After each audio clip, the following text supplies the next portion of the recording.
Now it's time to Kincade and Salciunas is on the air. Broadcasting live on the Fanatic app and YouTube channel. Here are your hosts, John Kincade and Andrew Salciunas. 97.5 The Fanatic, Philadelphia. I'm going to open the show with a story for you, John Kincade. Story time. I love story time, Dad. When I was a senior in high school, way back, Johnny, back in the fine year of 2012. Oh, my gosh. I was an idiot, and for whatever reason, I decided to take calculus my senior year of high school. I don't know why. Didn't you have to? No, I didn't have to, and I said, this would be good for my college applications. And you forget that you get accepted, like, at the beginning of the school year. Okay. And so I took calculus to close out my senior year, and I was doing very bad in calculus because me not so smart. You were doing poorly, yes. Yeah. And so I was like, all right, I asked my teacher, what do I need to get on the final in order to pass this class? Is this a Lifetime movie? Did she give you some way to pass the class? No. Oh. No, don't worry about that. Oh. I was hoping it had a good ending. That was a different teacher. Okay. I needed to get at least a 65 on the final in order to pass. To graduate high school? To pass calculus. To graduate high school? I needed a 65. I Okay. said, all right, I'll do you one better. I'll get you a 70. And sure enough, I got a 70. Wow. So I was able to walk out that door and say, I am graduating high school. I passed my final, John. I know that there's a moral to this story. Or it's the fact that Andrew Painter did not pass his final exam yesterday. Now, I knew it was coming because you always have it. You always, there's always a finish line with you. And I was able to move on after that final. Andrew Painter is now taking summer classes. Well, he's going back to where he didn't succeed last year. And the Phillies organization told you, much like the American school system today, where we see students are being ushered ahead in school when they don't achieve enough, and they say, we'll just move them along.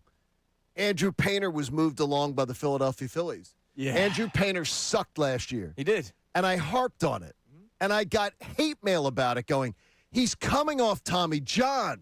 For God's sake, he's going to be fine. My gosh, give him time. This is what they do when they're coming off Tommy John. And I'm like, but don't you have to earn your way to the major leagues? He didn't earn his way to the major leagues. It pissed me off all winter. We talked about it all winter. Yeah. And now it proved out. He did not deserve to be here. By the way, the Tommy John thing, I understand why people say that because history would say that is something that could happen. Or history could also say the guy he started against yesterday, Sandy Alcantara, who, ever since he had Tommy John, he's not been good. No, he hasn't been good. And he was one of the best pitchers in Major League Baseball. He won Cy Young back in 2022. Like, he was one of the better pitchers in baseball for like a 5-year span. He got Tommy John. And unfortunately for him and unfortunately for the sport of baseball, he's been nothing close to where he was before. So he was after dominant. Tommy John, you're better, you throw harder, it might take some time. Sure. It seems like that's normally the story for the best pitchers in baseball. But Sandy Alcantara has not had that story. And by the way, Andrew Painter was never considered a best pitcher in baseball because he hadn't done it yet. And don't you have to, the big thing is an organization, especially an organization that has championship aspirations, shouldn't you have to earn what you get? You don't just get passed ahead. The school teacher, when you're a crappy student, Me. that student did not, you didn't have a teacher that just said, Andrew, I'm going to pass you. You had a teacher that said, Andrew, you better get a 65, because if you don't get a 65, you ain't passing. And that's what it's supposed to be. Dave Dombrowski and the Philadelphia Phillies said, we don't care that you got a failing grade in AAA last year, and you were being knocked around by guys that are like the Otto Kemps of the world. Yes. And we're going to promote you because we just have to. And by the way, I appreciate this, is that 22 franchises in Major League Baseball added a back-end starter to their organization this offseason. 22. The Phillies did not.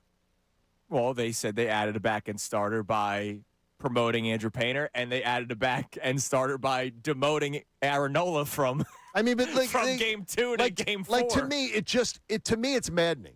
Yeah. Back end starters. So 3/4 of the league went to last offseason in shopping and said, we're going to find some back end of the rotation, 4 or 5 guy that has been around the major leagues, and we're going to get him, and we're going to put him in our organization. We're going to give him a chance to win a job just for security, and we'll keep you in games. Right? It's like just to be. Now, Don Sutton, the great Don Sutton, Hall of Famer, used to argue with me all the time. He hated when he would hear me on sports talk radio say, well, he's an innings chewer.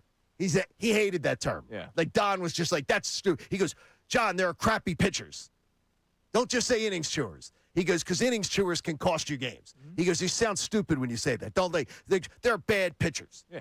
But there are guys like this team needs innings. This team needs an innings chewer. Yeah, you can't have a guy that's going to be taken out of the game before the 5th inning every single time. And that's been Andrew Painter. It's every time. So yesterday's outing, which eventually got him sent down to AAA, the Phillies did not take long to make that decision. No. Andrew Painter against the Miami Marlins yesterday goes 2 full innings.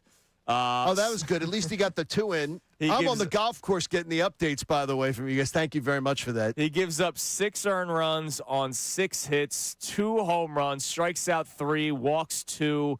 And if you didn't watch the game, the 2 home runs that he gave up, I posted the photos of where the ball was located on my Twitter account, Salciunas975.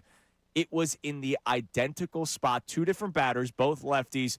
Middle of the plate, slightly off. It was like a little flat. Middle. A little flat. Yeah, literally say you would think it's the same picture, the 2 that I posted, because of it's the exact same spot. He's missing locations. The slider is not moving. The stuff has not been there, and this is now 4 straight outings where he's allowed at least 4 earned runs, 3 straight outings where he's allowed at least 5 earned runs. And John, through his 14 starts this season, I'll call them starts. I understand that there's been 2 games where there was an opener. Yeah. In his 14 starts, he has had 2 quality starts. Quality starts is 6 innings, 3 earned runs or less. So an ERA of 4.50. That already is like not that great. Horrendous. He's only been able to post that twice. Can I give you? I'll give you and Connor some props, because I think both of you were of the idea that yesterday was the exam. I did not think yesterday was the exam for the Phillies. I thought that the Phillies, it tells me how fast they made the decision to send him down. Oh, it was what, within 2 hours after the game ended? Within 2 hours, yes. I mean, easily. It tells me that the Phillies had already made the decision that if this sucked today, this is the move we're doing. Yeah. This is the last straw. I thought they'd honestly push this thing till they were going to try to push this thing as long as possible. I think they went into it yesterday going, you guys had the right read on it. That was the final exam for him yesterday for at least a while. Yeah. And by the way, nobody on this show is saying we're rooting for it. We're like, man, but I got to tell you, I don't like watching him pitch right now. So I'm hoping that the organization finds a way to fix him. I hope Andrew Painter goes down and finds a way to fix this thing, because this organization doesn't have a lot of bright spots coming in the future. No, and we were relying on those bright spots, 2 of them being up with the big league club on opening day. Andrew Painter, he's already sent down, and Justin Crawford. And again, just to make it clear. And I'm not out on Justin Crawford. I'm not even out on Andrew Painter. I'm not. No, I'm out now. No, right. Like yeah, for a while. Course. Like go away for now and get yourself fixed. But and I'm do not whatever you gotta labeling do. him a bust No, on June 18th of 2026, the first year he came up with the big league club. He just had to get sent down. Here's why. This was Andrew Painter before he was sent down. By the way, the game ended right around 4 o'clock. He was sent down. The post was around 6:15. That's I would imagine they told him prior to the post on Twitter. So I don't think it was even 2 hours after the game. They're like, come on, dude, that Andrew Painter got sent down to AAA. This was Andrew Painter right after the game ended when he was asked about where his confidence is. How is your confidence level right now? It's about as good as it can be right now under the circumstances. Still just going out there and being convicted with every pitch, trying to stay aggressive in the zone. And if I'm going to give up runs, I'd rather get hit around than walk the guy. So just continue to stay aggressive in the zone. I mean, you hear him at the beginning. Yeah, but I've got to tell you too. I got a lot of, and I did get to see it when I got home later. A lot of respect for him, though. Oh yeah, standing there and answering the questions and everything. There's a lot of guys who hide from the moment, like A.J. Brown. There's cowards like A.J. Brown who, when they have a bad game and everything, they run and they hide and they won't meet the media. This is a young man who's, what, 22?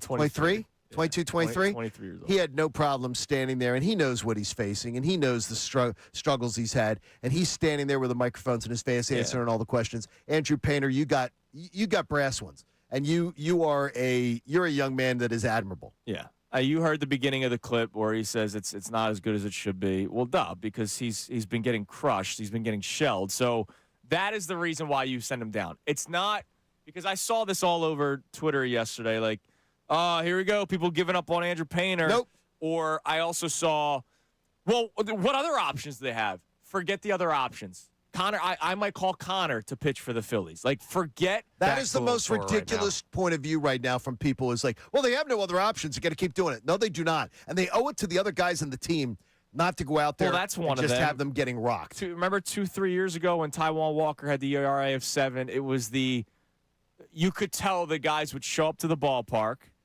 and they'd be down 2-0 in the first inning. And, like, you could tell by their body language, they're like, all right, well, we lost this one. That's bad. And also for the kids' psyche, for the kids' confidence.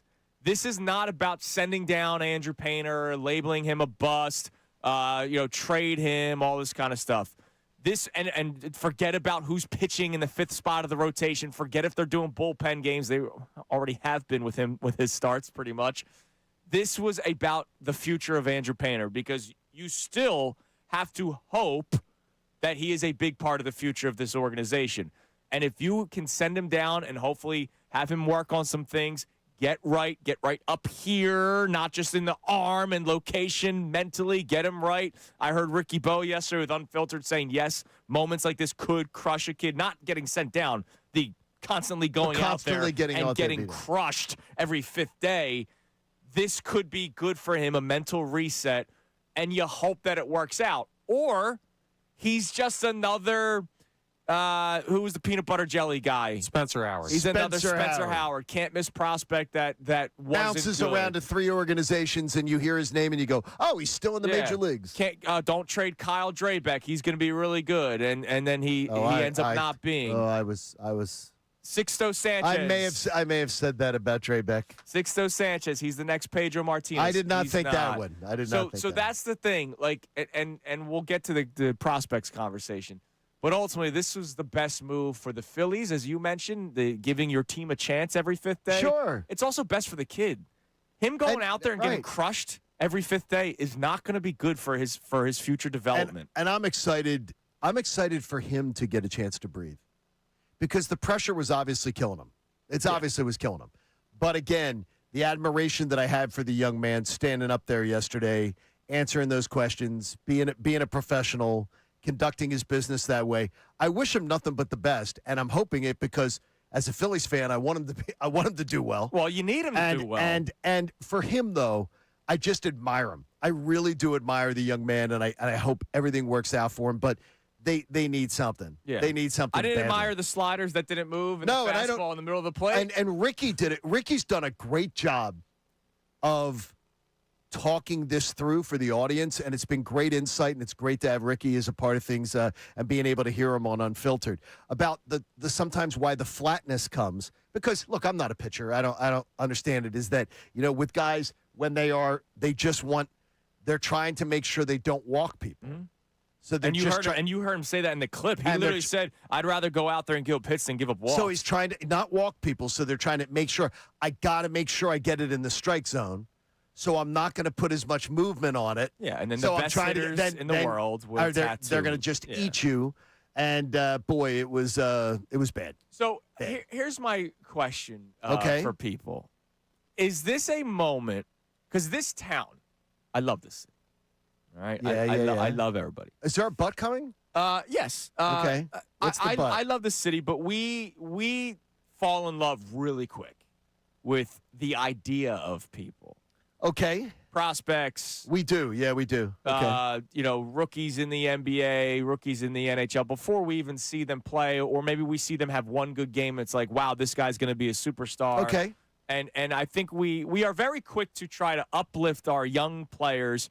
And I get it. It's because you're always looking for that next guy. We're all guilty of that, yes. Yeah. As fans at different times, we could all go down a list of names of people that in our lives as fans that we've. I thought Cody Ashley was going to be a stud, man. Like, I saw his swing path. Phillies clubhouse made it look just like Chase Utley's. I was like, this guy's going to be really good. It happens. We all do it.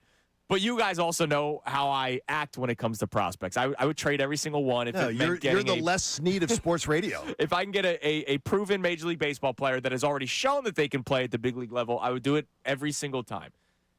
Is this the moment that changes that opinion for people? Because I know I've been in the minority for my 12 years here at the Fanatic. Like, people hate when I talk about this. I wanted to trade Rhys Hoskins the second he showed that he could play baseball, because I was like, all right, I don't know if that's going to continue, so let's try to get something. There's no higher value than right now with Rhys Hoskins. And so I would always trade prospects, always. A lot of people push back on that idea. I do. Was this the moment for a lot of people to say, all right, I got to change that opinion? Okay, you never would have had a Rollins, Utley, Howard. I'm glad you bring that up. You never would have had that era. I had my man Andrew Ellis, who's a big member of our YouTube community. Andrew does a nice job of say the spouting. same thing on social media to me yesterday. And you never would have had that era. My response is, were the Phillies in a World Series window from 1996 to 2000? There was a reason they weren't. Because they sucked. Yes. But my point is, when you're in a window, I'm always looking to add. But what did they do how did they get to where they got? Well, because they had prospects. But how did they get to where they got to be in purgatory? To that terrible purgatory. Oh, well. They made terrible deals trading prospects. Okay. In the early 90s? They made terrible deals, and so they put the franchise in where they had no young talent coming through the funnel. So we were bereft of talent. So we were stuck without any talent, which, by the way, we're here again. And that's why the dark, what is it? What's it from your show with the dragons and the incest? Game of Thrones? Game of Thrones. Yeah. It's winter is coming. Oh, yes. Winter is coming for Phillies fans. It's coming. And there's no way to avoid it. There's the tsunami warning, and there's the tsunami. Yes. This isn't a tsunami warning. It's coming. After the lockout, the Phillies are heading for it. There's a wall of water coming, and it can't be avoided. You're going to have an opening day where you have a 37-year-old catcher, a 35-year-old first baseman, a 35-year-old second baseman, shortstop, because he doesn't like to play second base, so they cater to him, and a 35-year-old, Yeah, but I get it. But when you hear, can't miss prospect, I call baloney on that, almost every time, unless it's Juan Soto. And I'm like, all right, that guy's going to be really freaking Okay, good, but right? they can't miss prospect, but teams are filled with prospects every day that weren't labeled can't miss prospects that end up being great parts of championship teams. Sure. Yeah, no, look, I understand that there's a talent pool somewhere. The Phillies just can't. They haven't built it yet. Okay. The Phillies have not dug. So you in don't their believe in-ground you pool don't of believe talent if yet. you don't believe if they build it, they will come. Maybe they will. I don't think they found the land yet to put their pool. All right, my wife's been asking, should we get a pool? I go, where? Look at our backyard. We don't have the room for it. I don't know what pool you want. I think built. some pool builder in right now in town is listening to this and saying, "Man, I want the Salciunas to get a pool." Yeah, I'm fine without it. She's not though. But teams fixed. teams like the Dodgers, they have a pool. Teams like the Yankees, they have a pool. So it's different for different situations. The Phillies don't have a pool. The Phillies have the little drop of water that the poor bird is looking to drink because it's thirsty. Well, because there's a drought. Connor, I see your face. I see your face, and I love being able to see your face. I'm going to miss seeing your face, by the way. Not at 4 in the morning, but I'm going to miss seeing your face.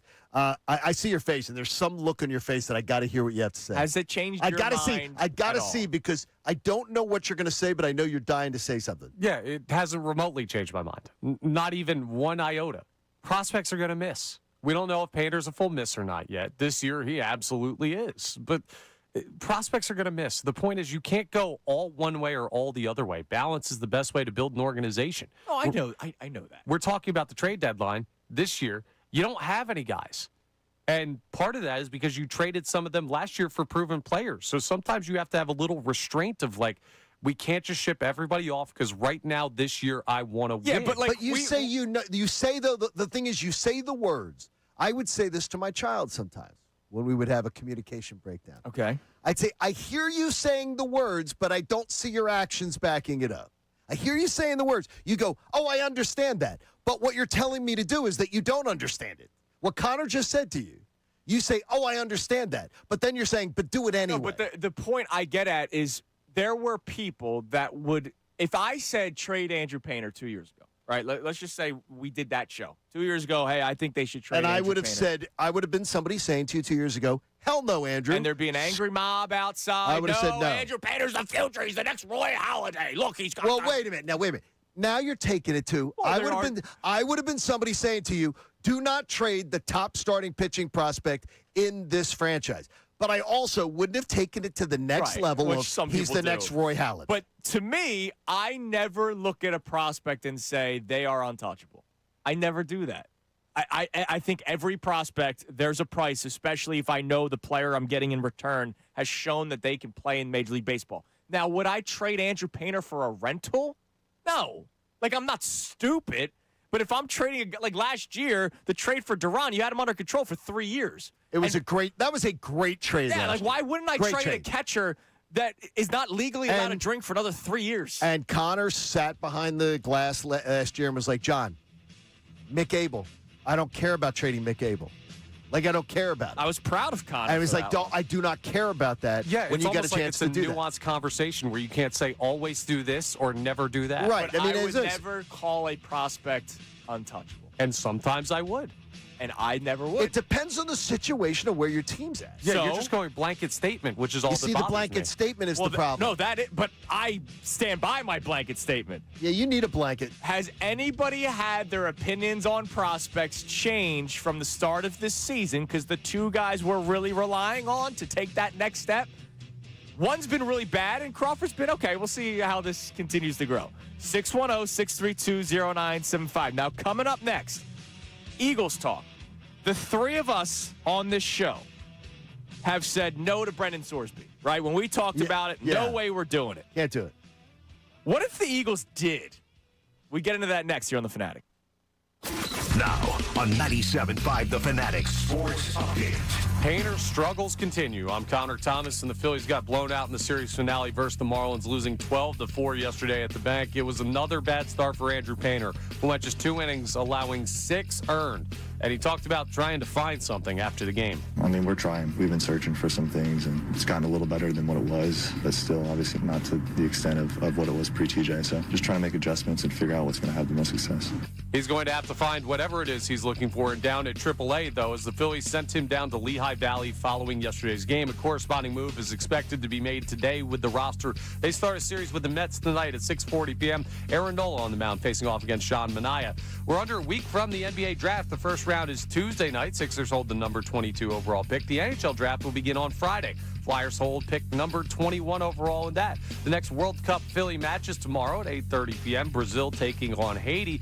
Team USA also plays tomorrow. They take on Australia at 3 p.m. out in Seattle. We'll have Andrew DeCecco in studio with us from the 8 o'clock hour till the end of the show. Scott Lauber of the Inquirer joins us at 9:05 to talk about Painter and the Phillies' options. This update is brought to you by Modelo. Join Sean Brace Monday, June 22nd from 5 to 7 p.m. at Morgan's Pier for a Modelo match night. Arrive by 4 p.m. to hold your seat for the 5 p.m. kickoff. Enjoy $25 Modelo buckets and soccer giveaways. Details at 975thefanatic.com. I'm Connor Thomas for the home of the Sixers, Flyers, and Union. 97.5 The Fanatic and the Fanatic app.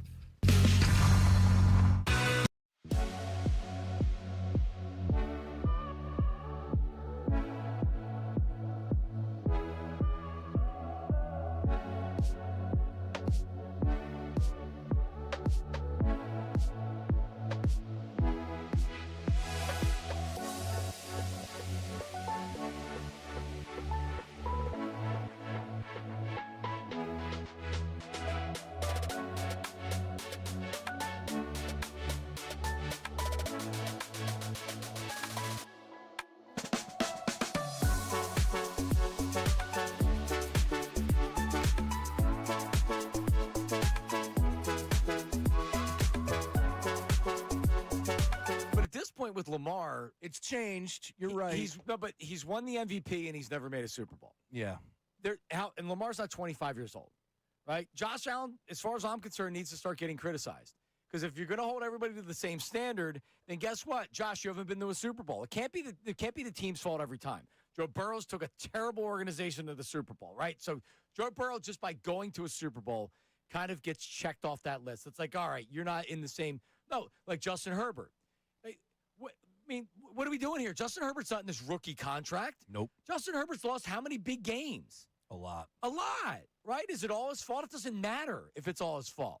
It doesn't matter. It's the quarterback. And Justin Herbert, how many playoff games has Justin Herbert won? Has he? Has he won one? Didn't he just win one? I think he won one. I know he threw a bunch of interceptions in that one game against Houston. That was a loss, obviously. And then I think last year he was able to get a win, right?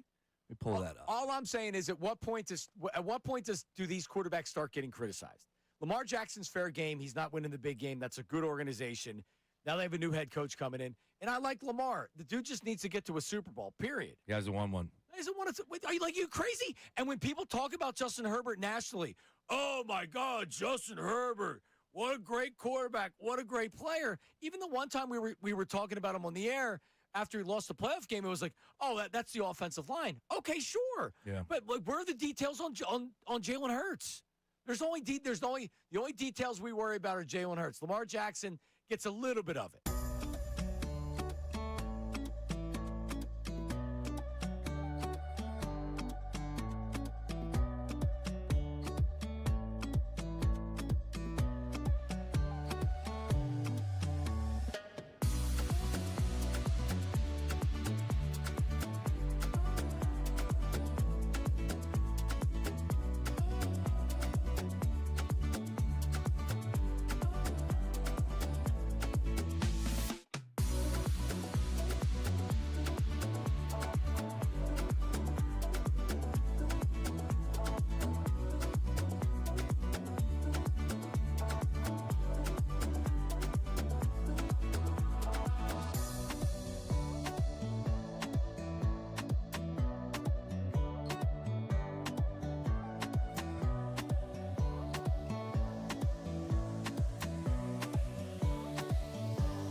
You know the saying up the creek Without a paddle? Yeah.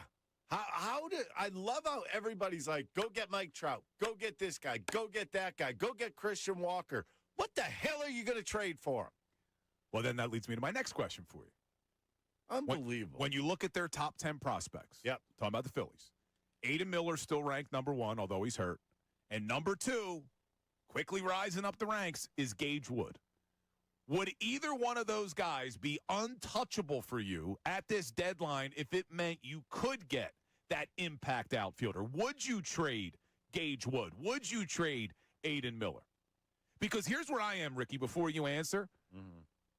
I'm very concerned about the future of the Philadelphia Phillies, right? I'm very concerned that the farm system has been depleted. But at the same time, I don't believe it's going to be Gage Wood that's going to make or break this team 3 or 4 years from now. Because guess what happens 3 or 4 years from now? You got a lot of old guys on this team.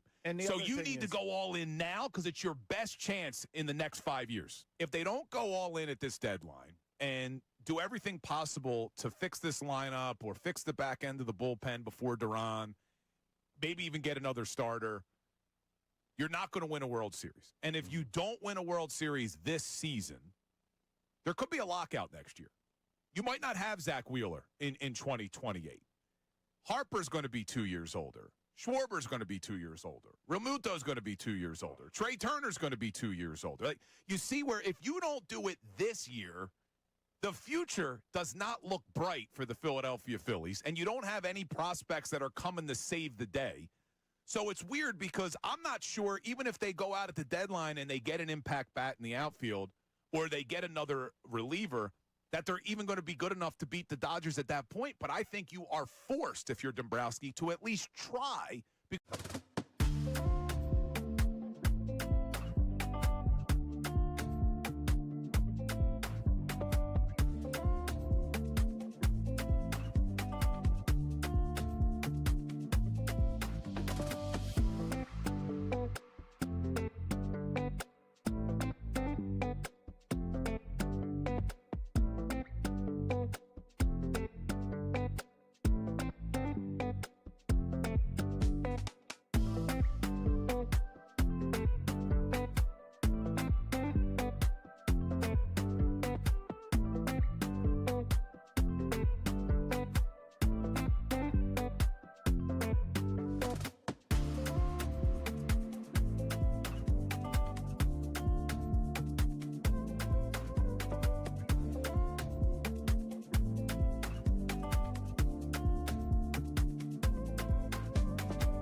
for Mike Trout? Should the Phillies trade for Scooble? Because you know what?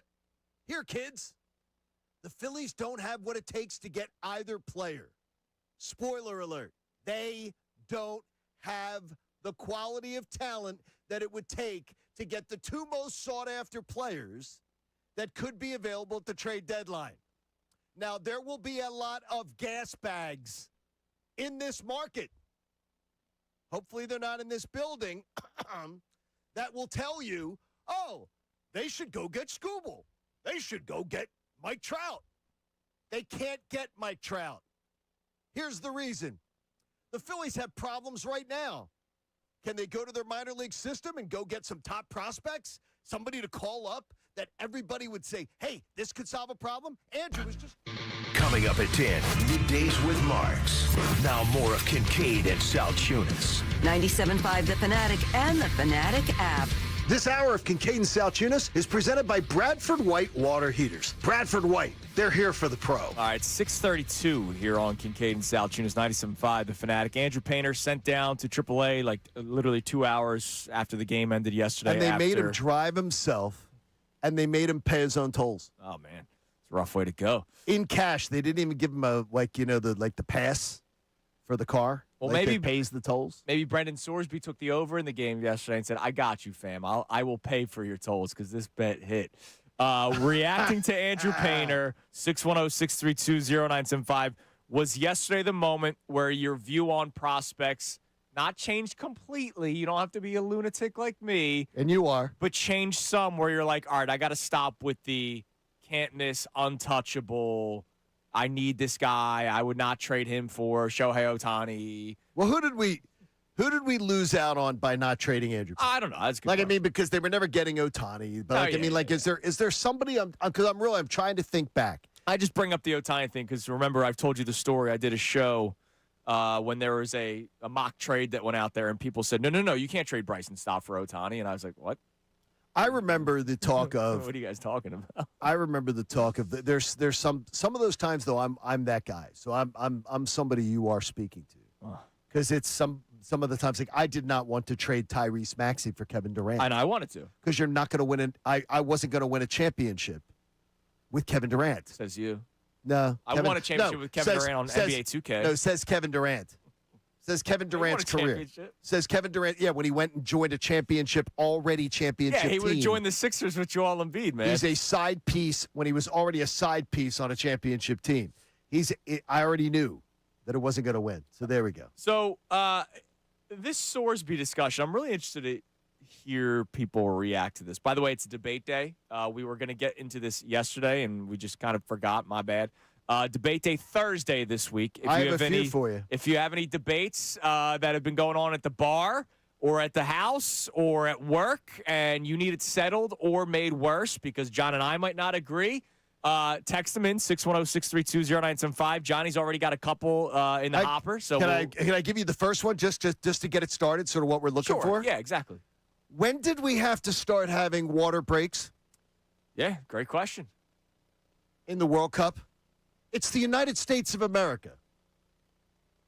We're not playing the games in Qatar. Right, and that's where we're not playing the games where it's 120 degrees. Yeah. That we have to now have water breaks. What is the next is? Team Mom breaks for Rice Krispie treats and juice boxes. Would it be sponsored? We have to stop matches. Would it be sponsored? That's what it really is. It's not about the players being hydrated. It's about them getting 3 minutes of commercials when it was previously commercialless sports. It literally says this hydration break brought to you by Powerade. It's so embarrassing. It's all about the money. Could you paint? Come on, man. This is already a sport where the athletes, honestly, I see far better acting on GH and Young and the Restless, by far, on a daily basis, than they fall down and they act like they're actually hurt. You watch football players, hockey players that actually get injured, that how they act. It's ridiculous. I've seen football players these fake drink injuries. water breaks. Oh, my gosh. NBA players would never flop. Soft. Yeah. Soft. Well, I agree. We've seen a lot of it up We close don't need and to do the water breaks. Let's stop with the water breaks, but please. it's all about the money, man. That's all. It's all about the money. So what is something that you've been debating with your friends, your family, whatever? Send it in, and we'll talk about it. John, hydration is very important.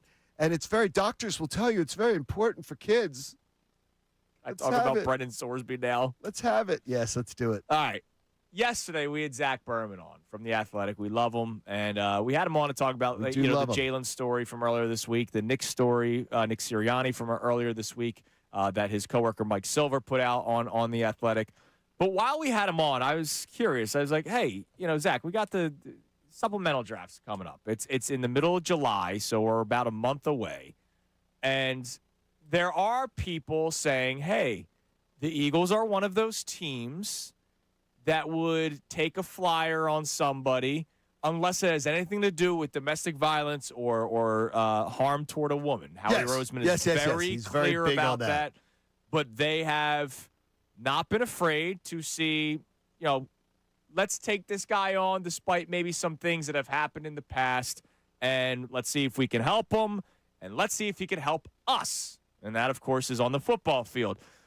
This was Zach Berman yesterday when I asked him, hey, is there any interest you think with the Eagles when it comes to Sorsby? One thing that I know for sure about Howie is that he likes good value, and I can't tell you what their evaluation is of Sorsby. It's a fascinating question, and I can't tell you what their off-field research is. Now, they've shown tolerance in the past for players who've gotten caught with gambling. Isaiah Rodgers being the example here. It's a little different when you're gambling on your team during a college season. I think that if the value is strong, there are people who think Sorsby would have been, the second best quarterback in this draft this past year. A second best quarterback in this draft is a first round pick this past year. If you can get a first round quarterback in a middle round, in the supplemental draft, it's something you absolutely need to consider. I would imagine from a value perspective. But as we saw when the Eagles drafted Jalen, there are human dynamics here, and there are ramifications that go beyond just value. So if the Eagles did go in that direction, they would have to be careful with how they handled it. And there's a log jam as it is on the quarterback depth chart. But from a value perspective, I don't think it's something they can dismiss. So it's one thing for us to say we don't want it,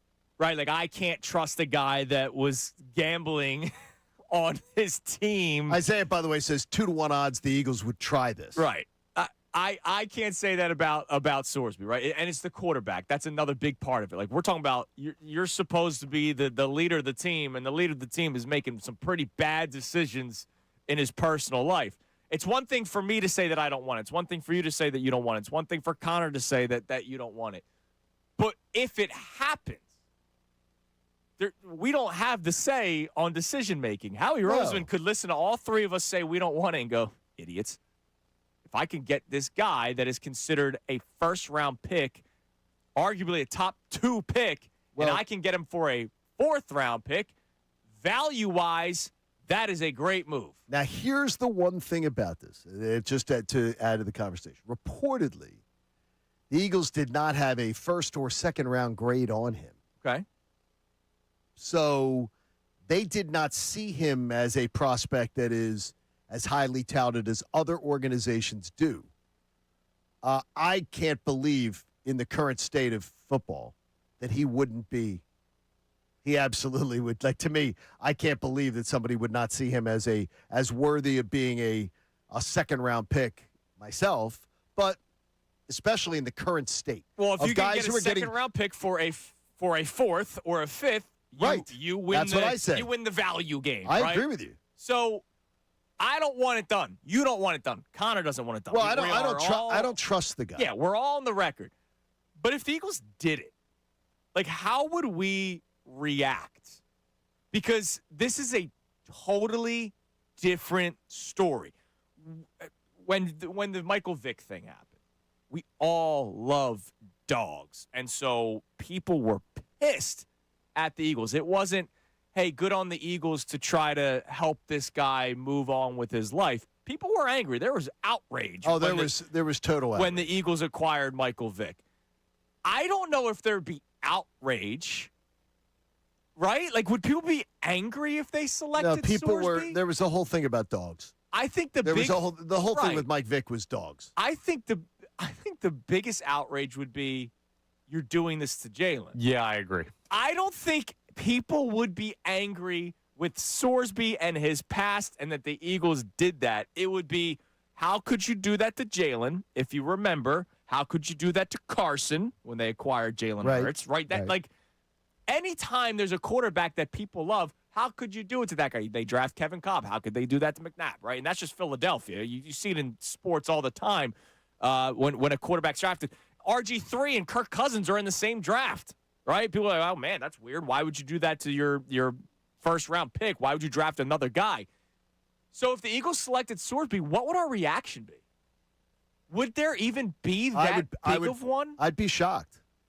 Because, again, I'd be wondering this is a leadership position. This isn't here, you, rush the quarterback.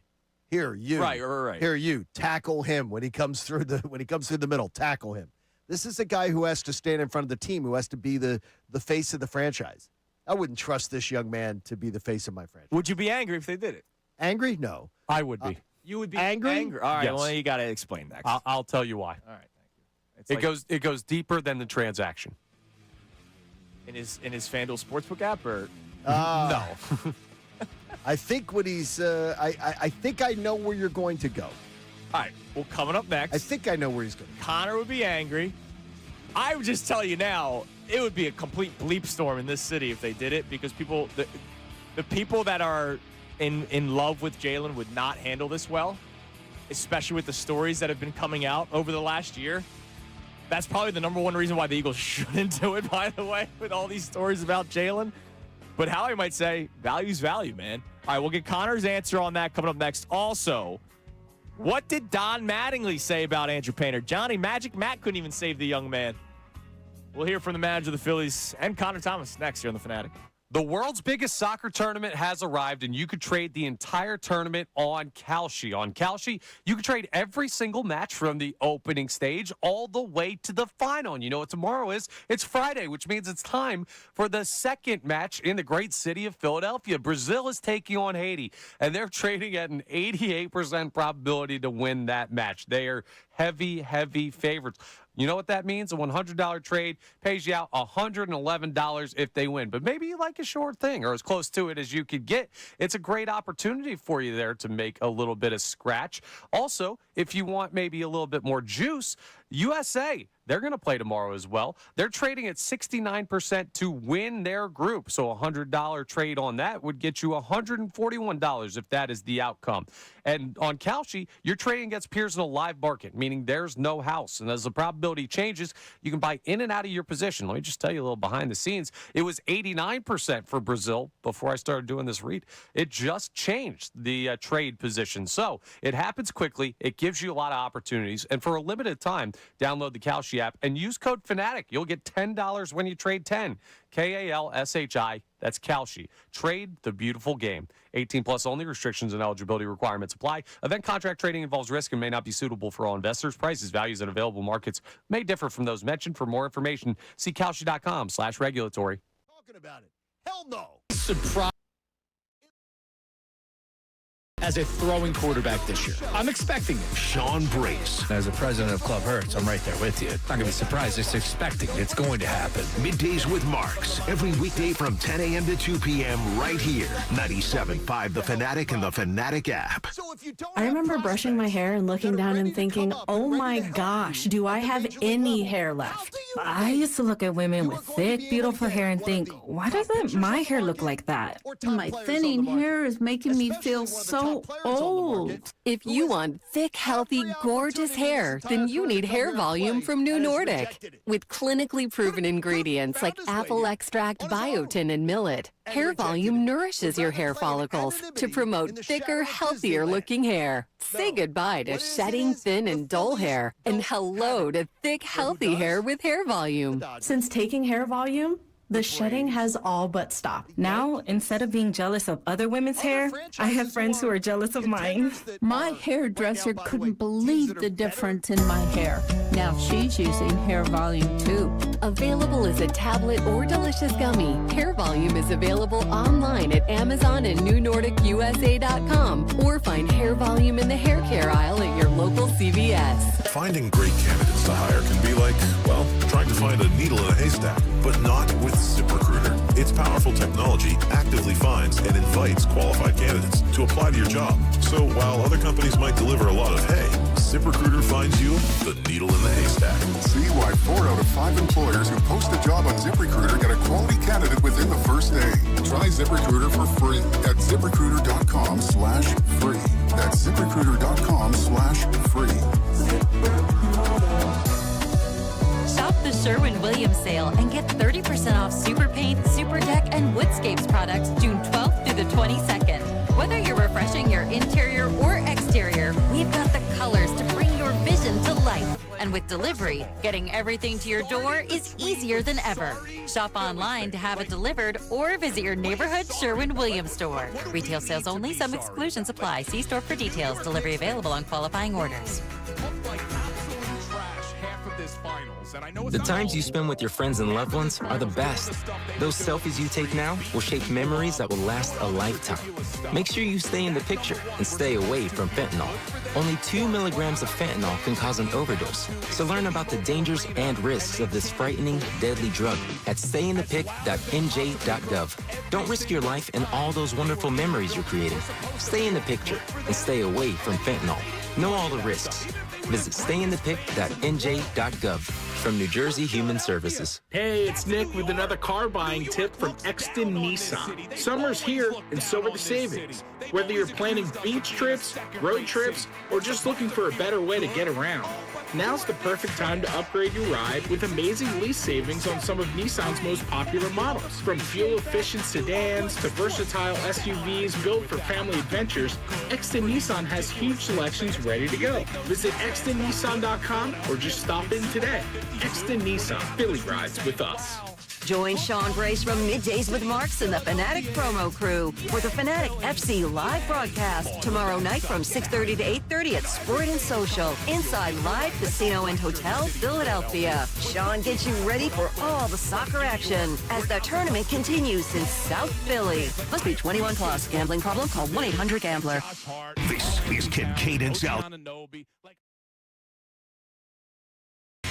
6:48 here on Kincade Salciunas, 97.5 The Fanatic. We're not asking you whether or not you want the Eagles to select Brendan Sorsby, because all three of us had said no. No.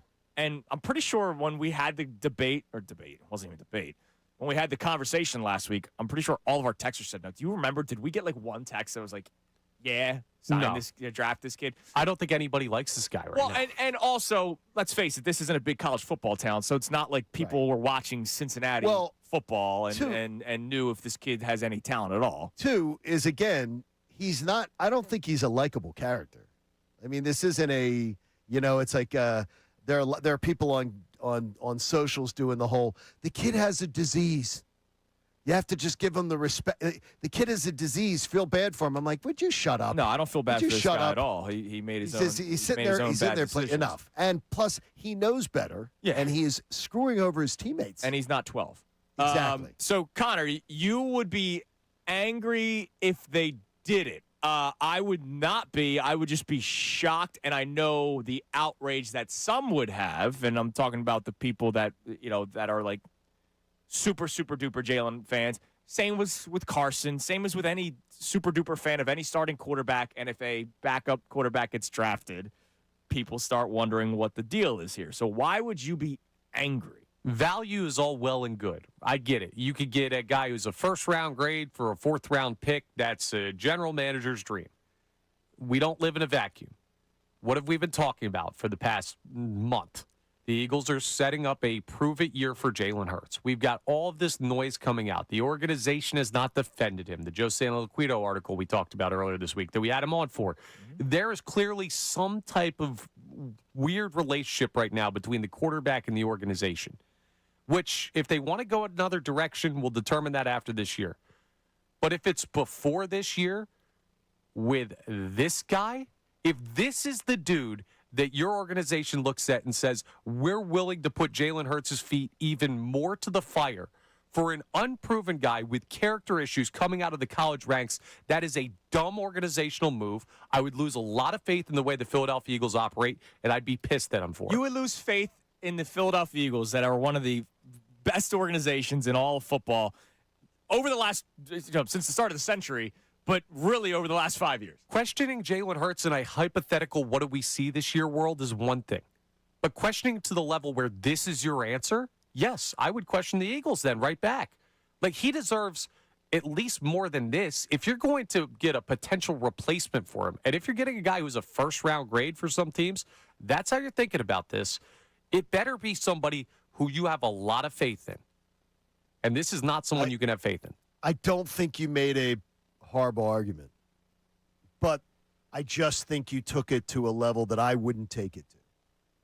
I think you made a pretty understandable argument as far as what are the dangers in doing it. Oh, yeah, there are dangers. I just wouldn't take it as far as it's going to make me – there's too much in the bank with this organization of trusting them. Yeah. That I'm not going to lose faith. In fact, I'm going to go to myself, what am I missing? Right, what do they see? What in am this I kid? missing? Yeah. What do they see that they're willing to risk on this guy? You're taking a two-time Super Bowl appearing, one-time Super Bowl winning, Super Bowl MVP, franchise quarterback, and you're replacing him with a guy who's essentially getting kicked out of college football, who's never played at the NFL level. Not that they would immediately replace Jalen Hurts, but that would be the underlying feeling of what they do if they acquired this guy to me. And if that's the way they handle it, that would make me angry. Now, the Brig checks in. What's up, Brig? Brigantine, I don't know. Could Brig be. on the YouTube chat. What do you have to lose? Take the chance. Draft a new quarterback. Take a chance. What do you have to lose? You have a bleep storm, potentially. I'm not saying it's a guarantee bleep storm that if you draft this kid in the supplemental draft that now you're doing a Carson Wentz 2.0 with Jalen Hurts and all that kind of stuff. Credibility, you could lose it. You could.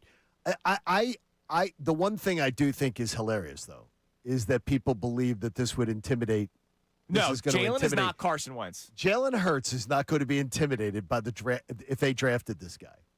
Seriously, that Jalen Hurts is not Carson Wentz. No. He's exactly the opposite. If anything, I think he'd be like, oh, yeah? Oh, really? Screw you guys. Screw you, dude. I'm going to ball out I'm going now. to make you look so stupid. Jalen Hurts wouldn't blink. Should the Eagles select Brendan Sorsby to motivate Jalen Hurts? 6'1", Again, he's a guy who doesn't need it. 0975. Again, a guy who doesn't need it either, which is even better. Jalen wouldn't bat an eye at this. But we already got calls about Tanner McKee starting over him. Well, those were the dopes, though. I mean, that's easy. Look, there are dopes that live among us. Dopes can be pretty loud. No, but there are dopes that live among us, and unfortunately now they have 280 characters. By the way, my storyline, I brought up to Andrew a couple of weeks ago. Andrew Pacheco will be in studio with us today from 8 to 10. You just wait till Andy Dalton gets the number 2 quarterback spot. I mean, they're 200. And that talking point is going to be hilarious. We've given the dopes 280 characters, and you hear stuff like that. Like they have no idea. Tanner McKee has shown last year you would have had the Green Bay Packers here if he had just been somewhat ready to be a starting quarterback in a game that nobody cared about. Yeah, it was bad. But he was horrendous. He was terrible. Yeah, he was really bad. Ridiculous. All right, what do we have on the Davis on a text line? You can feel the Davis difference. Check him out in Burlington. We'll play the Don Mattingly audio on Andrew Painter coming up next because we'll reset all the Phillies topics as well because Andrew Painter got shelled yet again, and they then shipped him back to Lehigh Valley.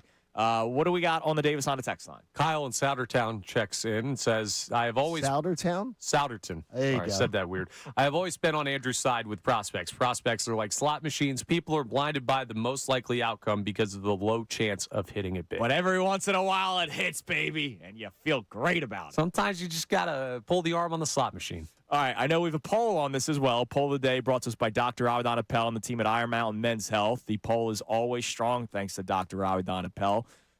What do we got this morning?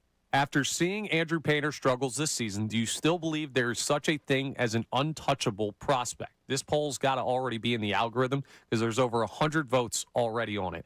81% saying no. Welcome. 19% saying yes. Welcome.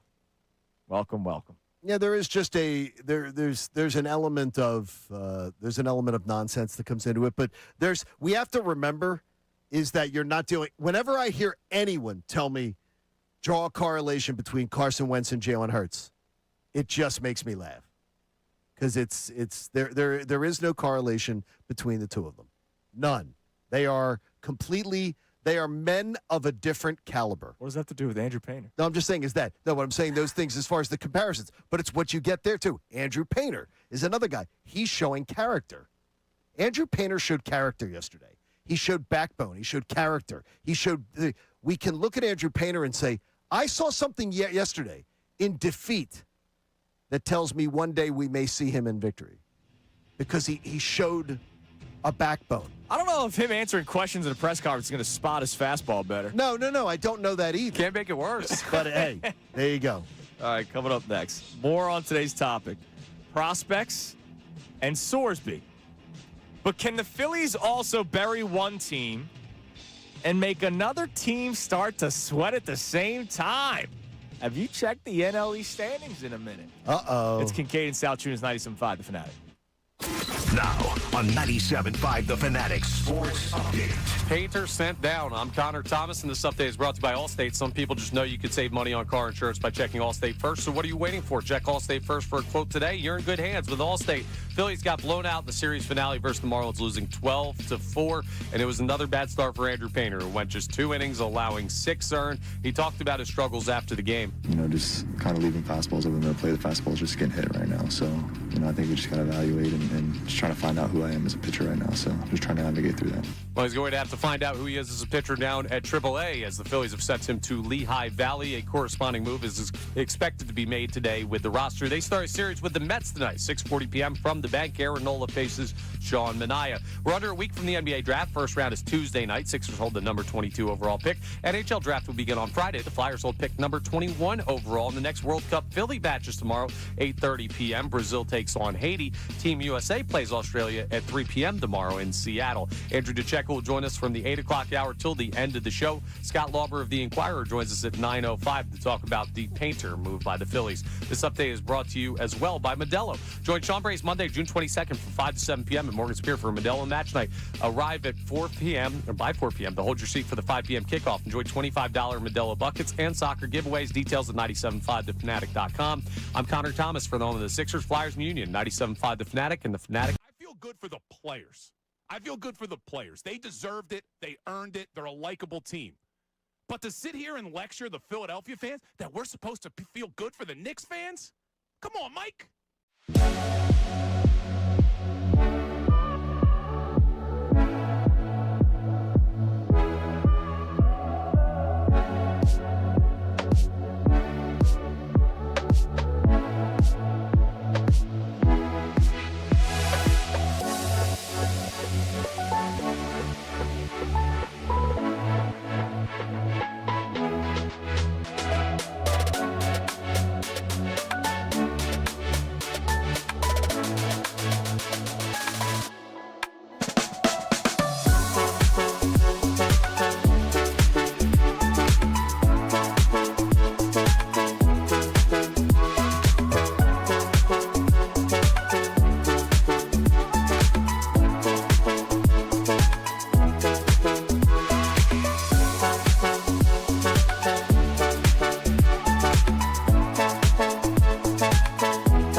Let's do that. Now, Andrew Salciunas has the day off today. It is not because of a clip that went viral from our show last week about Jalen Hurts. He's got regular vacation, but he was getting ripped because he said his number one question for the Eagles this year is about Jalen Hurts' performance at the quarterback position with the change in offense, Sean Mannion now taking over. What is your evaluation of that? Is that your number one question?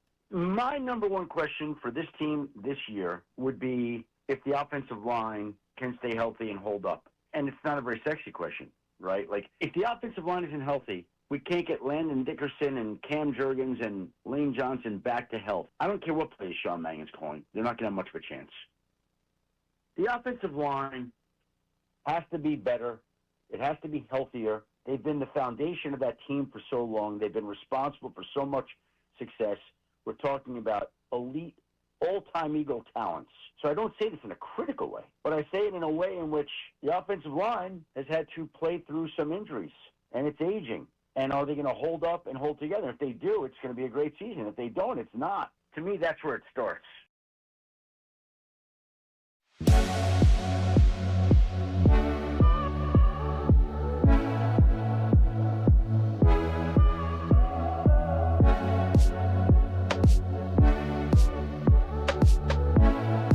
Salciunas, 97.5 The Fanatic and the Fanatic app. It is 7 o'clock here on Kincade Salciunas 97.5, The Fanatic, on this Thursday morning. One day away from the weekend. I love it. All right. Phillies and Eagles topics on the table today. There is going to be a random NBA discussion well into the 8 o'clock hour. Random NBA. But other than that, we got Phillies. We have Eagles. Your Phillies discussion, Andrew Painter sent down yesterday. Andrew Painter, at one point, considered a can't-miss, untouchable prospect. If you even considered putting him in any sort of trade package, you should be exiled and shipped off to a different country. God forbid you talk about Andrew Painter in any sort of trade packages. And his 1-7 record and his ERA over 7 have not really shown that he's this can't-miss, untouchable prospect. Does that mean that's who he is for his career? No, it does not. And I will say that as the trade every prospect in the world guy, that I don't believe that we've seen the last of Andrew Painter. Like, I don't think this guy is just done. Is it because of the fact that this organization is so dire in need of pitching that you feel that way? No, I think. Why do you feel that way? Stuff's the stuff, John. Well, the stuff's the stuff. I don't want to hear that anymore because he doesn't have the stuff since Tommy John. You see, it's where we get back to that. And hearing Ricky talk about it has been eye-opening. He doesn't have the stuff Yeah, since his Tommy fastball's not moving much. So, I mean. But if he can find the corner, like, look, if baseball's a game of inches, we talk about it all the time, so it's football, all sports are. But if the two fastballs that he throws that were middle yesterday are 3 inches to the left, it's a great pitch. That's mechanics. That's work. That's not being anointed a opening day roster despite your 5+ ERA in AAA just last year. I gave Connor the Mick Abel love earlier, and Connor, so Steven says on Twitter, says to me, why are you giving Connor the Mick Abel love? He goes, when Connor was the one telling you that this is the guy that was going to be just fine. When you kept saying why when he was getting rocked in AAA. I said, we all get things wrong. Yeah. In I sports thought he was radio. going to be fine. We all get things wrong, is what I said. And also, if anybody's telling me right now, like, John, you were maybe the most questioning person about Andrew Painter that I heard in this local media industry. Yeah. If you were telling me you believed that this was how this year was going to go, you're lying through your teeth. And I'm absolutely not. So my whole thing was I don't want somebody promoted that didn't earn it. And I get that. Just anyone who's like, well, Andrew Painter, you should have traded him. I did not see this coming. And by the way, I did not want Andrew Painter traded. Right. So that backs up what you're saying about my point of view on Andrew Painter. I did not want him traded. So if someone had said to me, trade Andrew Painter, I would have gone, no. So I would never have been in the camp of going, I've given up on this guy or I don't believe in this guy. I just wanted him to earn his spot. Right. You didn't want him to be anointed. I didn't understand why they were like, fourth or fifth man in the rotation. Yeah, gotta have him in the rotation, especially, again, 22 teams in Major League Baseball added a back-end starting pitcher. Well, cheap options. They're going to have to do that soon. So our question regarding this, because it's one thing for me to say, would you trade Andrew Painter? And then everyone's going to say yes. Well, now, nobody wants him. Did the start of this season, how many games have the Phillies played? 70. All right, so we're nearing the midway point maybe of the season for the Philadelphia Phillies in Major League Baseball. They played 74 games. 74, good. There were two prospects that came up this year that were supposed to be big pieces to this team moving forward. One's Andrew Painter, who is now back in AAA. The other is Justin Crawford, who was supposed to be an everyday player for them, and they've already told you, yeah, we're giving up on that for now. Yeah. We're going to put him in the lineup sometimes, which I still think is wrong for the Phillies to do. Has your view on prospects changed through 70, how many games? 74. Through 74 games this year. Has your view on prospects changed? 610-632-0975. By the way, where you say can't miss, untouchable, do you still feel that way? By the way, it's an interim manager, Don Mattingly. Mm-hmm. And again, as the romance could be in Rocky Road, like I've left some of his texts unread. I mean, that's where we're at. I'm chill. I'm sort of freezing him out this week. I do not like that an interim manager is getting bullied because reportedly it's an organizational decision on Justin Crawford. on how they're handling him. I would like an interim manager to say, I that's not the way to do things. You're not going to fire me. I'm the interim manager. Like, let the kid play. Stand up for the kid. You're the interim manager. And by the way, reportedly, from what I'm being told, he's letting it be known that he doesn't want the job next year. Okay. Yeah, shocker. The Phillies front office has a lot of say in the Phillies, in the decisions. I would say you're an interim manager. Reportedly, there's a good chance your son is ascending to the big job next year. And I've been told he will not take the job if his son is here. If his son is getting that job, he will not take the job as manager. He will not work for his son, put his son in that position. So, to me, if you're the interim manager, then do things that an interim would do. Well, what are they going to do? Take your job from you? They're not. This Phillies organization up top, and this goes back to Thompson. This is what I've always said. They like to meddle. If you go back, there's a game that people revisionist history now that Rob Thompson is no longer here. What's that? Man, that NLCS game, I can't believe he pulled Sanchez when he did. The 2 1/3 innings for Christopher Sanchez. That was predetermined. That was predetermined by the front office. And people forget that, and they don't realize how much say Dave Dombrowski has, not just in terms of decision-making with the roster, but decision-making in games. You know what wasn't predetermined? Game 6 of the World Series with Zach Wheeler. Yeah, sure. You can, when Rob Thompson took Zach Wheeler out of a game when there was no other game to pitch the rest of the year. Yeah, you could point to that. Dope. All right, and then the Eagles discussion that we have for you. Dopey. Brendan Sorsby, the player that was caught gambling in college, and the Texas Tech said, "No, he's going to play for us," and then everyone was like, "Nah, we're not playing Texas Tech. We're not going to play you then. So you could play whoever you want. It's not going to be us. You could just practice all season if you want." They decide to part ways. He's entering the NFL supplemental draft, which is next year. In case people don't know how the NFL supplemental draft next month.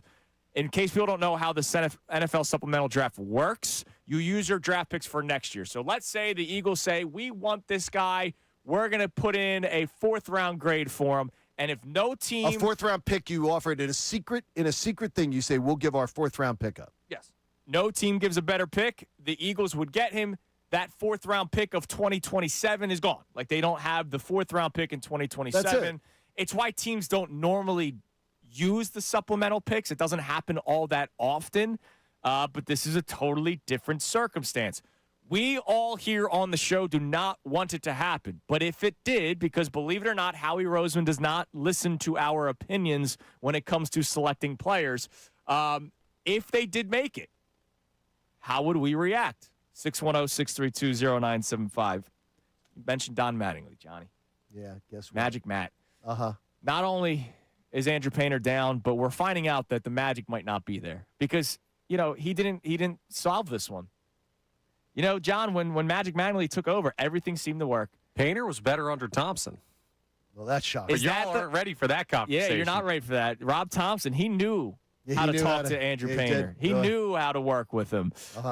This was Don Mattingly after the game yesterday. Now, remember, it happened before the decision for him to be sent down, so this was how Mattingly had to answer it. Yeah, I would say it almost has to waver some. He's been pretty resilient to this point, but I'd have to say it's wavering. Think he'll make his next start? It's something we'll probably talk about. I would say that. The game just ended, though, and hadn't had a chance to talk about anything, and because there's lots of little issues. Lots of little issues, like the ERA. Lots of little issues. Like the ERA of 7. That's not little. That's a big issue. That's a huge issue, in fact. So Andrew Painter now down with AAA Lehigh. Wow, I'm really not liking Donnie Baseball's. In fact, no, I can't say Donnie Baseball. Not with what he's been doing this week. Sorry, Don. Donnie Baseball can't even use the nickname. How are you turning on this guy who has the second best record in baseball since he's taken over now? Because I've hated these answers? Well, it turns out the answers don't matter all that much. Spoiler alert. It's obvious. John Kincade, not the biggest fan of some press conferences. And so when things aren't said the way he wants to hear it, he gets upset. No, I just want an honest answer. It's a simple, honest answer. What do you want to say? He sucks? The pussyfooting around sucks. I feel like this is the Notebook scene where Ryan Gosling is yelling, "What do you want?" Yeah, like I don't know what you want your boy Don to say. Like, yeah, we're gonna think about this. No, I already told you what I want him to do. I want him to get a bit of a backbone, and I want him to say, okay, I'm an interim manager. I want him to start looking for the future of this franchise and go, Justin Crawford needs to play every day. We said he would play every day. We said numerous times he'd play every day. We haven't given him enough chance yet. I'm an interim manager. I'm going to do that. I'm going to make that call. What are they going to do? They're not going to fire me. So I'm going to do that. We're going to do those things. We're going to do the right things for the organization. Instead, they're just doing the crap that the Phillies have done forever. Is Don Mattingly a puppet? 610-632-0975. Right now, I'm looking for Geppetto. And I think I know who Geppetto is. Man, you turn on people real quick. Well, I'm telling you. Hey, and the second he leaves this place, he's going to hate us, This Connor. is Dave Dabrowski. All right. One more thing on the Phillies. Wait till you read that interview. Before we get back to the text line, and it's debate day. Do we have debates coming in on the text line? Of course we do. People love debate day. Debate day, one of my favorite days of the week. We usually do it on Wednesdays. Things happen. So today on a Thursday, we're doing it. What's the latest debates you're having with your buddies at the bar, your family, whatever? We either settle it or we make it worse. But, Johnny, the Philadelphia Phillies, you're talking about being able to potentially bury the Mets. Yes, this is the weekend. You can bury the Mets. I mean, look where you're sitting right now. You're sitting in this division with an opportunity. Now you're starting to look up, but right now, this is the first time you've been closer to the Braves than you are to the Mets. 6.5 games back of Atlanta now, and you're 7 up on the Mets. Like, this is the first time the teeter-totter. What did you call them? Seesaws? I don't know what you called them over in Jersey. Yeah, sure. Teeter-totters, they called them in our part of Delco. Called them both. Is that the I don't think you're it's right now? You got a 7. You are closer to the Braves this morning on June 18th than you are to the Mets. That's the first time you've been here in this current situation. Right now, it looks like the tide could potentially turn. You face the Mets 6 times in the next 2 weeks. This is where you bury the Mets because you haven't buried the Nats. You're a game and a half up on the Nats. You're 3.5 up on the Marlins.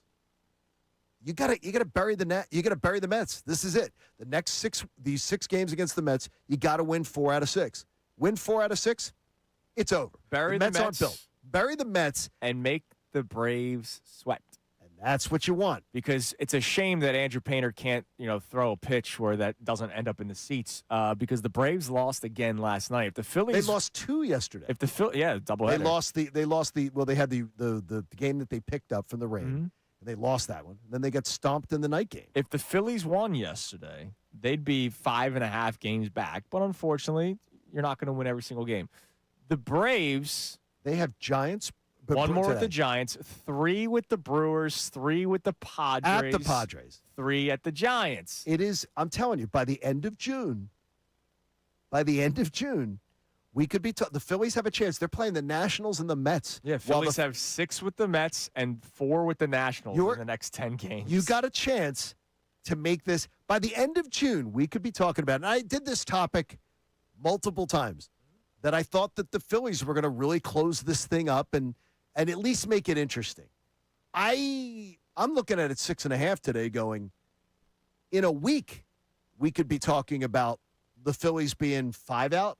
No, you guys are forgetting, though. Don't forget, it was Eric Kratz, right? The division's already over. Yeah, it's been over for like a month and we ripped now. them for it. Even when we were as down as we were with the Phillies, we were like, all right, you can't say that in freaking April.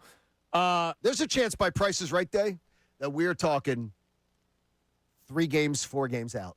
Not kidding you. Depending on what look, we also have to see the Braves lose. But John, we mentioned Nationals Mets over the next 10 games, which the Phillies should win at minimum 6. Sure. After that, Pirates for 4 in Philadelphia. Pirates just 2 games over 500.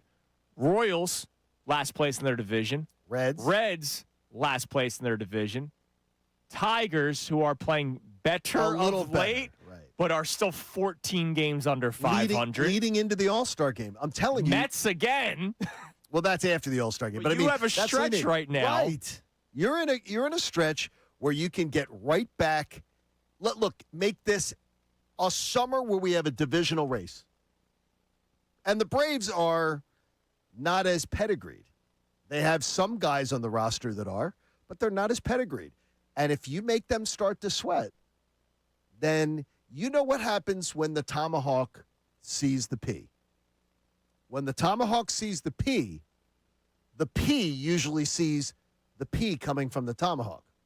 So that's it. That's usually what are you saying? that the Braves have tended. I know what you're trying. Yeah, we know what you're trying to say. The Braves that was such a wild way to go about it. The Braves have tended to pee themselves when they see the Phillies in October, and I think it's inevitable that these two teams look like playoff teams. Yes.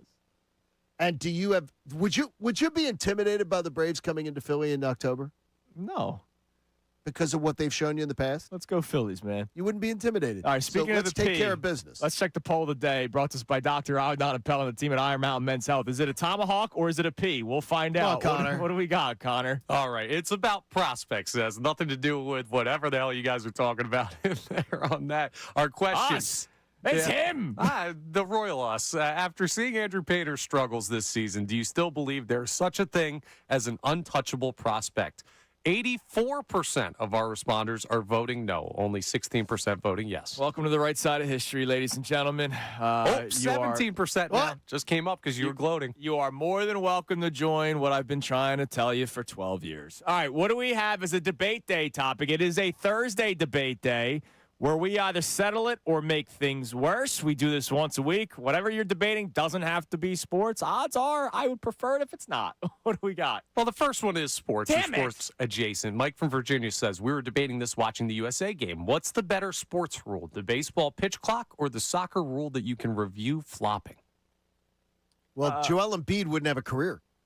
I will say baseball pitch clock because how often are they actually reviewing flopping? Because I see flopping all the time. Baseball pitch clock is there all game, and it's sped up the game. You know, yesterday. Oh, dude, I was just going to say it. Go ahead. What were you going to say?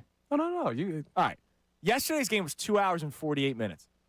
In a game where the first two innings took what?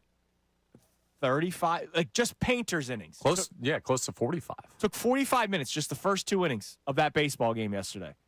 If this was 5 years ago, that game's going 4.5 hours long. Oh, no question. That game between the Phillies and Marlins. Because of the pitch clock, a game where the first two innings I was like falling asleep because it went on for so long. We're spoiled, man. That game still lasted under 3 hours. I love the fact, again, the baseball evolution. I love it. I love the pitch clock so much. Trey Turner back in the leadoff spot yesterday. Hey, leadoff hit. He hit 3 hits yesterday. Yeah. How about that, man? Immediate payoff Trey for Don Turner, Mattingly. is he better when they're getting crushed? Close to public question. schools. All right. Do we have any other debates that aren't sports? Because, like, I love sports, but I do it for a living. I talk all the time. A lot of people who listen are sports fans, so our other debates are also sports. We get a lot of those. Miz from Northeast Philly says, at my barbershop, we're discussing the success of first and second year players and why people tend to overreact to it. He mentions Drake May, Jaden Daniels, players like that. Why do you think that is? Because there's excitement. That's what it is. I mean, like, if you see a guy step on the field his rookie year and you know how much stress there is and you know the difficulties of playing sports to begin with, and you see a guy like VJ Edgecombe. What were we saying the first night against Boston? Oh, my God. That was so amazing. That guy's not afraid of them. It's sexy as hell, and he's not afraid of the moment, right? Like, that's the big one. Not afraid of the moment. He's showing that he belongs, and that's why we get so excited early on. Like, you guys don't remember when Chase Utley premiered. I do. You remember it? I was at Take Your Child to Work Day when he hit that home run. Okay, so you were a little kid. Yeah, but I still remember it. No, I mean, but like, no. Phillies were my life. Yeah, but you don't.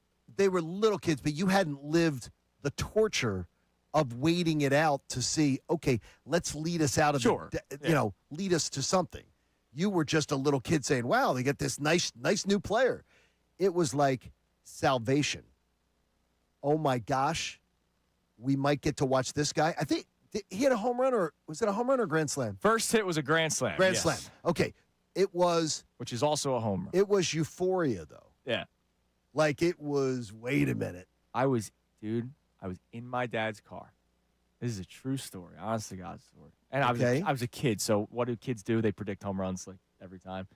So we're driving back. IMS Health was where my dad worked at the time. All right. Take Your Child to Work Day. We're driving home. We're listening to the Phillies game on the radio, and Chase Utley's up the bat. I go, Dad, I bet you it's a home run. And he hits a grand slam. And I was like, I called it. I knew it. I knew he had a grand slam. Wow. And then Chase Utley happened. Chase Utley, you are the man. Average time of baseball games this year, Johnny, 2 hours and 44 minutes. Up from the 2 hours and 40 minutes last year. Well, that's the 4 minutes for the reviews for the ABS. That's right. 2 hours and 38 minutes in 2024, 2 hours and 42 minutes in 2023. Pre-pitch clock, 306, 311, 306, 310. It's so much better. And, dude, knocking off 15 minutes is a big deal, man. It's a big deal. Plus the earlier start. Guys like Ray Dunn hate it. I love it. Ray Dunn hates it, and it is the people love it.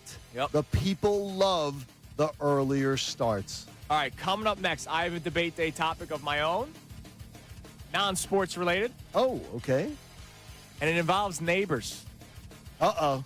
I could get myself in trouble here. Uh-oh. I don't have any right now. You can help me maybe in the future. We'll get into that, but also, I'm going to read you a headline going into commercial break. Why the Eagles should consider Brendan Sorsby is what one Eagles writer wrote. And that leads us to another discussion. It's Kincade and Salciunas, 97.5, The Fanatic.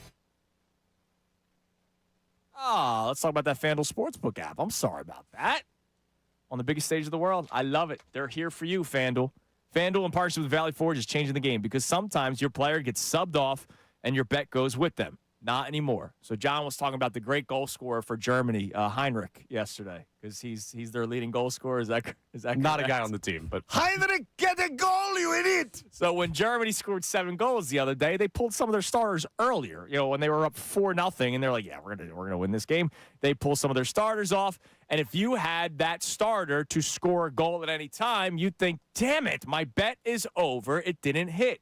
But with FanDuel Super Sub, if your player is subbed out, your bet stays in. That's right. The player that goes in for the player that you originally betted for, your money just transfers to that guy. Now, the odds stay the same, right? It's not like you're now getting plus 500 because the sub comes in.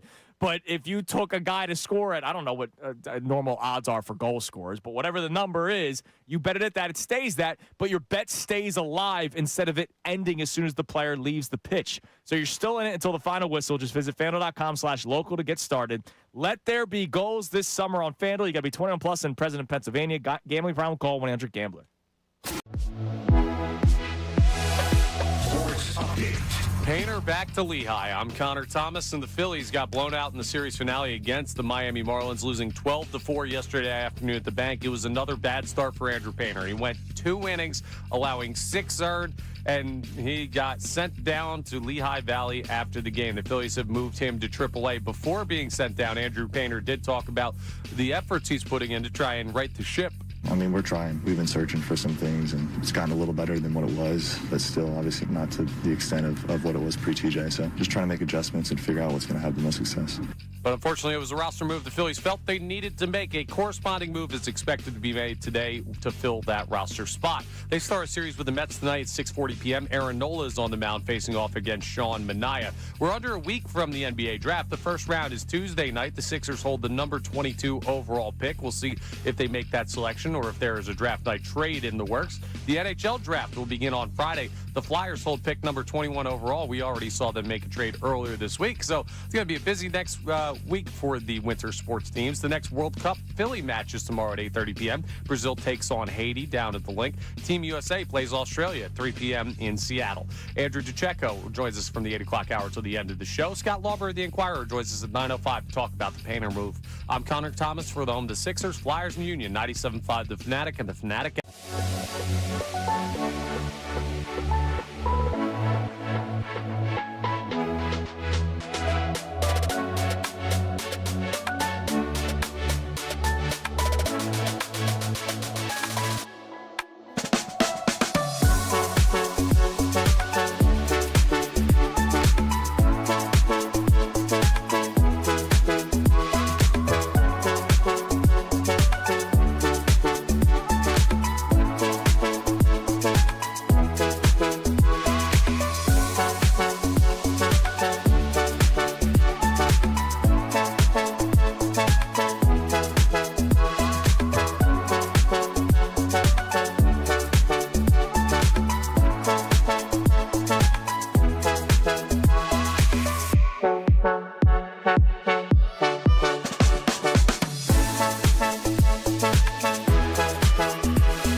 the San Luquito piece that came out with Carson Wentz, and yeah. So there was a lot of defense of Carson. I guess what I'm saying is, independent of Carson Wentz, does it feel like the Eagles have Jalen Hurts' back after everything that's been put out there in the media and everything?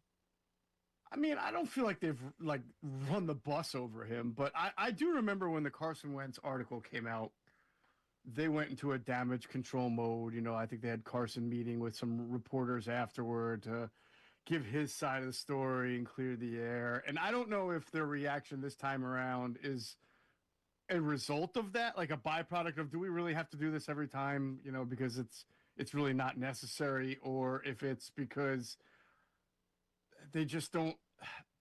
I don't think it's because of their relationship with Jalen Hurts right now. I don't think that has anything to do with it. I think that it's Philly. This is going to happen. Stories are going to come out. It's been coming out even before Carson. So you have different people in charge now too. It's not Doug Peterson and his crew anymore. So I thought Howie didn't do the greatest job of backing up Jalen Hurts, but I also didn't think he was rolling the. Some people interpret it as that's messaging from Howie. I didn't interpret it that way at all.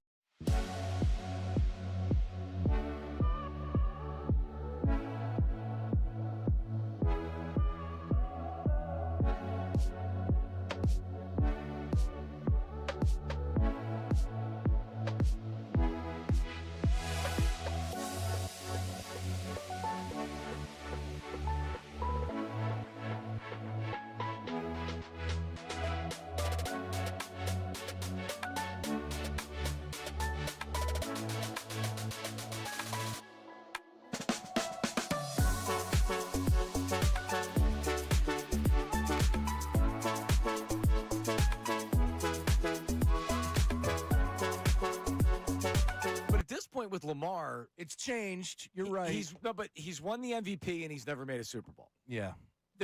And Lamar's not 25 years old, right? Josh Allen, as far as I'm concerned, needs to start getting criticized. Because if you're going to hold everybody to the same standard, then guess what? Josh, you haven't been to a Super Bowl. It can't be the team's fault every time. Joe Burrow's took a terrible organization to the Super Bowl, right? So Joe Burrow, just by going to a Super Bowl, kind of gets checked off that list. It's like, all right, you're not in the same. No, like Justin Herbert. What are we doing here? Justin Herbert's not in this rookie contract. Nope. Justin Herbert's lost how many big games? A lot. A lot, right? Is it all his fault? It doesn't matter if it's all his fault. It doesn't matter. It's the quarterback. And Justin Herbert, how many playoff games has Justin Herbert won? Has he? Has he won one? Didn't he just win one? I think he won one. I know he threw a bunch of interceptions in that one game against Houston. That was a loss, obviously. And then I think last year he was able to get a win, right? Pull that up. All I'm saying is, at what point do these quarterbacks start getting criticized? Lamar Jackson's fair game. He's not winning the big game. That's a good organization. Now they have a new head coach coming in, and I like Lamar. The dude just needs to get to a Super Bowl. Period. He hasn't won one. He hasn't won it. Are you crazy? And when people talk about Justin Herbert nationally, oh my God, Justin Herbert, what a great quarterback, what a great player. Even the one time we were talking about him on the air. After he lost the playoff game, it was like, oh, that's the offensive line. Okay, sure. Yeah. But where are the details on Jalen Hurts? The only details we worry about are Jalen Hurts. Lamar Jackson gets a little bit of it.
You know the saying up the creek Without a paddle? Yeah. I love how everybody's like, go get Mike Trout, go get this guy, go get that guy, go get Christian Walker. What the hell are you going to trade for him? Well, then that leads me to my next question for you. Unbelievable. When you look at their top 10 prospects, yep, talking about the Phillies, Aiden Miller still ranked number 1, although he's hurt. And number 2, quickly rising up the ranks, is Gage Wood. Would either one of those guys be untouchable for you at this deadline if it meant you could get that impact outfielder? Would you trade Gage Wood? Would you trade Aiden Miller? Because here's where I am, Ricky, before you answer. Mm-hmm. I'm very concerned about the future of the Philadelphia Phillies, right? I'm very concerned that the farm system has been depleted. But at the same time, I don't believe it's going to be Gage Wood that's going to make or break this team 3 or 4 years from now. Because guess what happens 3 or 4 years from now? You got a lot of old guys on this team. And so you need to More of Kincade and Salciunas coming your way now. 7 a.m. hour is brought to you by the BetParks online casino and sportsbook app. Live bet sports on the BetParks app. Play all your favorite casino games. There's always another way to win on the BetParks online casino and sportsbook. Got to be 21 in Pennsylvania, Jersey, or Maryland. Gambling problem? Call 1-800-GAMBLER. All right, it is a debate day Thursday. We moved it back a day instead of it being on Wednesday. We're doing it today, and I will have my own personal debate day question for you guys to answer coming up later on this segment. It is something that happened, I think, 2 months ago now, and I wanted to wait statute of limitations because it involves a neighbor. Oh, okay. Okay. I just wanted to wait a little bit. But before we do that, so my neighbor, by the way, in the temporary housing right now, has their TV way too loud. Oh yeah, it's the worst. Yeah. Thin walls, too. It's problematic. I mean, it's like you do not have to have your TV that loud. Now, I don't know how old they are. Well, maybe they can't hear. They got to get that taken care of. Then they got to get it taken care of. All right, so one of our topics today, it's not whether or not you want the Eagles to draft Brendan Sorsby in this supplemental NFL draft. It's what your reaction would be if they did. If you don't know who Brendan Sorsby is, he's the quarterback that got caught for gambling. He was going to play for Texas Tech this year because the judges in the county in which Texas Tech resides, Lubbock County, said, no, he's fine. He can play.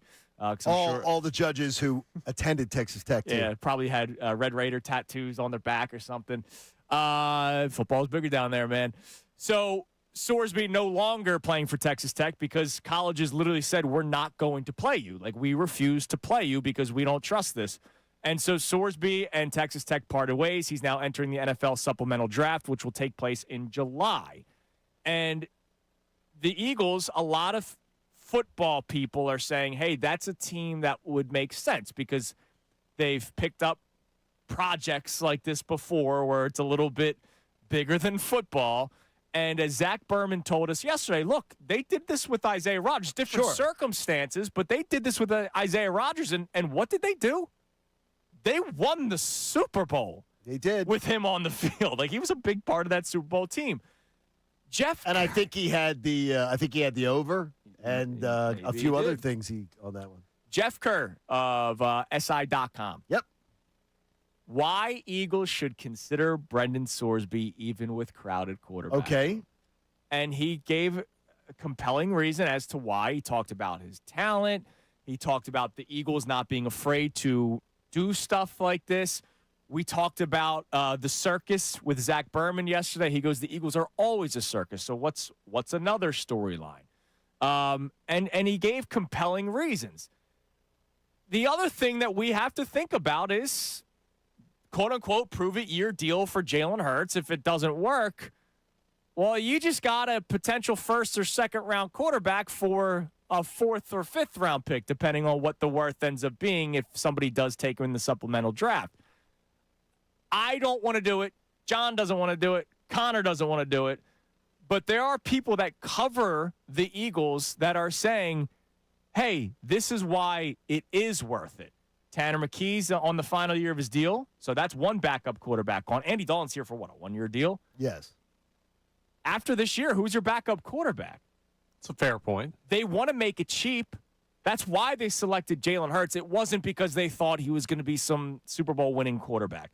They selected Jalen Hurts because they wanted to find cheaper options as the backup quarterback. They couldn't keep on paying guys like Nick Foles money, right? They needed cheap options at the backup quarterback position. It's easier to draft a quarterback, and they get paid less money than it is to pay X amount of millions of dollars for a veteran backup quarterback, especially when you have the guy, quote-unquote, Carson Wentz, the guy. You don't need to pay a lot of money for a backup. If you get a quarterback in the draft, that's a cheaper option. And do you Much think cheaper. Who do you think's better, Sorsby or Cole Payton, who they selected in the 5th round this year? Sorsby. Yeah, I didn't even know Cole Payton. Yeah. So? Yeah, just optically, though, we just talked about earlier this week an article where people close to Jalen Hurts inside his camp were reached out to by Joe Santaluquido and were like, we don't love that the Eagles organization didn't defend him, the players didn't defend him. If you then go and bring in another quarterback, on top of that, a controversial one, is that just doubling down on trying to piss off your franchise guy going into one of the biggest years of his career? It would be a bad look. It would be. I don't believe, though, Connor, it's his that I don't believe Jalen Hurts is he's not Carson Wentz. And that's the big thing. It'll be a bad look. But I don't believe he's the kind of guy that's going to be like, oh, my gosh, they brought in somebody. I think he's enough of a team guy that he understands that's what they should be doing. That's what a smart organization would do. Jalen's not a wussy boy. No, he's not. I don't think that. He's not mentally that way. And I think he's built for this as far as I don't think in any way he'd be affected by that. I just think the Eagles have gone far enough to prove the point of what is on the line for Jalen Hurts this year and whether this move would be setting up for a replacement for Hurts or just a depth piece that you need. It would look like they're trying to further that point, and optically that's something they don't need right now. By the way, I'm trying to get this confirmed because we were trying to figure this out this morning. I'm seeing that it does show if you put in a bid, even if you don't get the player. Really? Then that may have changed. Internet never lies. It's sort of like baseball games yesterday. I said to Connor, I went, how was yesterday morning? I said to Connor, I'm like, why are they picking up the Braves-Giants game in the 2nd inning? That got rained on. Yeah. I was like, that's not the rule. They don't start games. And Connor goes, yeah, they do. And I went, no, they don't. They changed the rule in 2021. I didn't realize that in my whole life that never did. So this might be could be a changed rule. I don't know. I'll try to confirm it, but it's still a story even if they don't get him and they put in a bid because you go, why? What did the Eagles see that they put in a bid? I bet you Andrew DeCecco knows, and he joins us from the 8 o'clock hour. Way to use the term bet as well. All right, that was unintentional. Debate day Thursday. Do we have any on the text line? Because I don't want to be the guy that's always stealing the time. So what do we got on the text line? So we have some non-sports ones that you were looking for. Because I have a non-sports one, too. Debate day Thursday. Whatever you're debating with your buddies at the bar. What do you got? This is a double debate day question from Terrell in Philly, who says, debate, first question, is taking a woman on a first date to a chain restaurant a violation? Yes. I don't think so. A chain restaurant? Nah. Well, first off, I wouldn't do it. I wouldn't do that just because I wouldn't call it a violation, but I wouldn't not a violation, but I just think it's not. That shows no game. But the thing is, you don't have to go. You don't have to go and spend. I think the overspend is as big a red flag. The guy who says, "I'm going to take you to like this really highly expensive spot." Yeah, on a big. I think that's a bigger red flag than taking over to a chain restaurant. I've been out of the game for a long time, but I would do like a cool happy hour spot. A cool happy hour spot or I saw the other day on one of the local newses. I'm sorry if it was, I want to say NBC 10, where how big Topgolf and stuff like that have become first date spots. And one of those companies that does where they pair people up for first dates took a bunch of people to Topgolf. Oh, how about that? And it was their first date where the people were meeting, and they were meeting in a collective singles, were meeting for their first dates. But it was a bunch of people meeting on first dates and a bunch of singles, and they were all going to Topgolf. I wouldn't call it a violation because what if let's say back in the day when people used to talk to each other and it wasn't just online stuff. What if this is a great first date? What if you met somebody at work that you wanted to take out on a date and you guys both had a love for Applebee's 2 for $20? Yeah, right. Hey, why don't we go there? All right. Yeah, it depends on the situation. The follow-up to that is how far are we allowed to park away from the destination to save money? That's What do you interesting. mean? How Like not using Yeah, like if you're in valet? the city and there's not parking right outside of whatever the place is. How is the woman dressed? No, you drop her off. You drop her off and you come and meet her. Yeah. Drop her at the park far door. away. I Nah. never let the girls, if it's my wife or whatever, if I'm not doing a valet Nah, you parking or pull up, anything, yeah. I drop them. I even do that at a parking lot at wherever we're going. If I'm going to park, Yeah. I'll drop Nah, you them. can't skimp Especially out. if they're in Can't heels. skimp out and on if they're the- in on the heels, if parking. women are in heels, let them go. You can't do the Salciunas park outside the fish warehouse or Hey, whatever. yo, stop. Oh, my bad. You mean my the bad, fish my place bad. where you like to park? No. Everybody shut up. If I lose my parking spots, you guys are done. Never heard of You it. guys are off. Wait a minute. You're off the wheel. Wait a minute. I'm you guys are off the I'm, wheel. I'm already. Yo. I'm Stop. already. I don't need that broadcasted to thousands of people. Nobody's listening anyway. Stephen Burns says, "Is John Kincade is like the drunk uncle? Is it July yet?" I said, "Like the drunk uncle?" I said, "Come on, Stephen. Like? I mean, come on now. You're just the weird uncle that people go. Come on Uncle now. John's coming today. Uncle John's coming.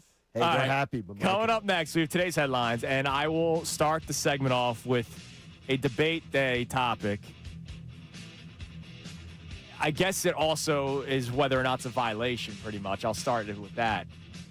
you didn't invent violation. I didn't. It's about something my neighbor did that impacted people in the surrounding area. Wow. It's Kincade and Salciunas, 97.5 The Fanatic. I know what impacts the surrounding area. Finding a great jeweler, finding someone you can create a relationship with, because I know that when you have a great jeweler, you have a great backbone of being able to get great gifts whenever you need them. And I know Benari Jewelers in Exeter Newtown Square. They are awesome. And even if I leave the area, I know that BenariJewelers.com allows me to connect with the great crew there so they can shop for me because now they know me. They get to know you, too, and they can find perfect gifts for you in almost every single price point. And if you're looking to get that big ring for that big event, they're going to help you buy a diamond like an insider. They have hand-selected stones from some of the world's top diamond cutters. So they're going to help you design a perfect ring for her. And they're also going to give you their 110% diamond upgrade guarantee. That means down the road, when you're ready to upgrade, your diamond doesn't lose value. So complete peace of mind. Benari is a direct diamond importer. You get an incredible ring. You don't blow your budget. And you also know you're going to get that fantastic opportunity this summer to decide how to pay for it all. Because, hey, make sure you do it right, too. It's great. There's great financing all the time. You're going to love Benari Jewelers. They take such good care of you. It's Benari Jewelers, Exeter in Newtown Square. Check them out. They're always taking care of their customers in great ways at BenariJewelers.com. Bill Colarulo. Now, because it's your best chance in the next 5 years. If they don't go all in at this deadline and do everything possible to fix this lineup or fix the back end of the bullpen before Duran, maybe even get another starter, you're not going to win a World Series. And if you don't win a World Series this season, there could be a lockout next year. You might not have Zach Wheeler in 2028. Harper's going to be 2 years older. Schwarber's going to be 2 years older. Realmuto's going to be 2 years older. Trey Turner's going to be 2 years older. Like, you see where if you don't do it this year, the future does not look bright for the Philadelphia Phillies, and you don't have any prospects that are coming to save the day. So it's weird because I'm not sure, even if they go out at the deadline and they get an impact bat in the outfield or they get another reliever, that they're even going to be good enough to beat the Dodgers at that point. But I think you are forced, if you're Dombrowski, to at least try.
Should the Phillies trade for Mike Trout? Should the Phillies trade for Skubal? Because you know what? Here, kids, the Phillies don't have what it takes to get either player. Spoiler alert, they don't have the quality of talent that it would take to get the two most sought-after players that could be available at the trade deadline. Now, there will be a lot of gas bags in this market. Hopefully they're not in this building that will tell you, oh, they should go get Skubal. They should go get Mike Trout. They can't get Mike Trout. Here's the reason. The Phillies have problems right now. Can they go to their minor league system and go get some top prospects? Somebody to call up that everybody would say, hey, this could solve a problem? Andrew was just talking about it. Hell no. It looks like the picked over shelves at a Giant the day before a blizzard. They got nobody. Nobody's coming to save the day from the minor league system. There is nothing coming to help the problem.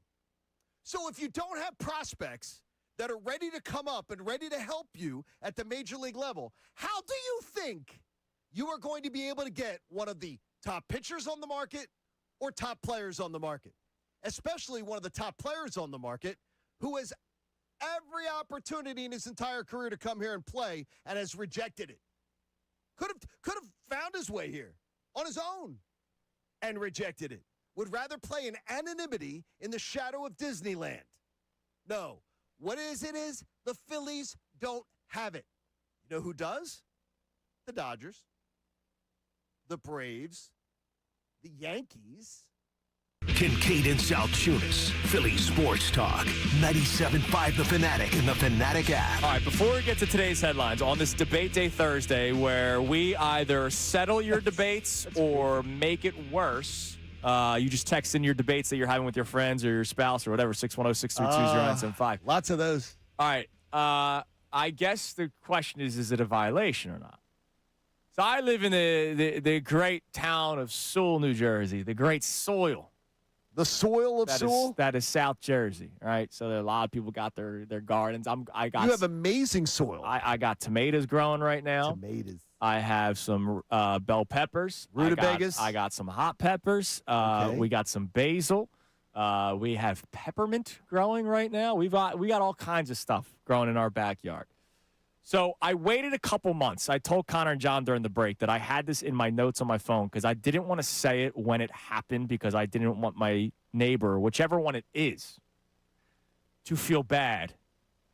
So I live in a typical kind of cookie-cutter neighborhood where I have houses to the left, to the right, in front of me, behind me. Well, you grew up a cul-de-sac, kid, so I'm not shocked. So I don't know which house it is. All right, what happened? So in April, remember when we had those random, 97-degree days? Oh, it was crazy. In April, there was like 3 straight of them. Crazy heat.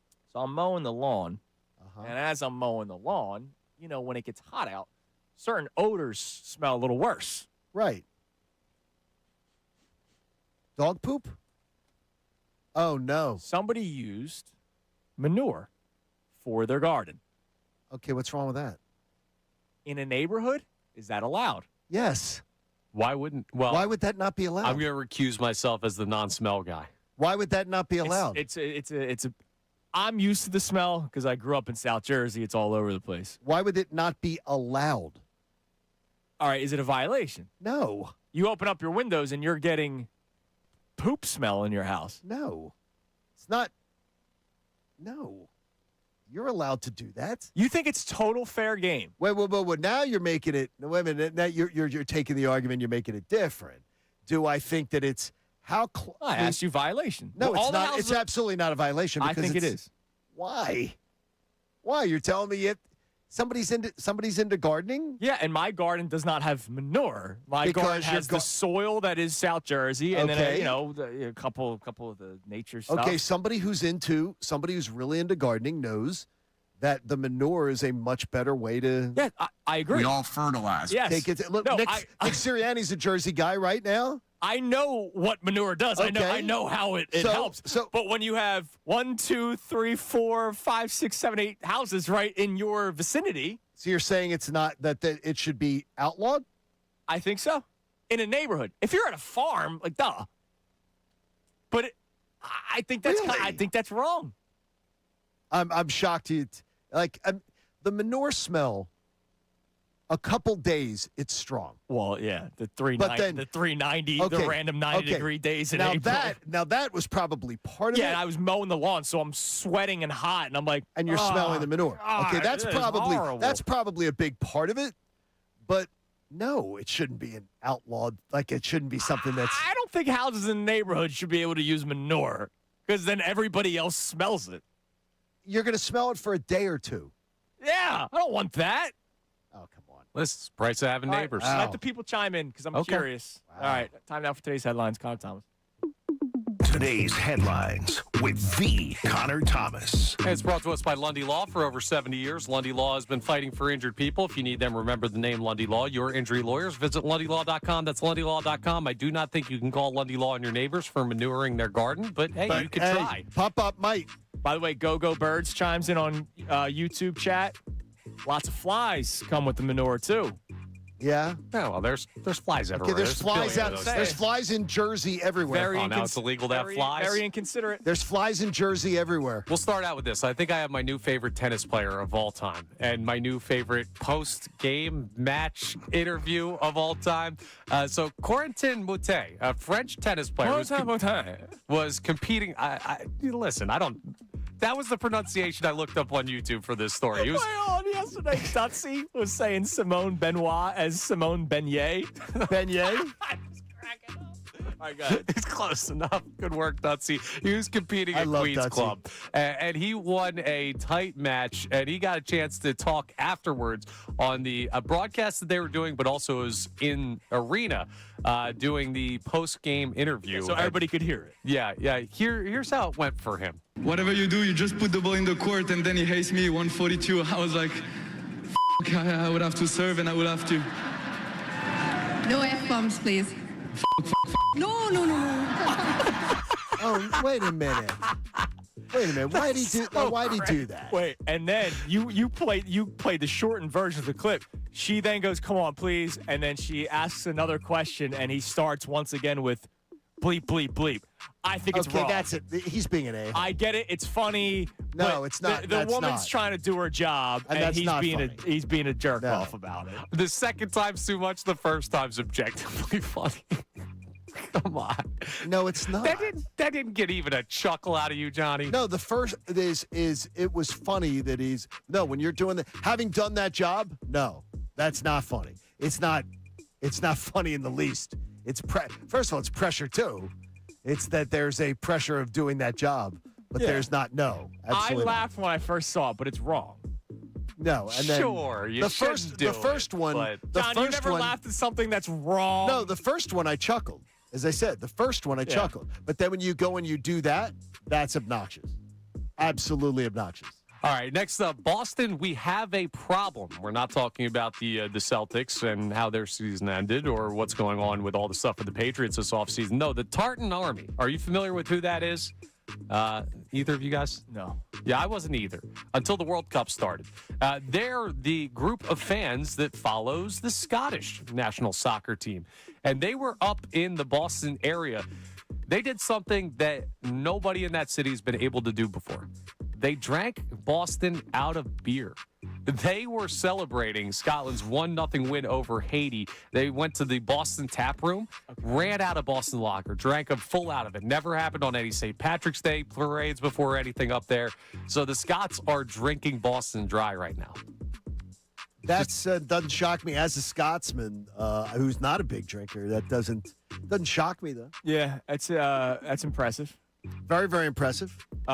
Especially in Boston, where they drink on a random Tuesday at lunchtime. Sounds nice. Heavily. Yeah. So that's not a problem. The Lithuanian events that we do every once in a while, we have been banned from hotels. Ooh. Because we've just partied too much.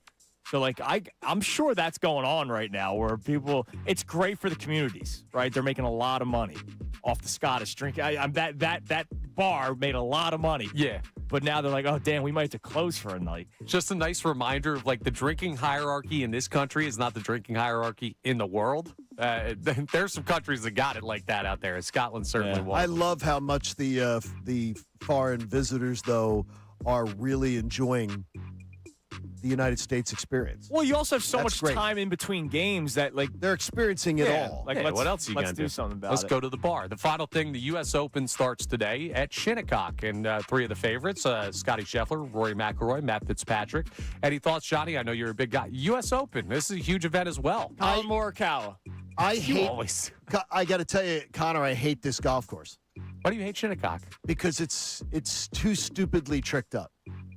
It's a tricked up golf course that to me is too stupidly tricked up. I'm actually not going to enjoy watching them play this course because it's too tricked up. I love that. I want to see somebody win shooting 5 over. No. I'm all for a very, very competitive one, but this course is so tricked up that I'm not a big fan of the course. I, of course, will be dialed in all weekend. You don't long. like the fescue you could lose a small child in? No, I don't enjoy that. I can't imagine that some guys, they say they're going to be hitting 8 irons out of rough. Yeah, it's going to be wild. That's wild to me because all I could think of is I think I would just pee. There's a second. Tiger playing? Yes. No, he's a little busy at the Tiger's, moment. yeah. He would have been my bet if he Tiger was, can't be playing. if he was. Little preoccupied. Phil isn't either. Yeah. Because there are women at this event.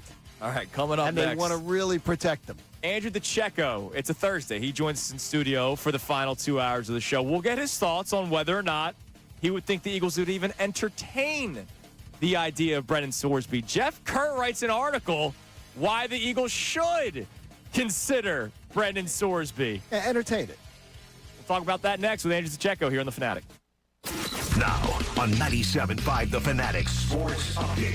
Phillies replacing Painter. I'm Connor Thomas, and the Phils got blown out in the series finale against the Marlins yesterday, 12-4 at the final. Another bad start for Andrew Painter, who went just 2 innings, gave up 6. It was another rough day for him, and it'll be his last one for a while at the major league level. The Phils decided to send him back to AAA Lehigh yesterday, moving him down. A corresponding move is expected to be made today with the roster before he was sent back to AAA. He did talk after the game about the struggles he's been going through.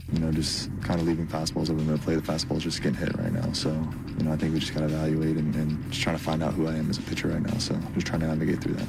Phil Stars series with the Mets tonight at 6:40 p.m. Aaron Nola on the mound facing off against Sean Manaea. We're under a week from the NBA draft. First round is Tuesday night. The Sixers hold the number 22 overall pick.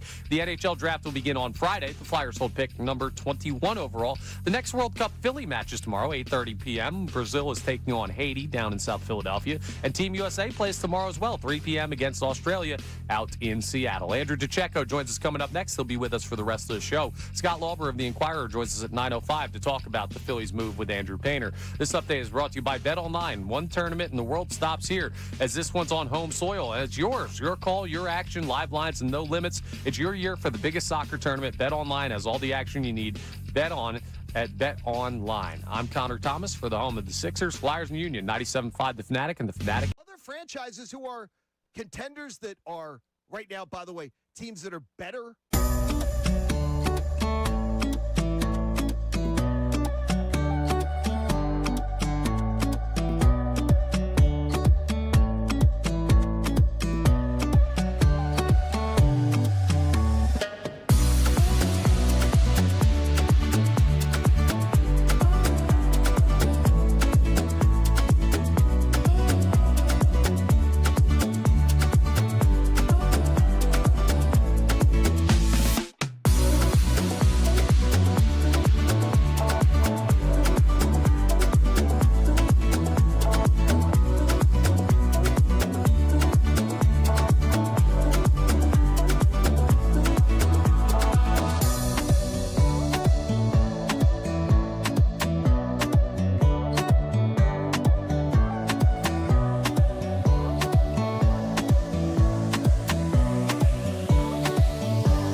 First of all, starting the tweet with sorry Philly fans. Like, what are you sorry about? Like, what do we need to be sorry about? Like, the New York Knicks fans who looked like absolute trash half of this finals, and I know it's not all of them, half of this finals doing the stuff they were doing in the streets, beating people up, doing all this ridiculous stuff.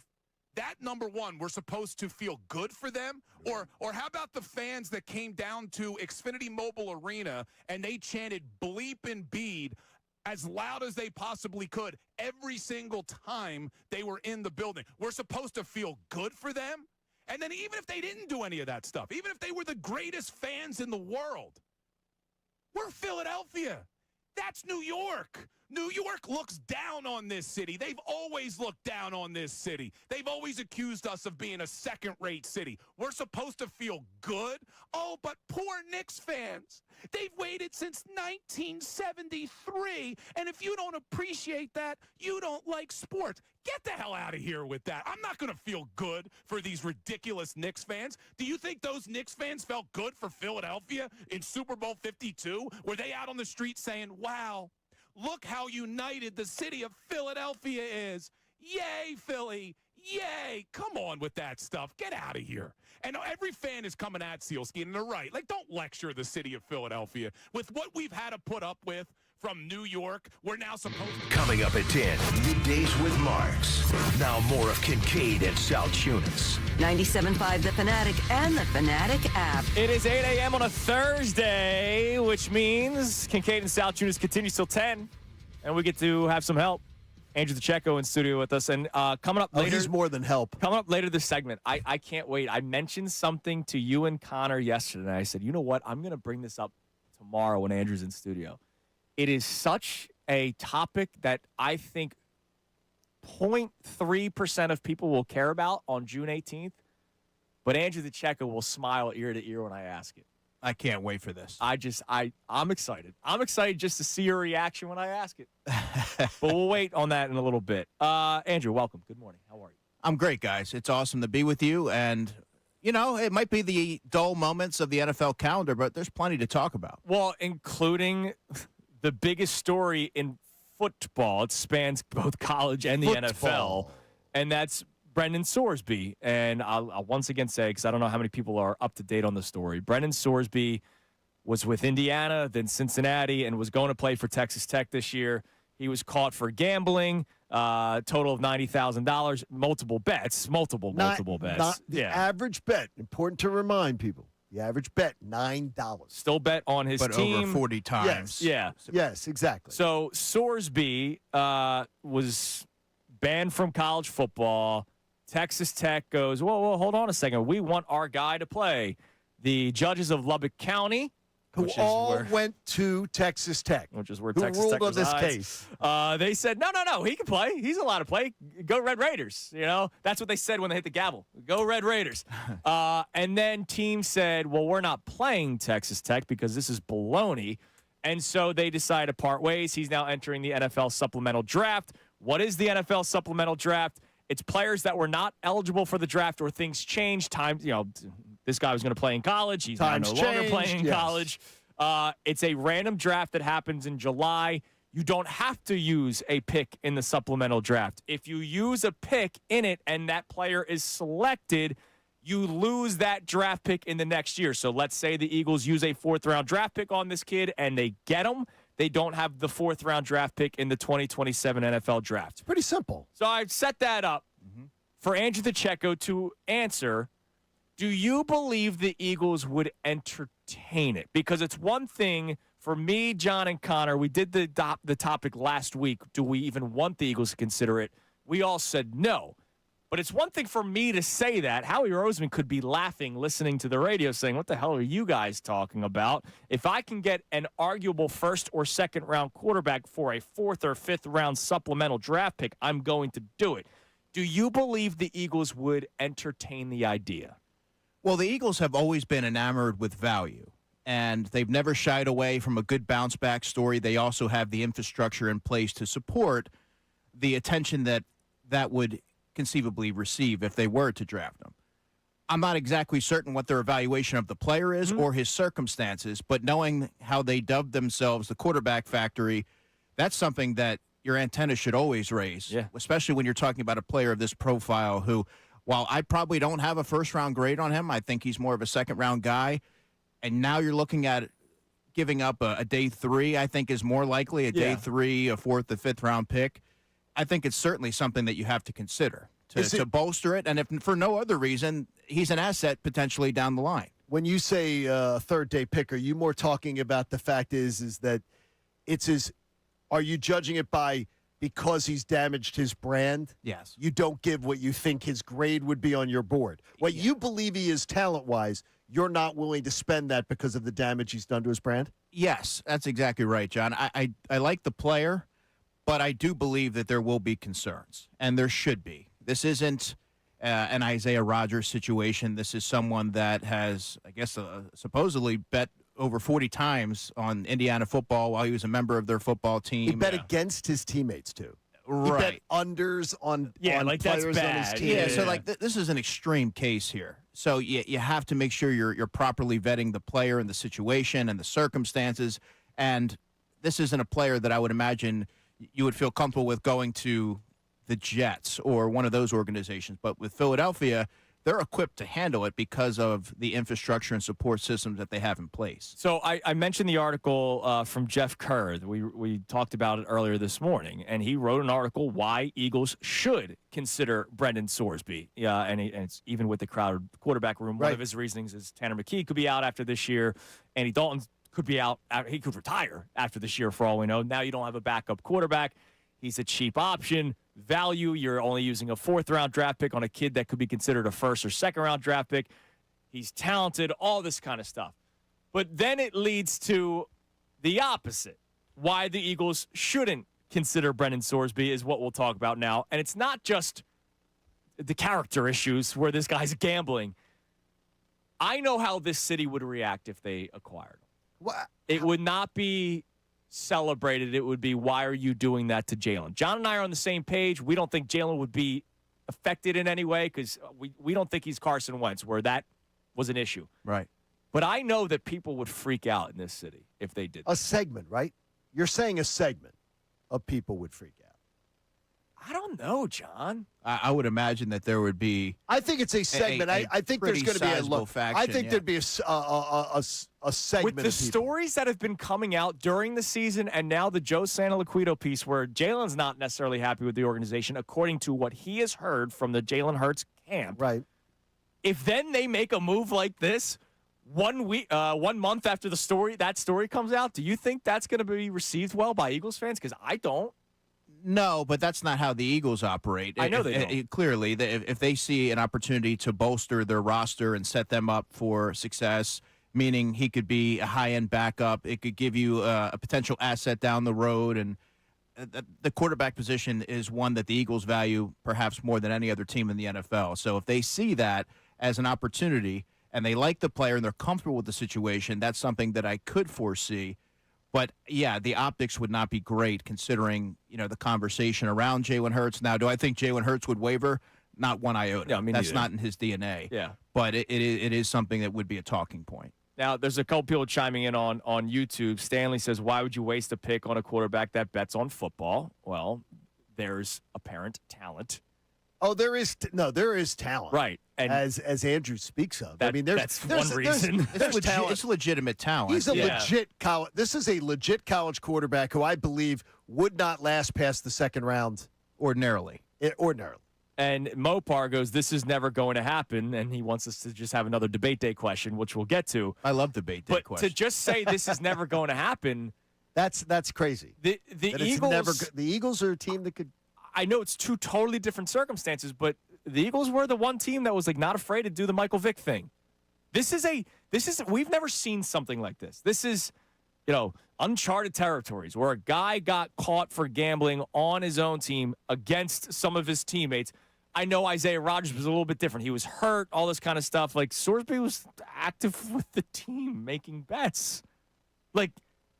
And he played for Cincinnati. He actually played. I know when he was with Indiana, he didn't play, right? He wasn't, actually on the field all that much. Right. But with Cincinnati, let's say he took an under on a wide receiver that's on the field. Oh, I'm just not going to throw it to him today. Right, and you have to wonder if you bring him into an NFL building, those questions are always going to sort of loom over him until you reach a certain point where that's no longer a talking point. Could you imagine if A.J. Brown had him as his quarterback and A.J. Brown didn't get many targets that day? A.J. Brown was already upset that he didn't get much here. Imagine if A.J. Brown bet his unders in that San Francisco game. Do you think A.J. Brown would look at the quarterback and go, why didn't you throw me the ball this week, brother?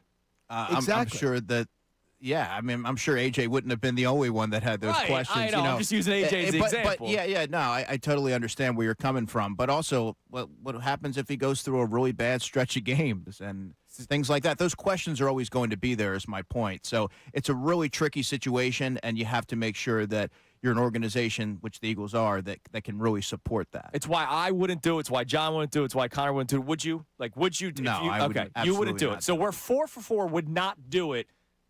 But that doesn't matter. If Howie Roseman does it, what would your reaction be? 610-632-0975. What do we have on the Davis Honda text line? You can feel the Davis difference. Check them out in Burlington. We're also talking about the Phillies. Andrew Painter gets sent down 2 hours after the game ends yesterday when he just gets absolutely crushed again. ERA now over 7. It had to happen. Our question on that is whether or not you are still of the belief that there is such a thing as an untouchable prospect.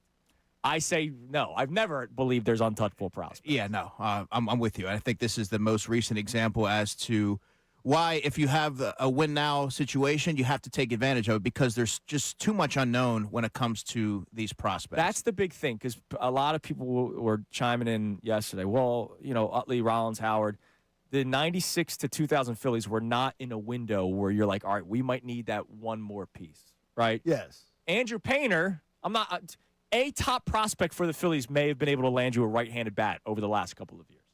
And people would say, no, don't trade that top prospect.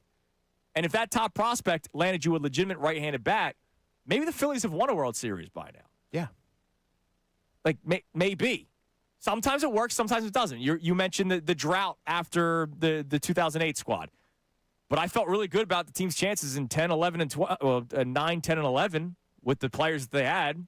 They just unfortunately didn't win again. Were you yelling at the clouds when they traded Eduardo Taiheat last No, year? in fact, we did. No, I say that. No, but it's the truth, though, is that that's the way that, that's the way it goes. And people cry when they've never seen the guy play. What we got on the text line? All right, so first of all, we have 6 people who have checked in on the manure conversation. None of them on your side, Andrew. Really? Everyone's saying it's totally fine. It's totally fine for people to use manure. Well, I missed as I was walking in. A couple months ago, I wanted to wait a little bit because I didn't want the neighbor to feel uncomfortable. I don't know which one it was, but somebody in my neighborhood, and I live in a cookie-cutter neighborhood. The houses all near each other, used manure for their garden. And then remember those 3 random April days where it was 95 degrees? Yeah. It smelled real bad. And I'm used to the manure smell growing up in Mullica Hill. There's farms all over the place. But I would imagine somebody would not enjoy that scent. I didn't enjoy it. Well, no, you can't might not imagine. enjoy the scent, but you can't. It's not a weird thing for somebody to use manure. I think it's wrong. In a neighborhood, in a close neighborhood like that, I think it's wrong. I don't like when the elevator's busy in my apartment building, but that's just something you got to live with. I don't like when people speak on speakerphone in public. I find that very annoying. Yeah, I mean, attention seeking. I It's don't not understand that. I can't believe I'm on myself here. But I think I'm more inclined to disagree with you on this. All right, that's fine. Normally, you have a very, very measured take here, normally but but they're not doing anything out of the ordinary. I think if you look around, I didn't use it's manure. pretty commonplace. My garden's, Yeah, but I mean- my garden is blossoming. I don't You're a understand rare breed. it, though. I've always said that about Andy you. Green Thumbs, man. All right, what I do we don't have on the understand. text line about the sports stuff? Yeah, on the actual sports, Mike from Warminster checks in. We brought up the Rollins, Utley, Howard grouping of prospects and them coming up to help the Phillies. He says the difference between that era was they had time to grow through the years with the team. The team wasn't good prior to them coming up. This team doesn't have that time. It's win-now mode, so you must trade the prospects. Yeah, that's how I always look at it. If my team can strike and you get a player that belongs in Major League Baseball, not saying that Andrew Painter doesn't. We just didn't know. Not yet. Proven versus unknown. Yes. It's why Sixto Sanchez for JT Realmuto was the easiest decision in the world for me. Yes, go get a catcher that is considered one of the best catchers in baseball for a guy that, oh, by the way, at the time also was already dealing with elbow issues. And people didn't want to do it. The next Pedro Martinez, because some guy said that, right? Some guy said he's the next Pedro Martinez. Buster Olney said Scott Kingery was the next Dustin Pedroia, so nobody wanted to trade him because the laser show was awesome in Boston. And you hear these things because nobody actually watches these guys It's play. based off of reputation and Yeah. where they rank and things like that. But my question now to you guys is, what prospects are we talking about? We're talking about Gage Wood. Yeah, you're at Gage Wood and help me out here. Francisco Renteria, Renteria, the 17-year-old. 17-year-old, right? And how long will that be before he's in the conversation of being elevated to the big leagues? It'll be a long time. And it's one of those things where, too, as people now are going to talk about Gage Wood as if they know Gage Wood. Right. They've seen highlights of Gage Wood, and they're going to say, well, they know what Gage Wood is. He's got good stuff, John. He does have good stuff, yeah, and so did Andrew Painter. By the way, Gage Wood's stuff, not any better than Andrew Painter's, supposedly. So they say. So, there you go. But Gage Wood's a psychopath on the mound. I kind of like that. All right, before we get another debate day topic on this debate day Thursday, Andrew, I'm going to stare you in the eyes when I ask you this question. I thought about this yesterday. Okay. Because we were talking about the Eagles' offense, and we're throwing names out. Man, it's still going to be kind of loaded. And I asked out loud, where does Johnny Wilson fall into all this? I did hear this. See, I heard this. That's the it's the payoff of listening to the show while I was driving and on the app. You were the 0.3% that cared because we're talking. Look, obviously Devontae, Dontavian Wicks, and Mekhi Lemon, right? Those three on the team, no questions about it. But then you have Hollywood Brown, then you have Elijah Moore. These are not everybody's going to make the team, but these guys are professional players. Sure. There was the Darius Cooper love last year. He played legitimate time. Britton Covey, because you need special teams guys. They loved Johnny Wilson a couple of years ago, but unfortunately, when you get hurt and you're out of it for a long time, where do you think Johnny Wilson falls on this? Because I know they love his blocking ability. Yeah, love this question. First and foremost, Darius Cooper, to your point initially, he had 9 catches last year, really good story, undrafted free agent out of Tarleton State. He has sort of a defined role as a blocking, dirty work type of receiver who can help on special teams. He's also involved in the push play personnel. He controls the perimeter there, one of those players. But with Johnny Wilson, another dirty work type of player that Nick Sirianni outlined, and someone who I believed before he suffered the knee and ankle injury in training camp, Andrew, the second half of training camp, he was really starting to come into his own as a receiver. He was developing that rapport with Jalen Hurts. He was finding ways to use his frame to his advantage and really skying over defensive backs. Just a little bit more of a polished route runner as well. And then he suffered the injury. So I look at him as a player that offers a unique skill set. He has an atypical dimension in terms of being over 6'6", and he can block and do some of the things that aren't reflected in the box score. Right. And I guess the big question now, what was going into the spring, was how is he going to look returning from the injury? And I have to tell you, he looks pre-injury form. Johnny Wilson moving around and really starting to, he was really winning on those in-breaking routes. You could see him be able to use his frame to shield off defensive backs. He's someone that I'll certainly be watching in training camp. And right now, I see a path where the Eagles keep 6 receivers because with Johnny Wilson being the 6th. Now we're in June, and obviously a lot can how much change. of that is special teams? Because I know listening to Birds Digest, I hear the special teams importance of roster positions. So talk about that. So in terms of a pure ability to play the wide receiver position, Elijah Moore is probably the more polished player than someone he's done it. Yeah, but when it comes down to game day and you're trying to assess that value and who you're going to dress, you're not dressing the 5th or 6th best player because they're the better receiver. You're drafting you're dressing a player who can help you in the third phase, who can help you in kick coverage and kick return and do some dirty work type of things on offense to help free up teammates and things that, like I mentioned, don't get reflected in the box score. So that's where it comes down to. You're not looking at it and saying, well, Elijah Moore would clearly be the 5th or 6th receiver. He doesn't play special teams.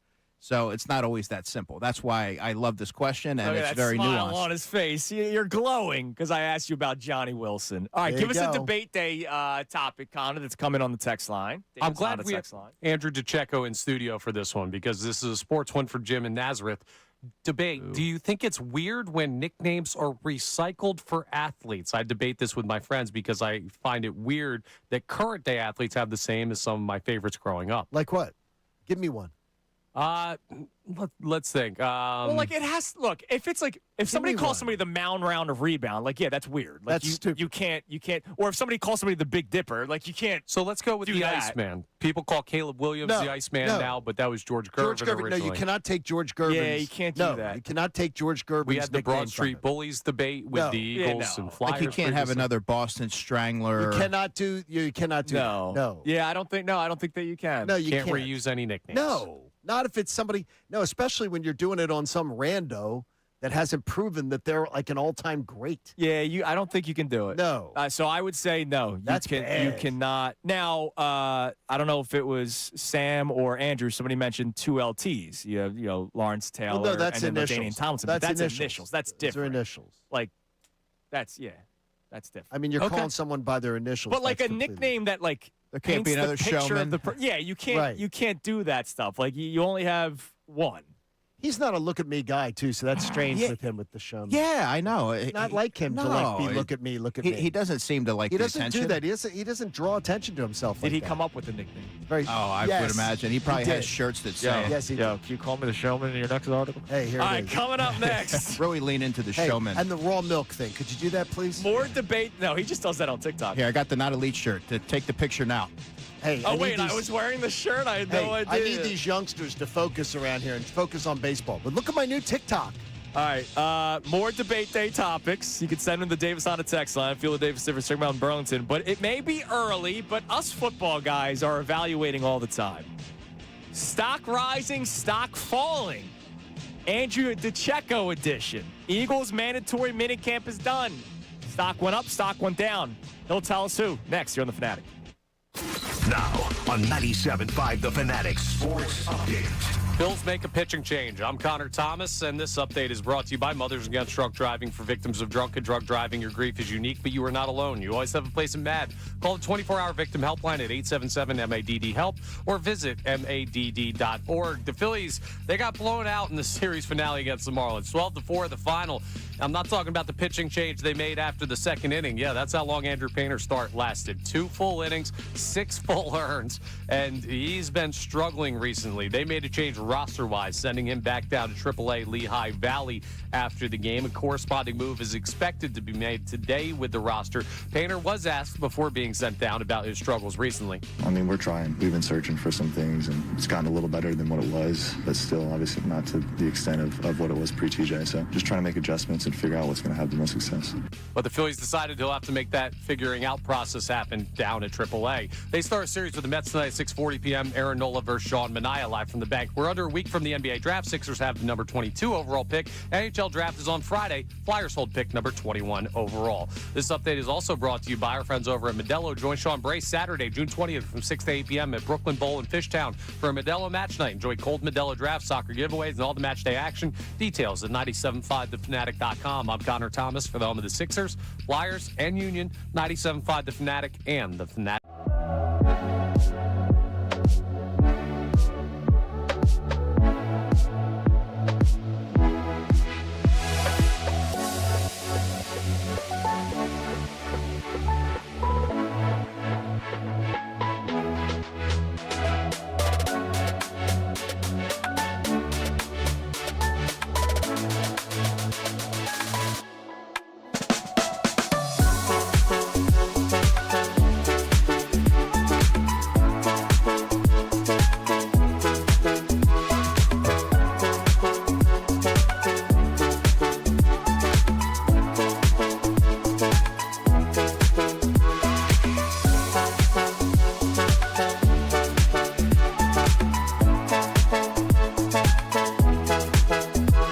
So let's do that. Now, Andrew Salciunas has the day off today. It is not because of a clip that went viral from our show last week about Jalen Hurts. He's got regular vacation, but he was getting ripped because he said his number one question for the Eagles this year is about Jalen Hurts' performance at the quarterback position with the change in offense, Sean Mannion now taking over. What is your evaluation of that? Is that your number one question? My number one question for this team this year would be if the offensive line can stay healthy and hold up. And it's not a very sexy question, right? Like, if the offensive line isn't healthy, we can't get Landon Dickerson and Cam Jurgens and Lane Johnson back to health. I don't care what plays Sean Mangan's calling. They're not going to have much of a chance. The offensive line has to be better. It has to be healthier. They've been the foundation of that team for so long. They've been responsible for so much success. We're talking about elite, all-time Eagle talents.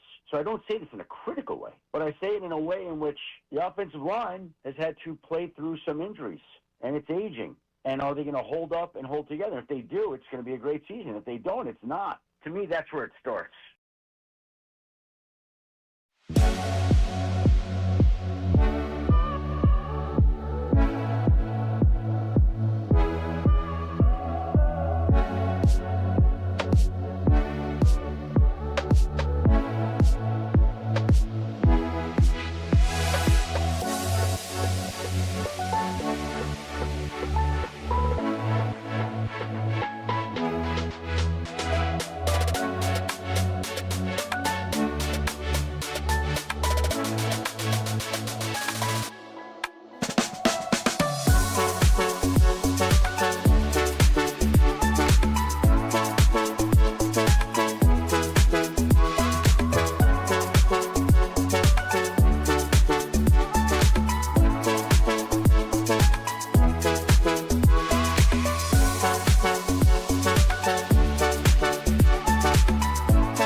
The San Luquito piece that came out with Carson Wentz, and Oh yeah. So Yeah. there was a lot of defense of Carson. I guess what I'm saying is, independent of Carson Wentz, does it feel like the Eagles have Jalen Hurts' back after everything that's been put out there in the media and everything?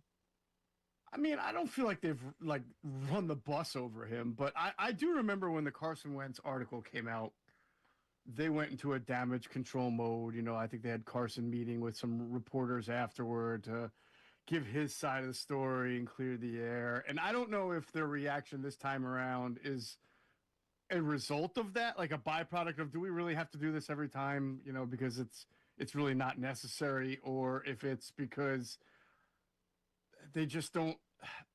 I don't think it's because of their relationship with Jalen Hurts right now. I don't think that has anything to do with it. I think that it's Philly. This is going to happen. Stories are going to come out. It's been coming out even before Carson.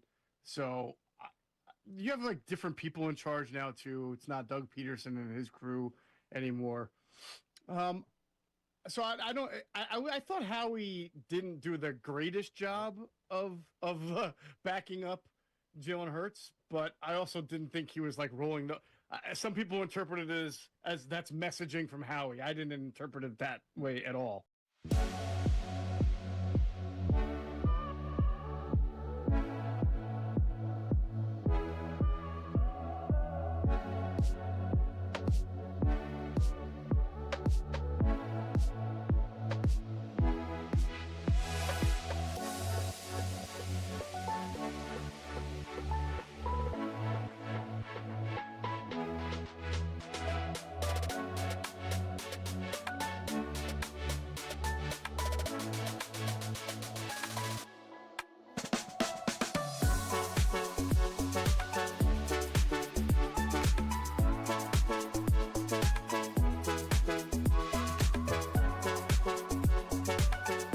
With Lamar, it's changed. You're right. He's won the MVP and he's never made a Super Bowl. Yeah.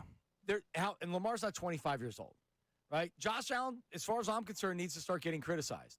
Because if you're going to hold everybody to the same standard, then guess what? Josh, you haven't been to a Super Bowl. It can't be the team's fault every time. Joe Burrow's took a terrible organization to the Super Bowl, right? So Joe Burrow, just by going to a Super Bowl, kind of gets checked off that list. It's like, all right, you're not in the same. No, like Justin Herbert. What are we doing here? Justin Herbert's not in this rookie contract. Nope. Justin Herbert's lost how many big games? A lot. A lot, right? Is it all his fault? It doesn't matter if it's all his fault. It doesn't matter. It's the quarterback. And Justin Herbert, how many playoff games has Justin Herbert won? Has he? Has he won one? Didn't he just win one? I think he won one. I know he threw a bunch of interceptions that one game against Houston. That was a loss, obviously. And then I think last year he was able to get a win, right? Let me pull that up. All I'm saying is, at what point do these quarterbacks start getting criticized? Lamar Jackson's fair game. He's not winning the big game. That's a good organization.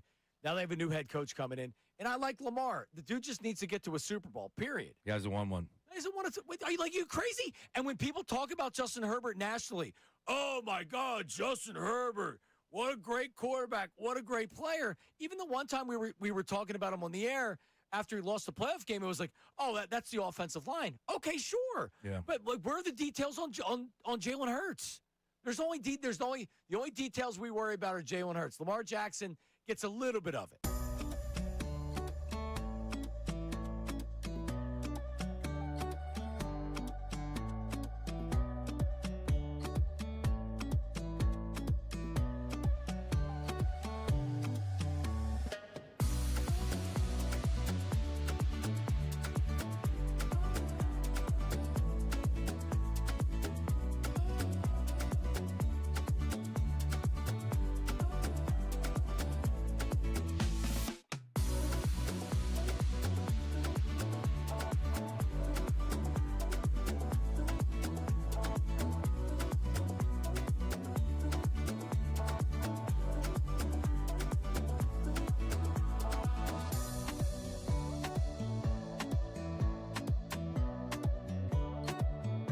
What mandatory minicamp tells us. Oh, yes.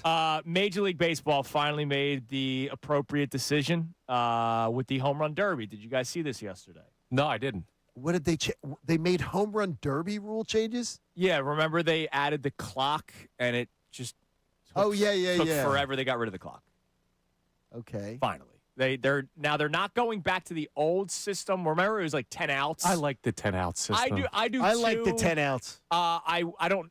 If it ain't broke, don't fix it. I don't know why they changed it to the clock, but instead of the clock, you're now allowed 20 swings in the first round, 15 swings in the second round, and the championship is 15 swings. If you hit a home run with your 20th swing, you get to keep going. If you hit a home run with your 15th swing, you get to keep going. But if you don't hit a home run, your round is over. The clock thing, it got ridiculous because then it went forever. Yeah, I felt like, and then you could call a timeout. I felt what like. Was it? Did they have a water break, sort of like in soccer? Like in soccer.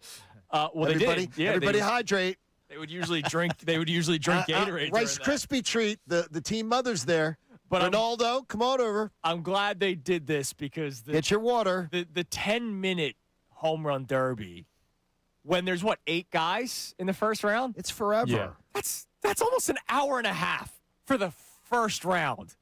That was ridiculous. I'm glad that they got rid of it because I don't have the attention span for that. Me neither. I don't have the attention span for the home run derby. I'm not a big home run derby guy. Period. I was as a kid, but like. Back.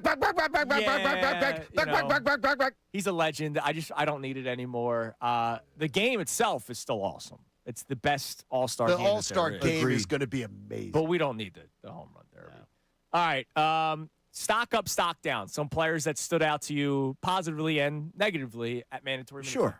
Yeah, I'll play along. You guys know that I always like to put the disclaimers out there because there's not going to be a ton of offensive players here. Right. But that should be expected because this is the period of time in the offseason where you're installing a new offense and they're working through some things, and you won't really know the true measure of the impact of this offense until you get into the regular season. That said, I would say that Tank Bigsby on the offensive side would be a player that I view as a stock up. One, he showed up looking like he added some muscle to his frame, and he looked a lot more dynamic and explosive in space. He caught the ball a little bit better than I imagined he would. That's not his forte, but he looked a little bit more explosive, which I think, to me, when I look at this offense, it's going to run through Saquon Barkley. He's going to handle the lion's share of the carries, and I think he's probably going to benefit most from this schematic change. But I can't help but wonder if Tank Bigsby is going to be incorporated a little bit more, have a little bit more of a clear-cut role to limit some of that wear and tear. Those games last year where he would get one carry confused the hell out of me, especially because he was averaging like 5 yards a carry. And I get it. Once you use him too many times, he probably won't have that success. But there were games where you would see him have 2 or 3 really good carries in the first quarter, and then we wouldn't see him the rest of the game. Yeah, and he practices just like he plays. Yeah. 100 miles an hour, Yeah. hair on fire, and he's a very fun player to watch because if you remember, he was acquired in September, so we never got a chance to see him on the practice field with the Eagles. Sure. So he would be a stock up for me. I would also add on the offensive side, Johnny Wilson. It's a stock up because he's returning, and he looks to be at full strength from the injury, and he's moving around well. He was a popular target in the short to intermediary areas of the field, and you could see him just becoming more comfortable as a pass catcher. When the pads come on, that's where the true test is, and that's where I'm most looking forward to seeing how he's able to handle and match the physicality. Elijah Moore, I thought, took advantage of some of his opportunities because if you remember, and Mekhi Lemon had the hamstring, so he was sidelined. Britton Covey didn't practice, so there were opportunities for some of these other players, Danny Gray, another down-the-roster type of player, for them to take on more reps and really work and get some quality work in. So Johnny Wilson, Elijah Moore, I would say. I'm not going to include Dallas Goedert because he always looks good in practice. Yeah. He's always going to be a stock-up guy naturally. And then when we shift over to the defensive side, I would say first and foremost, Jeremiah Trotter Jr., as I work my way towards the secondary. Jeremiah Trotter Jr. got worked alongside Zach Bond, and Trotter Jr. had a really strong training camp last year. Sure. He atones for the lack of, uber athleticism with instincts and always seeming to be in the right place at the right time. Good anticipatory traits. And when the pads come on, I expect him to be right there once again and check off all those boxes. So he really helped himself, I believe. But the Eagles already know what they have in him. And then I would look at Reek Woolen was probably the spring standout on either side of the ball. You see the frame at 6'4", over 200 pounds. He can run a high 4.2, and you don't often see players that are 6'4" with that kind of length be able to move and maneuver the way that he can. And whether he was matching Hollywood Brown down the field on a go ball, running step for step with him and forcing an incompletion, showcasing his length and how that affects the confined space areas in the red zone. You could see him. He has a presence and good ball skills. He intercepted a pass on the final day of practice. He stormed into the backfield, and it would have been a sack. He just seems really comfortable. Now, when the pads come on is where I'm really curious to see if he's able to separate himself, because it's not about ability with him. It's about making sure that your assignment sound. Can you be a dependable player down in and down out? And can someone like Vic Fangio, who prioritizes detail and fundamentals, perhaps more than any other defensive coordinator, are you going to be able to endear yourself to him and prove yourself throughout the course of a training camp? And, Cooper DeJean, that's a stock up. I think he's just a tremendous football player wherever you put him on the field. Finally, Jalix Hunt. And there's no pads. You're not picking up sacks. You're not combating offensive tackles, but you can just see it with him. The athleticism, the anticipation and instincts. There was an interception that he had dropping into coverage, which, if you remember, he led the Eagles in interceptions last year. I think that he, and I look at Moro Ojomo as well, they're my two breakout players this season on the defensive side. Here's what I need to know, though. I know how meticulous your eyes are and how much you spot things.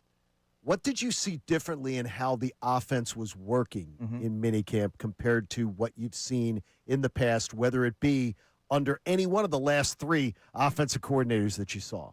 Whether it's pace, whether it's things they were doing, what looked different to you? Yeah, to be clear, it was clunky, but that should be expected. But what I did notice, you're seeing a healthy dose of under center. You're seeing a lot of pre-snap motion. The ball's coming out of the quarterback's hands quicker than most. There were times where I thought all of the quarterbacks held the ball a little bit too long, but you could see the vision for Sean Mannion and some of the different elements that he's going to be adding in. It's really tough to fully gauge when you're watching spring practices where it's the introductory phase and you're trying to work on verbiage and things like that. The true test, as I mentioned, will be in the dog days of summer and leading into the fall. But you can clearly see that this offense is different, and it's going to take some time, which is why I've said this last year, and I've said it again. It's likely going to require patience. Okay, and I'm actually more patient this year. He heard that is too. Not. I don't understand. Which is wild. Okay, so he doesn't understand you either, Yeah, Connor. dude, you're on an island of your own. It seems like it's crazy. That's okay. People didn't understand Galileo either. All right. Anyone You're a stock complex down? It's character. mandatory minicamp. Like I get it. There's nobody's career is on the line because of it. But did anyone stand out where you're like, that wasn't good? Yeah, I would say, stock down, Tanner McKee, Andy Dalton, Cole Payton.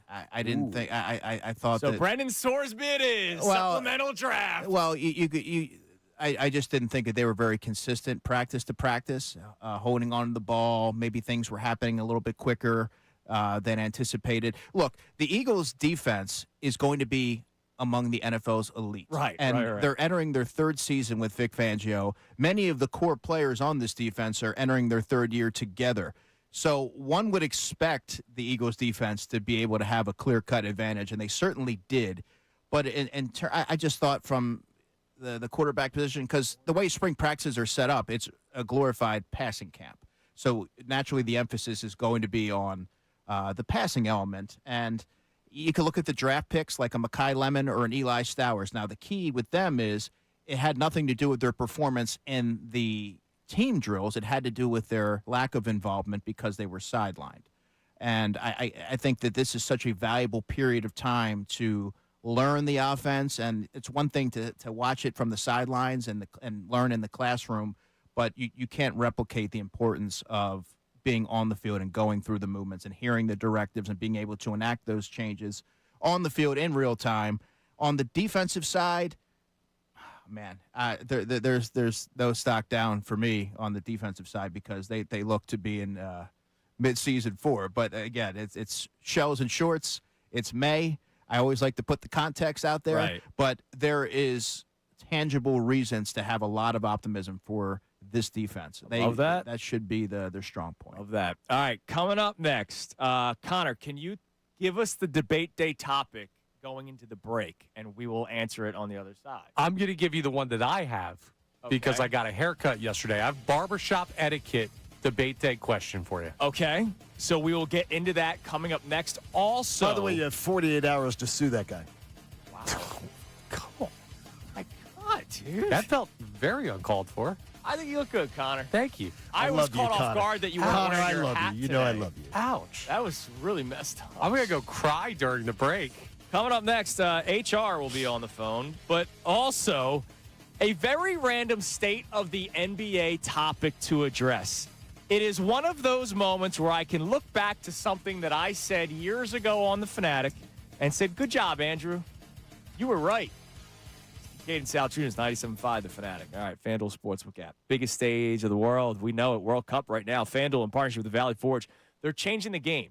They want you to have even more fun when you come to watch soccer and, of course, when you bet soccer, because sometimes your player could get subbed off. And when that player gets subbed off the pitch, they are no longer eligible to score a goal, which means if you had them as a prop bet to score a goal, your bet's over. Not anymore. With FanDuel Super Sub, if your player is subbed out, your bet stays in. So if there's a team that you bet on that you expect a lot of goals to be scored and it's a rout, but the guy you bet on is out, whoever replaces that player is now who is the bet that you made. All right? I love that FanDuel's doing that for you. That's right. Player leaves a match, your bet continues. So if you're in it till the final whistle, well, you're in until the final whistle. Visit FanDuel.com/local to get started now. That's FanDuel.com/local. Let there be goals this summer on FanDuel. You got to be 21 plus. President, Pennsylvania. Gambling problem? Call 1-800-GAMBLER. Inside the Birds, Jeff Mosher. I thought Howie didn't do the greatest job of.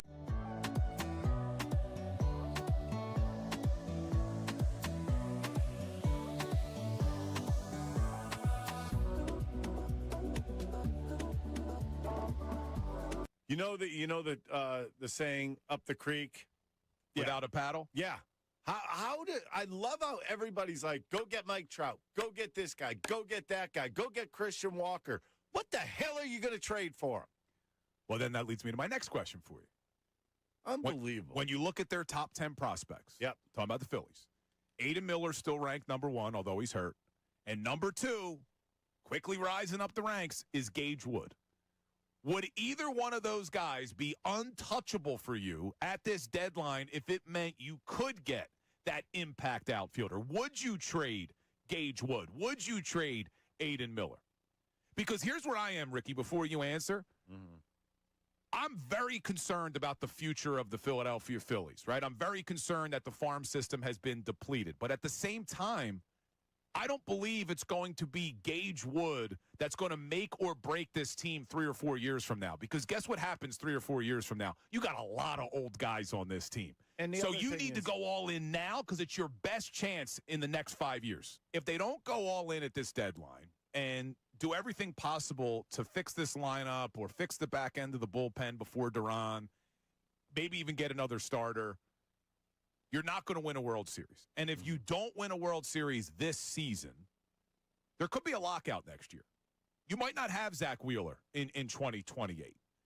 Harper's going to be 2 years older. Schwarber's going to be 2 years older. Realmuto's going to be 2 years older. Trey Turner's going to be 2 years older. Like, you see where if you don't do it this year, the future does not look bright for the Philadelphia Phillies, and you don't have any prospects that are coming to save the day. So it's weird because I'm not sure, even if they go out at the deadline and they get an impact bat in the outfield or they get another reliever, that they're even going to be good enough to beat the Dodgers at that point. But I think you are forced, if you're Dombrowski, to at least try.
Should the Phillies trade for Mike Trout? Should the Phillies trade for Skubal? Because you know what? Here, kids, the Phillies don't have what it takes to get either player.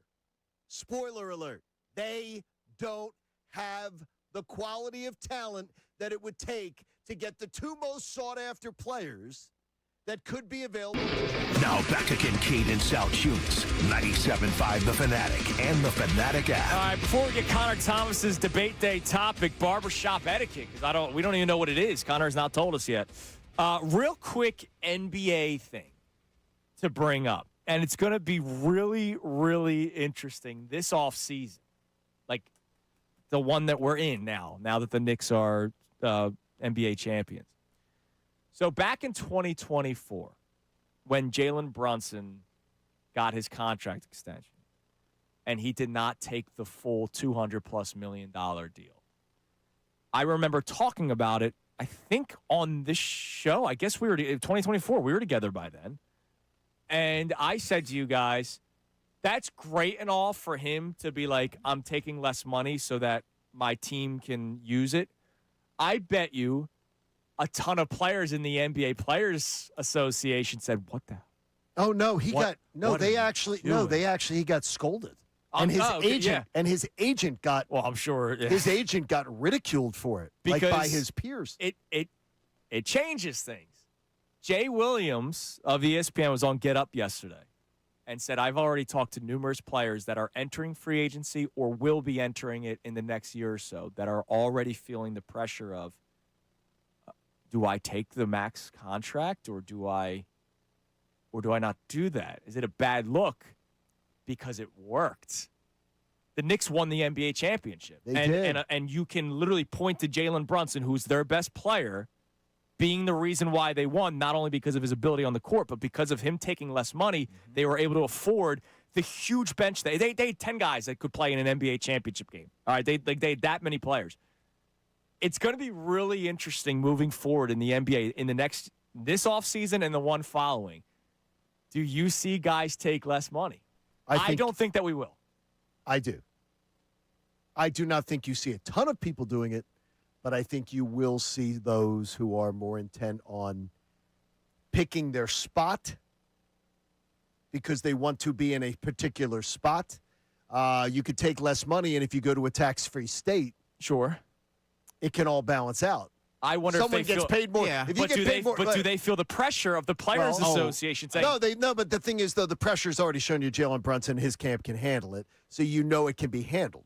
But if you say to yourself, do you go to California? Do you go to Pennsylvania? Do you go to Illinois? Do you go to places where New York where they're going to tax the crap out of you? Yeah. Or do you go, like, what do you potentially do? Well, Where do Jalen you Brunson choose- went to New York. I know he did. He wanted to go, and he wanted to go to New York. That's where he wanted to go, and he chose it. And that's after the trade, and he liked it, and there it was. I think you'll see a small handful, but I do believe that if you have a chance to get really- paid, you're going to take Yeah. advantage of that more often than I not. wonder if the Players Association pushes that a little bit Oh, more. I think they will. We can't have that again because he was ridiculed when it happened, and here we are. They won the championship, and now players are already feeling the pressure. Now I get it. For us common folk, yes, we're like, oh, what? You're only getting paid $150 million? Yeah, it's hard to comprehend. It's $100 million difference from what it could be, and Correct. we'll see what people do moving forward. All right, Connor, what's your barbershop debate? So I went and got a haircut yesterday for the first time in months. And I think it looks great. That's very kind of you to say. Connor, I love you. I know, Johnny. I'm just giving you. Don't love the haircut, just but I giving you love crap. you. All right, now. I'm You don't just have to teasing. double I'm down. just teasing. Bottom Somebody's line, leaving You soon. get a lollipop with that haircut? I have this place in Fishtown that He got to read children's highlights. They gave me a beer. It's an adult place. Yeah, nice, right? Was the guy drunk when he cut your hair? Oh, God, that's horrible. You get a free bowl of soup with that haircut? Hey, who said that? You Come look great, on. Connor. Go. Al Chervik said Let him talk. Let him talk. Thank you. So it'd been like months, and this guy had told me because I was asking about like taking care of it and whatever. Like, come in every like once a month to just get it trimmed up, trim the dead ends if you're going to grow it out and everything. I just went completely ghost for 6 months on this guy. Do I owe, if you have a barber, a salon you've been going to, a place where you have that relationship, because people are loyal to their barbers. Oh, yeah. Sure. If you disappear for 6 months, do you, as the customer, owe an explanation? Yes. Yes. Yeah. Why? I think it's also a very normal question for the barber or the person that's been cutting your hair. The same woman's been cutting my hair for 25 years now. Where have you been? Why do you need to know where I've been? Because Did you of the go fact that somewhere else, First of all, or- they're looking at that. They're looking at what you walked in with on your head, and they're going, "What have you been doing?" I feel like that's a going to, lot of investment in the life hair- of a person's hair. Yeah, who but you by the just way, got. what do you sit there in silence when they No, cut your hair? we're chatting. Yeah, that's what I'm saying. Yeah, And we're so talking some- that's a talking some ball. that's a very common question. Like, where have you Talking been? some ball. I haven't seen you in a while. Where have you been? They care about you, They Connor. can't. They want to know. They want to know what it is. You got to go to Coletti's. I was coming up with a whole backstory of like why I hadn't been in, so they don't think I'm cheating on them. You got to go up to Sal's and King of Prussia. but you didn't owe 'em cheat that on respect. them. But you did. Like, I might have played the field a little bit Miss Kim's for been some trim ups. Miss Kim's been cutting my hair for 25 years, and she knows that I usually disappear for 3 months at a time. I get it cut really thin, and then I just let it go because it's money. If you 3 months. Yeah. I get it cut every 2 weeks, man. It's amazing. Every 3 2 weeks. months. I go 3 months. Yeah, 2 to 3 months. But if you popped That's- into that's like a staggering Great to Clips me. I or could Sport never. Clips to just get like a neck trim, would you feel guilty for that? Yes. What? Wait a minute. Wait a minute. For a quick trim, yeah, I would go back. Wait a minute, I would go back to my purse. Does Christy not ever take the little thing and trim your back neck if it gets a little Nah. sloppy? No. Nah, it's sloppy back there right now. And she never. I'm due for a haircut. I'm probably going to get one today. There you go. I mean, I just I can't. can't go. I couldn't go 4 weeks in the calendars is enough. Well, you and I are creatures of habit. Like I Plus, just we have that to do it. testosterone raging. Yeah. Just as Dr. Avidan Appel. I've not got my haircut since April 30th. Wow. Oh, okay. Mine was June 1st. So I'll probably go. It's summertime, so it's coming out a little bit quicker. I think that's how it works scientifically. So I'll probably get one the next week or two. So it'll be about 2 months. I'll just say it. I think, and I respect barbers. I love what you do, and it's good to have that relationship. I think they're too involved in the people's lives whose hair they cut. I think you haven't found the right one then. Yeah, you haven't found the right You one. haven't found the right one. I love going in. I haven't found my forever barber. Fuzzy 007 wants to know if I go to Cartoon Cuts. Because I said I've been going to the same place for 25 years. Andrew sits, he waits for the blue car. Yeah, I sit in the car. He likes the blue car. They put on not the They put helicopter. on Paw Patrol for me. Not that. By the way, they give you coloring books. Before somebody gets on your back, hair does grow faster in the summer. Oh, it does? Yes, see? because of it's something about your circulation. Keratin, or something. I guess, No, reacts to the sun. it's circulation. Oh. Because of the warm weather. Look at what you learned listening to this show. Connor, you How have about to take your barber more seriously. And, Yes. and your just your overall hair care. And you can get a better one. All right, coming up I next. like hats. Everyone keeps asking, well, if you send down Andrew Painter, what do you do? Well, they sent him down. We'll find out Now, what do they you do? Do they get aggressive with a trade sooner rather than later? Do they wait to see if Painter pitches well in the minor leagues a couple outings? We'll get an answer coming up next. Scott Lauber joins us at 9:05 here on The Fanatic.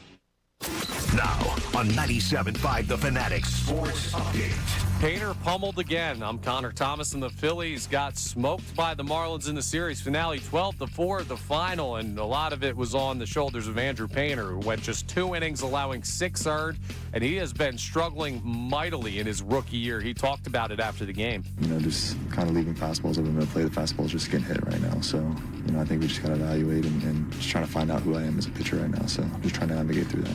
Well, he's going to have to find out who he is as a pitcher at AAA Lehigh. The Phillies sent him down after yesterday's series finale. They have not yet filled that roster spot. A corresponding move is expected to be made today as they prepare for a series against the Mets that begins tonight at 6:40 p.m. Aaron Nola will be on the mound facing off against Sean Manaea as the long stretch of divisional opponents continues for the Phillies. We're just under a week from the NBA draft. The first round is Tuesday night. Sixers hold the number 22 overall pick.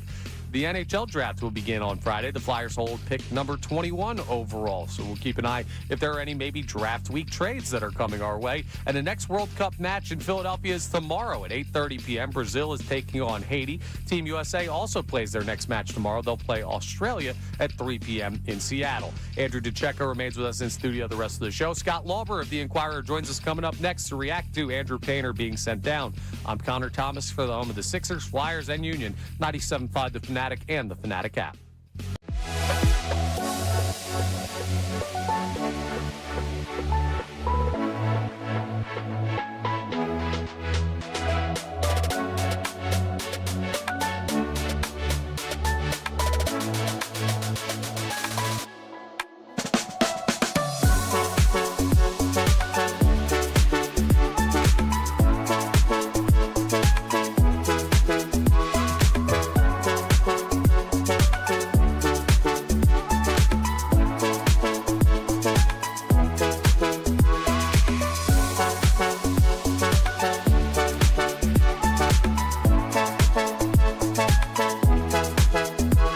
So let's do that. Now, Andrew Salciunas has the day off today. It is not because of a clip that went viral from our show last week about Jalen Hurts. He's got regular vacation, but he was getting ripped because he said his number one question for the Eagles this year is about Jalen Hurts' performance at the quarterback position with the change in offense, Sean Mannion now taking over. What is your evaluation of that? Is that your number one question?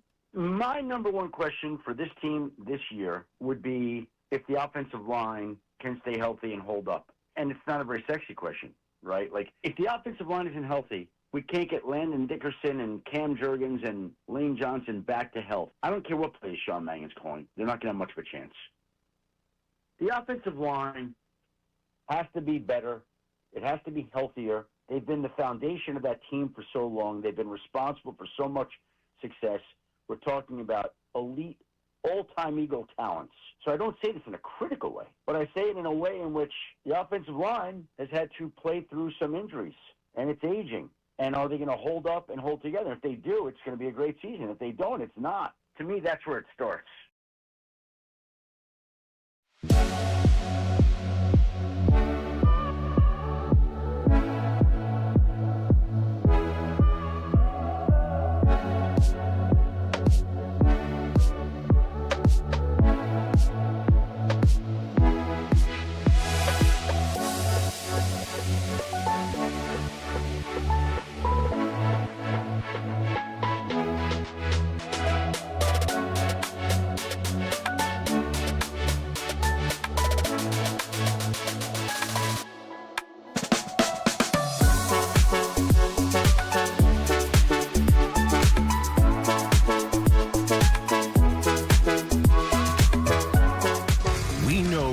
to hear more of what Andrew and John have to say. Don't worry, we will.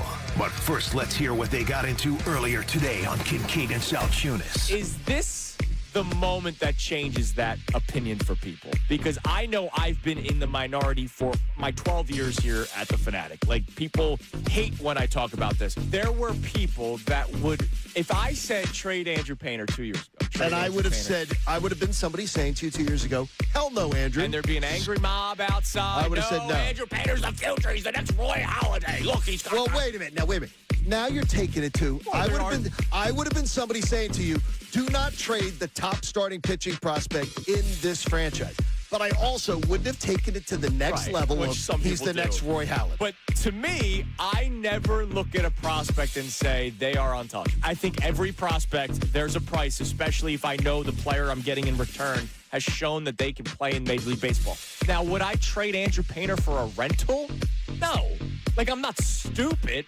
But if I'm trading, like last year, the trade for Duran, you had him under control for 3 years. That was a great trade. Yeah, like why wouldn't I Great trade trade. a catcher that is not legally allowed to drink for another 3 years? And Connor sat behind the glass last year and was like, John, Mick Abel, I don't care about trading Mick Abel.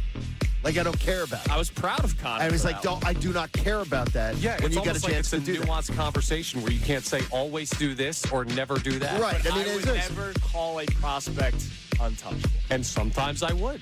And I never would. It depends on the situation of where your team's at. Yeah, So- you're just going blanket statement, which is all You that see, the bothers blanket me. statement is Well, the problem. No, but I stand by my blanket statement. Yeah, you need a blanket. Has anybody had their opinions on prospects change from the start of this season? Because the two guys we're really relying on to take that next step, one's been really bad and Crawford's been okay. We'll see how this continues to grow. 610-632-0975. Now back to the show. That is what we've been talking about today. Andrew Painter got sent down 2 hours after the game ended yesterday, where he allowed another 6-spot. ERA now over 7 this year. He's now once again a member of the AAA Lehigh Valley Iron Pigs for now. Hopefully he turns things around. Come up at 9:05. 2 minutes from now, we'll be joined by Scott Lauber, covers the Phillies for the Inquirer. What do the Phillies do?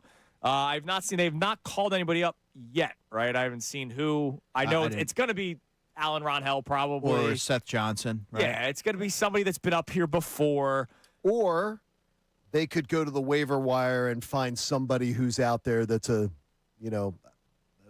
candidate. Yeah. I'd expect not, because they said that a corresponding move will be made today. If they were going to have to sign somebody, they probably wouldn't put a timeline Yeah, on and Ron Hell pitched, I think, literally yesterday, so that's probably why they didn't do it yesterday.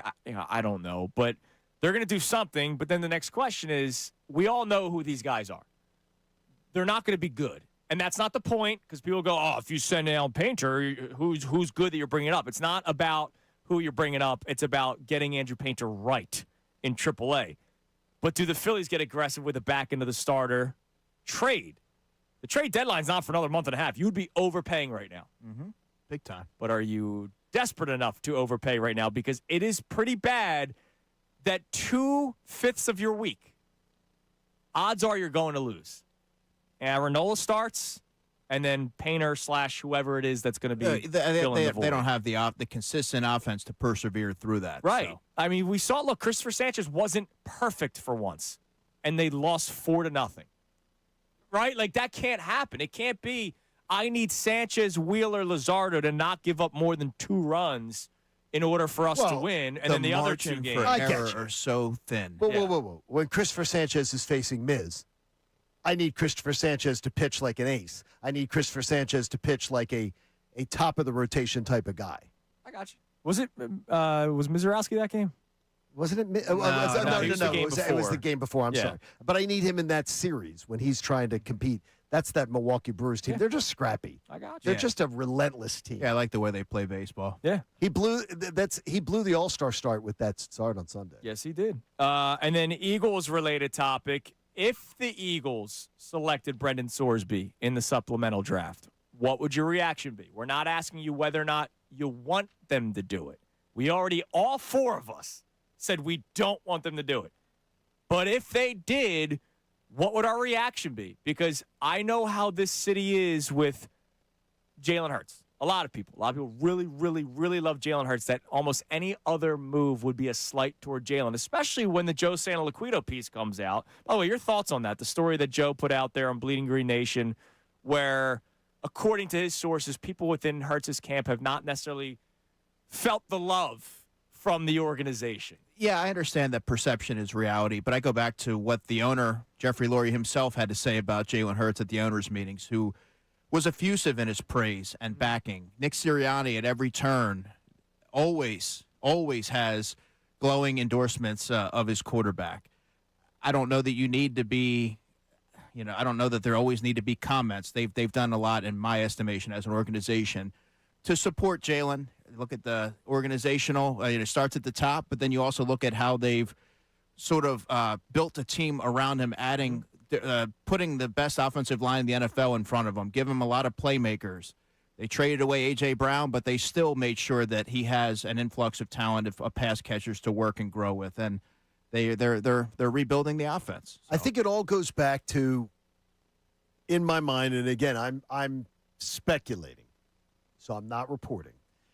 I think it goes back to the A.J. Brown coddling, that his camp believes that A.J. Brown was coddled last year, and that they look at it sort of like the Bible story, the good son and the bad son, and the good son's doing all the right things and being the good soldier and keeping his mouth shut, heads down, working hard, doing all the right things. And you got another guy who didn't give it his all, was being disgruntled, was being complaining, was going on Instagram and causing distractions.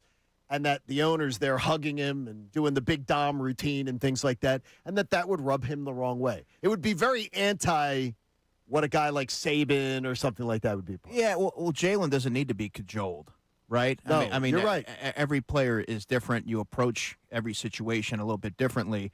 And I think that in that case, and I know that you won't agree with this, but I think that kind of speaks to the emotional intelligence of the organization, knowing that it's not a one-size-fits-all. You have to kind of tailor your approach given the player and the personality. Yep, and that's you're place in the workplace too. By the way, you're right. Exactly. You're right.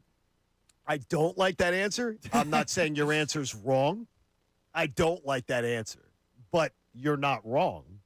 But I don't like it. All right. Joining us now here on Kincade and Salciunas on this Thursday morning, which means Andrew DeCecco in studio as well. From the Inquirer, we love having him on. Does a great job covering the Phillies. Our man Scott Lauber. Scott, good morning via the Zoom. How are you, brother? Good morning, guys. How are you? Hi, Scott. We're all doing better than Andrew Painter. And, off the rip, there's probably going to be like 3 or 4 questions about Andrew Painter, so buckle up. But my first question would be, what have you heard since the move to send Andrew Painter down to AAA, that there might be a timeline until he comes back? How patient they will be with him in AAA? What have you heard about Andrew Painter since the demotion? Yeah, I haven't heard a whole lot yet about a plan for him and for how that's going to go. So I'm sure that's something that they're going to sort out now over the next few days. He won't start until next week. So he's going to get there and get his feet on the ground, and I'm sure they'll figure that out. I would be surprised if it's like a long-term thing. Like, I think given their depth or lack thereof, they probably want to get him right, get him feeling good, get him to a point where he's got, 2, 3, 4, 5 really good starts under his belt, and then can bring him back with some momentum. But I don't think this is like a banishment to AAA for the rest of the regular season. I think that they're hopeful that he'll be back in that rotation at some point.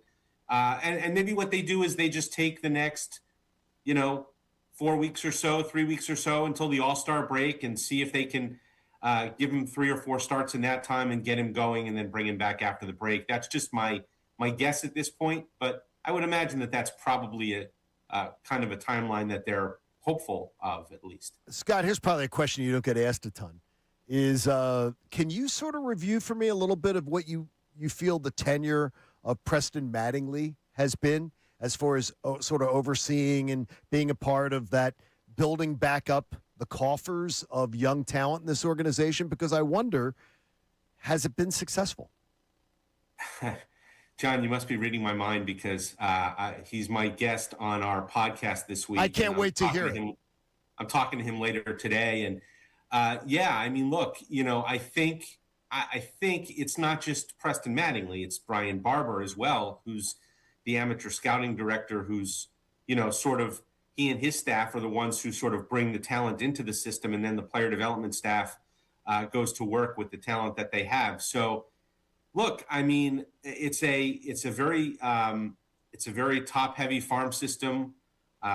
Right now, I mean, they did graduate Justin Crawford this year. They did graduate Andrew Painter this year for at least the first few months of the season. Aiden Miller is injured. They were hopeful that he would make an impact for them this year. But beyond that, and then, Gage Wood is now in the system and having a good year. But beyond that, they really don't have a ton of what you'd call like elite level prospects, guys who pop up on top 100 lists and whatnot. They've traded some of those guys. I mean, they traded 2 top 100 players last year to get Joan Duran. They traded Starlin Caba, who was just starting to crack that top 100 for Jesus Luzardo a few years ago. So when you do trade some of those people, it takes a while to kind of replenish the system a little bit. But, it is worth talking about, especially as the trade deadline creeps up, August 3rd. Everyone says, oh, the Phillies need to go out and get themselves a big right-handed bat. Well, I wonder whether they have the assets to go do it. And, if we're talking about the upper level guys, throw Mike Trout out of this because, Mike Trout's got to approve a trade and the Angels have to be willing to trade him. And neither of those things have happened. But if you want to make a run at a Byron Buxton, or you want to make a run at a, someone who might be available who's a real middle of the order force, who are you going to give up to get him? And that's not really clear to me right now. A little bit of a different approach to the Andrew Painter conversation, Scott. When someone is billed as a phenom, as Andrew Painter has been, it's natural to have your confidence affected when things don't go your way. But based on your observations, what's his psyche been like during these challenging times? So I'll tell you, I was in Milwaukee last weekend, and after that Friday night game, the Mizorowski game, Painter was sitting in his locker, full uniform, facing his locker. He looked about as down as I've seen him. And, Don Mattingly said after the game, that he actually saw some positives in that start in terms of Painter's aggression and his conviction with how he was throwing his fastball. And, Painter kind of shrugged when we presented him with that opinion. And he kind of was like, well, the results are the results. And like I said, it was about as down as I've seen him through this whole thing. I didn't get the sense yesterday, look, he wasn't happy yesterday with how he pitched, with getting knocked out in the second inning, with the 2 fastballs that he left really over the middle of the plate for home runs. But I didn't get that that feeling that he was just real, overwhelmingly down in the dumps. And maybe it's just, it's because he's dealt with a few of these in a row now and, processes it a little bit differently. But yeah, I mean, the confidence has to be shaken a little bit. I'm looking forward to hopefully catching up with him now that he goes back to AAA and kind of getting a sense of where his mind is at. But yeah, I mean, you go out there and you have a certain expectation for yourself and then everybody expects a certain thing from you and you don't deliver, it's certainly got to damage your confidence. All right, Scott Lauber, the Inquirer, joined us here on Kincade Salciunas. Now, Scott, when I opened the interview with the Andrew Painter question, you talked about the plan, and hopefully he has 4 or 5 good starts before he comes up to the big leagues. There is a world of a possibility where he has 4 or 5 bad starts in AAA because last year his ERA was over 5 in AAA. So he might not have 4 or 5 good starts. With that in mind, and with the struggles that Aaron Nola has shown this year, how aggressive will this Phillies team be from now until the trade deadline about a back end of the rotation starter? And I don't mean aggressive like spend big money, spend big prospects. I mean like clock's ticking. Like, do you do it now? What's the plan until then? Is it a Seth Johnson? Is it an Alan Ronhell? Like, what do you think they're going to do? And if he's not pitching well in AAA, then what do the Phillies do? Yeah, I mean, look, this was all throw it all into the mix, right? When they had to make this decision because, struggling as much as he was struggling in the big leagues, I think there was probably, and I'm not saying that I agree with this, I don't, but there was probably at least an argument to be made at the table like, hey, All right, we know he's struggling, but at least he has Caleb Cotham here. He has JT Realmuto here. He has Zach Wheeler here. He has, resources that he can lean on. And, oh, by the way, it's not like going to AAA is going to solve everything automatically because, as you said, he struggled in AAA last year. So what does it do for the kid's confidence if he goes to AAA and it doesn't go well there, right? Is it just a lost season at that point for him? And so I'm sure that was all talked about. And also the lack of an appealing alternative, right? Alan Ron is probably the best of the group down there. There are some contractual wrinkles that might get Bryce Wilson here a little bit sooner. He's got a little bit of major league experience, mostly with the Braves, a little bit with the White Sox.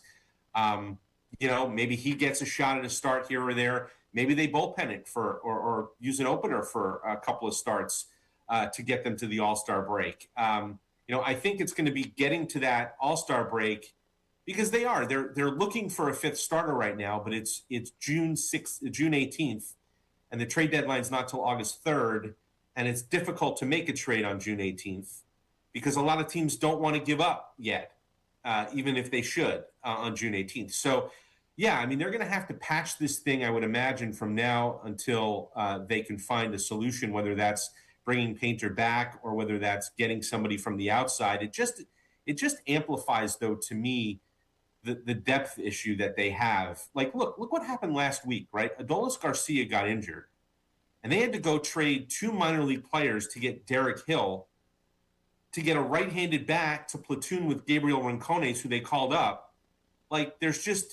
There are areas in the organization, outfield is one, rotation is another, where they just don't have a lot of depth. And we all know you need depth to get through a long season because stuff happens. So, that's a big question that we have today, certainly, is how are they going to fill that fifth spot in the rotation short term?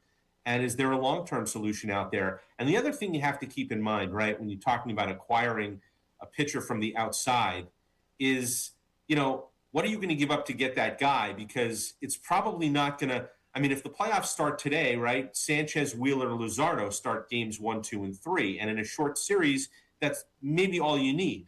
And then you do have Aaron Nola to start a game 4 potentially. So, are you acquiring a starting pitcher who's going to help you get through the rest of the season, period, full stop? Right. Or are you acquiring one who's going to pitch for you in the postseason because the acquisition cost is different for those two things? One last thing for you, Scott, is when you compare the Braves and the Phillies right now, if I was to tell you that by the All-Star break, the Phillies would be within 3 games of the Braves, would you think I was nuts? No, only because I think the Braves are going through some things right now injury-wise, and the Phillies have a relatively soft schedule between now and the break. And the Braves have a very rugged schedule. And the Braves have a tough schedule. So it wouldn't shock me. I don't think I'm necessarily expecting that to happen. But I do think the race will tighten a little bit here, and maybe this is the time when it does because of those factors. But look, the Phillies have their issues now too. They've got a left-handed lineup that got even more left-handed. They started 7 left-handed hitters yesterday against Sandy Alcantara. Yep. And, Don Mattingly said, look, I don't necessarily mind that, but it's also, the fact of the matter is it's not ideal. So they've got that issue, and then they've got, now a back end of the rotation issue. So they've got their own things to go through, but, Mets are not playing well, and what, 6 of the next 10 are against the Mets. The Nationals have overachieved. They've got them next week. It'll be interesting to get a look at them in Washington. They've got that long trip before the break. A lot of bad teams on that trip, including Kansas City hasn't played well. Detroit's not playing well. So this is a spot in the schedule where maybe the Phillies can tighten things up a little bit if they play well. Scott, we appreciate the time as always. Keep up the great work. I know this Andrew Painter story's not ending anytime soon. It's just crazy how the time has changed, right? Before the season started, it was the excitement of Andrew Painter. 2 months later, it's what the hell do they do with Andrew Painter? It's amazing how times can change. Thanks, Scott. Sure, you bet, guys. There he is, Scott Lauber, joining us here. Really good work. Kincade Salciunas. Absolutely. All right. He's got a very measured. Yeah, absolutely. I just think Scott has I think of one of his greatest attributes in this town. And we're in a great media town as far as writers and everything. He's just very measured. There's always a reason why he says something.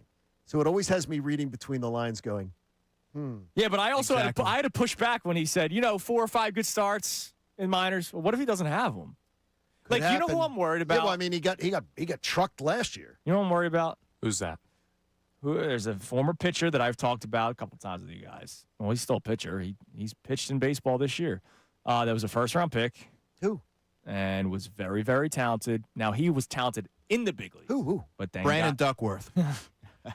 had issues with confidence, and he's not been the same, and that's Alek Manoah. And I worry about that stuff all the time, man. It's why I wanted them to send him down before, Painter. But I don't see this kid having the same. I looked at him yesterday after that game, and I said, Andrew Painter, you're going to bounce back. You're going to bounce back. Whether you're going to be what everybody could have projected you to be, I don't know. But I have confidence this young man bounces back, and we see a much more improved Andrew Painter when he gets his start. That's why I wanted to hear from Scott what his observations were in terms of his Very psyche. good. Yeah. All right. Coming up next. Something happened in the Phillies game yesterday. A lot of home runs. It always sucks, but it's just a part of the game. We'll talk about it, but during the break, John, Andrew, Connor, think about things, and YouTube too. I like seeing the immediate responses. Things that you hate about sports that are just a part of the game, like hydration breaks. It's Kincade and Salciunas, 97.5 The Fanatic. Hey, make your downtime fun time. Use the BetParx app. The BetParx app is so awesome. Gives you the opportunity to play all the casino games that you love, and you can even play soccer-themed casino games. You can take a hydration break right as you're playing the casino games right there on your phone with the BetParx app. You're not going to want to, though, because they're so much fun, and you're playing for real money, and you're betting on World Soccer, too, that big tournament that's going on right now, right there on your phone. You can live bet Philadelphia baseball, and you can always be involved because it's easy to fund your account, and it's even easier to get paid when you win. BetParx, the only online casino and sportsbook app that I recommend, but I've got to tell you, too, that Parx Casino, it's the best place to be watching the soccer. It's awesome. New online casino users can get up to $500 in casino bonus back in your first 24 hours, too. So check out the BetParx online casino and sportsbook app. There's always another way to win. You got to be 21, got to be in Pennsylvania, Jersey, Michigan, or Maryland. New users only. Terms and conditions apply. See betparx.com and get all the details. Hey, if you have a gambling problem, please call 1-800-GAMBLER. Now on 97.5 The Fanatic Sports Update. Painter's struggles continue. I'm Connor Thomas, and Andrew Painter has had a rough go of it in his rookie season with the Philadelphia Phillies, including yesterday where the Phils lost to the Marlins 12-4, and he gave up 6 earned over just 2 innings worth of work. It led to him being sent down by the team, so he will be at AAA Lehigh Valley going forward for the foreseeable future. A corresponding move is expected to be made today with the roster, but Painter, before being sent down, was asked after yesterday's game about his struggles. I mean, we're trying. We've been searching for some things, and it's gotten a little better than what it was, but still, obviously, not to the extent of what it was pre-TJ. So just trying to make adjustments and figure out what's going to have the most success. But now the Phillies are searching for his replacement. They'll start a series with the Mets tonight at 6:40 p.m. Aaron Nola faces Sean Manaea in the pitching matchup. We're under a week from the NBA draft. The first round is Tuesday night. Sixers have pick number 22 overall in that first round. And the NHL draft's first round is on Friday. The Flyers have pick number 21 overall. So a couple of early 20 selections for the teams here. The next World Cup Philly match is tomorrow, 8:30 p.m. at the Link. Brazil versus Haiti. And Team USA plays Australia at 3 p.m. in Seattle tomorrow as well. Andrew DeCecca remains with us for the rest of the show. This update is brought to you by Mothers Against Drunk Driving.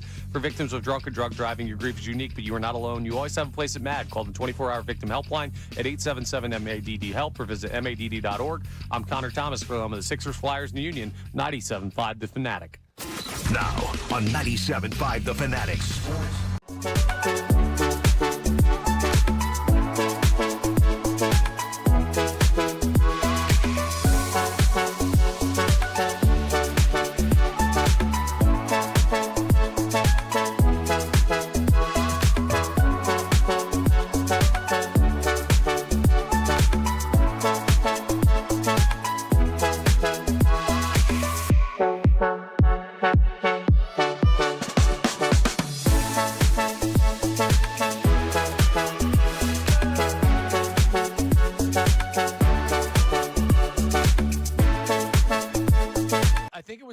San Luquido piece that came out with Carson Wentz, and Oh yeah. So yeah.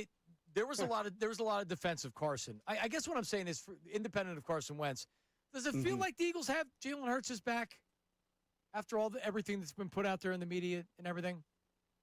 I mean, I don't feel like they've run the bus over him, but I do remember when the Carson Wentz article came out, they went into a damage control mode. I think they had Carson meeting with some reporters afterward to give his side of the story and clear the air. And I don't know if their reaction this time around is a result of that, like a byproduct of, do we really have to do this every time, because it's really not necessary, or if it's because they just don't. I don't think it's because of their relationship with Jalen Hurts right now. I don't think that has anything to do with it. I think that it's Philly. This is going to happen. Stories are going to come out. It's been coming out even before Carson. So you have different people in charge now too. It's not Doug Peterson and his crew anymore. So I don't. I thought Howie didn't do the greatest job of backing up Jalen Hurts, but I also didn't think he was rolling the. Some people interpreted it as that's messaging from Howie. I didn't interpret it that way at all.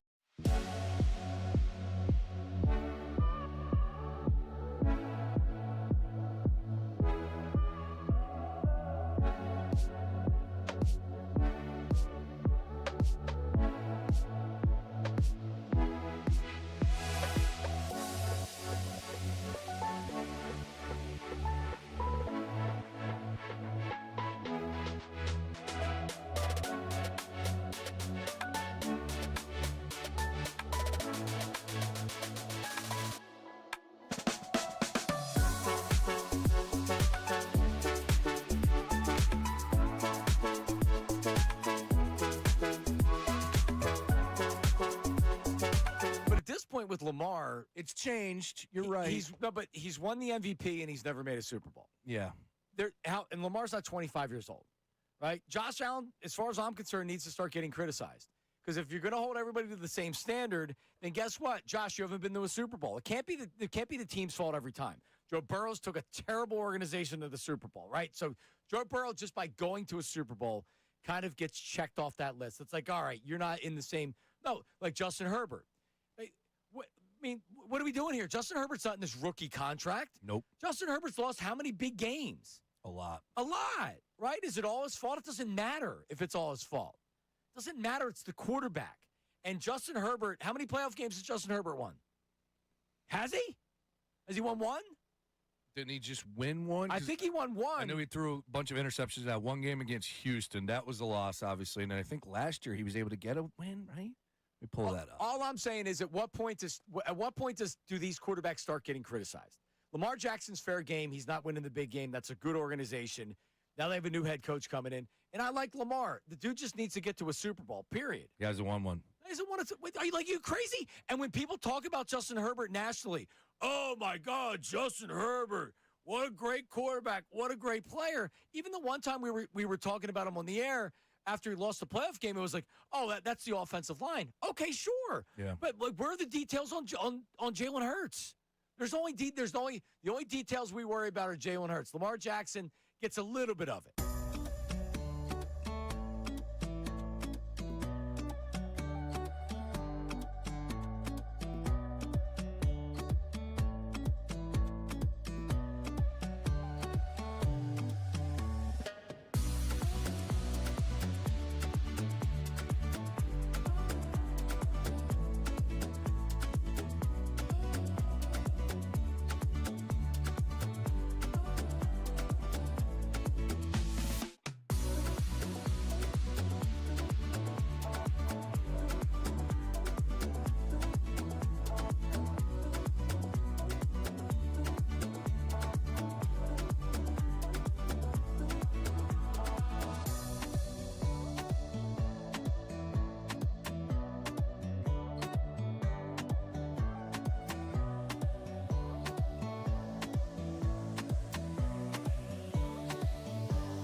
You know the saying up the creek Without a paddle? Yeah.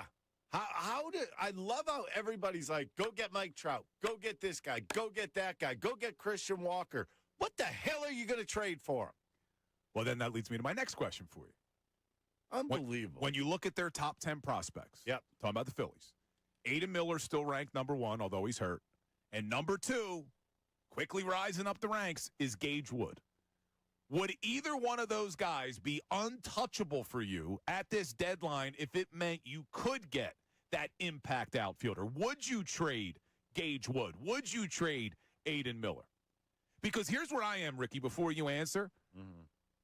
I'm very concerned about the future of the Philadelphia Phillies, right? I'm very concerned that the farm system has been depleted. But at the same time, I don't believe it's going to be Gage Wood that's going to make or break this team 3 or 4 years from now. Because guess what happens 3 or 4 years from now? You got a lot of old guys on this team. And so you need to go all in now because it's your best chance in the next 5 years. If they don't go all in at this deadline and do everything possible to fix this lineup or fix the back end of the bullpen before Duran, maybe even get another starter, you're not going to win a World Series. And if you don't win a World Series this season, there could be a lockout next year. You might not have Zach Wheeler in 2028. Harper's going to be 2 years older. Schwarber's going to be 2 years older. Realmuto's going to be 2 years older. Trey Turner's going to be 2 years older. Like, you see where if you don't do it this year, the future does not look bright for the Philadelphia Phillies, and you don't have any prospects that are coming to save the day. So it's weird because I'm not sure, even if they go out at the deadline and they get an impact bat in the outfield or they get another reliever, that they're even. If you want to see their wonderful faces, check out youtube.com/975 The Fanatic Philadelphia. More of Kincade and Salciunas coming your way now. The final hour of Kincade and Salciunas is presented to you by The Bagster. It's a dumpster in a bag. You can get yours today at Home Depot and Lowe's. You need details? Go to bagster.com. All right, it's 9:32 here on Kincade and Salciunas, 97.5 The Fanatic on a Debate Day Thursday. Can you hit us with a couple of Debate Day topics? Because this next segment's about stuff that we just hate, even though they're just a part of sports anyway. Well, we might as well get a Debate Day topic in before that. What do we got? Yeah, this is, well, it'll be an interesting one. I don't really love having this conversation. It's sports related. Okay. Because I'm scared of what some people might say. Tim from South Jersey asks, if you could pick one organization today, would you swap the Phillies with the White Sox? No. Wrong answer. Wrong answer. And that's why I was worried about this, because the answer is absolutely That's no. such a stupid answer. Are you kidding me? Right now? You look at the two organizations. Yes. You wouldn't take the White Sox current roster and the White Sox minor league system. Then you're smoking crack, and you shouldn't be texting. You should be putting yourself into a facility right now. And there are places we could check you into so you could get proper help, because we are heading into a dark day, a very dark day, where we're going to have a 37-year-old catcher and 3 35-year-old position players. Who do the White Sox have that you like? Connor, their roster is right now is considered one of the top 8 young lineups in baseball as far as roster. They got young talent in that organization. Their funnel is good. But baseball has got a good funnel, and they also have a good talent funnel. Are you nuts? Are you? The Tell Phillies, me who you like on the White Sox. Connor, I will take anything they've got. I'm just going to take their minor league system. I'm making this deal.